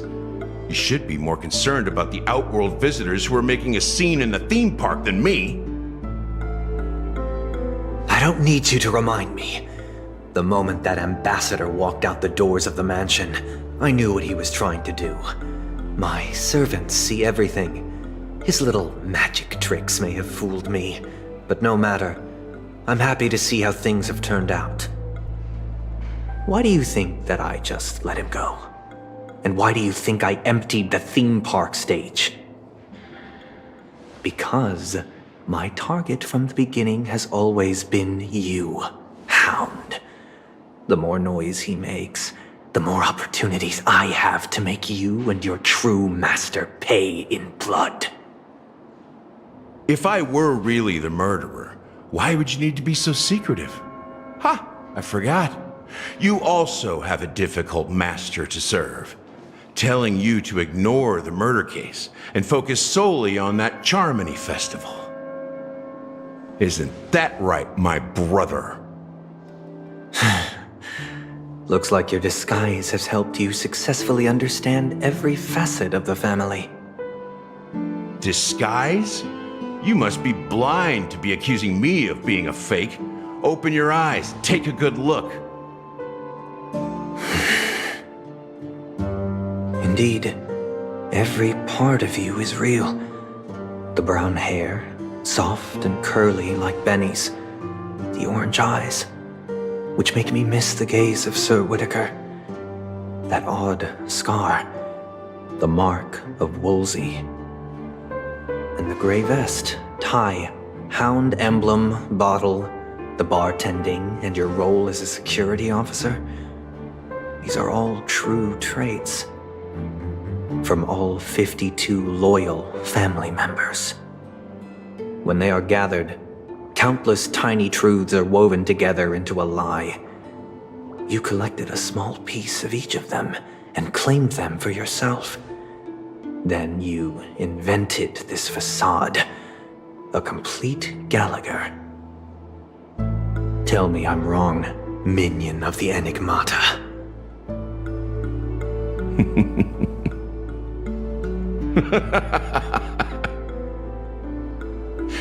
You have guts, I'll give you that. Not bad. I severely underestimated you. Admirable. But so what? Can this prove that I murdered your sister and that stowaway? This proves that you and the Memory Zone meme death are linked. And that's enough. Listen up. I don't care how you did it. I only care about one thing. The answer to a question.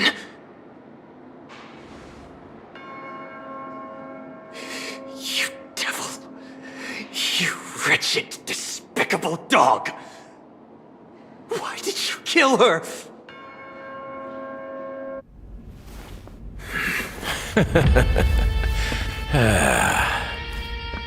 You know, in the thick of things, people are blind to the grit in their eyes. Yet they can always feel it scratch. Want the answer? I'll give it to you. The whole thing is just fate playing a cruel joke on us.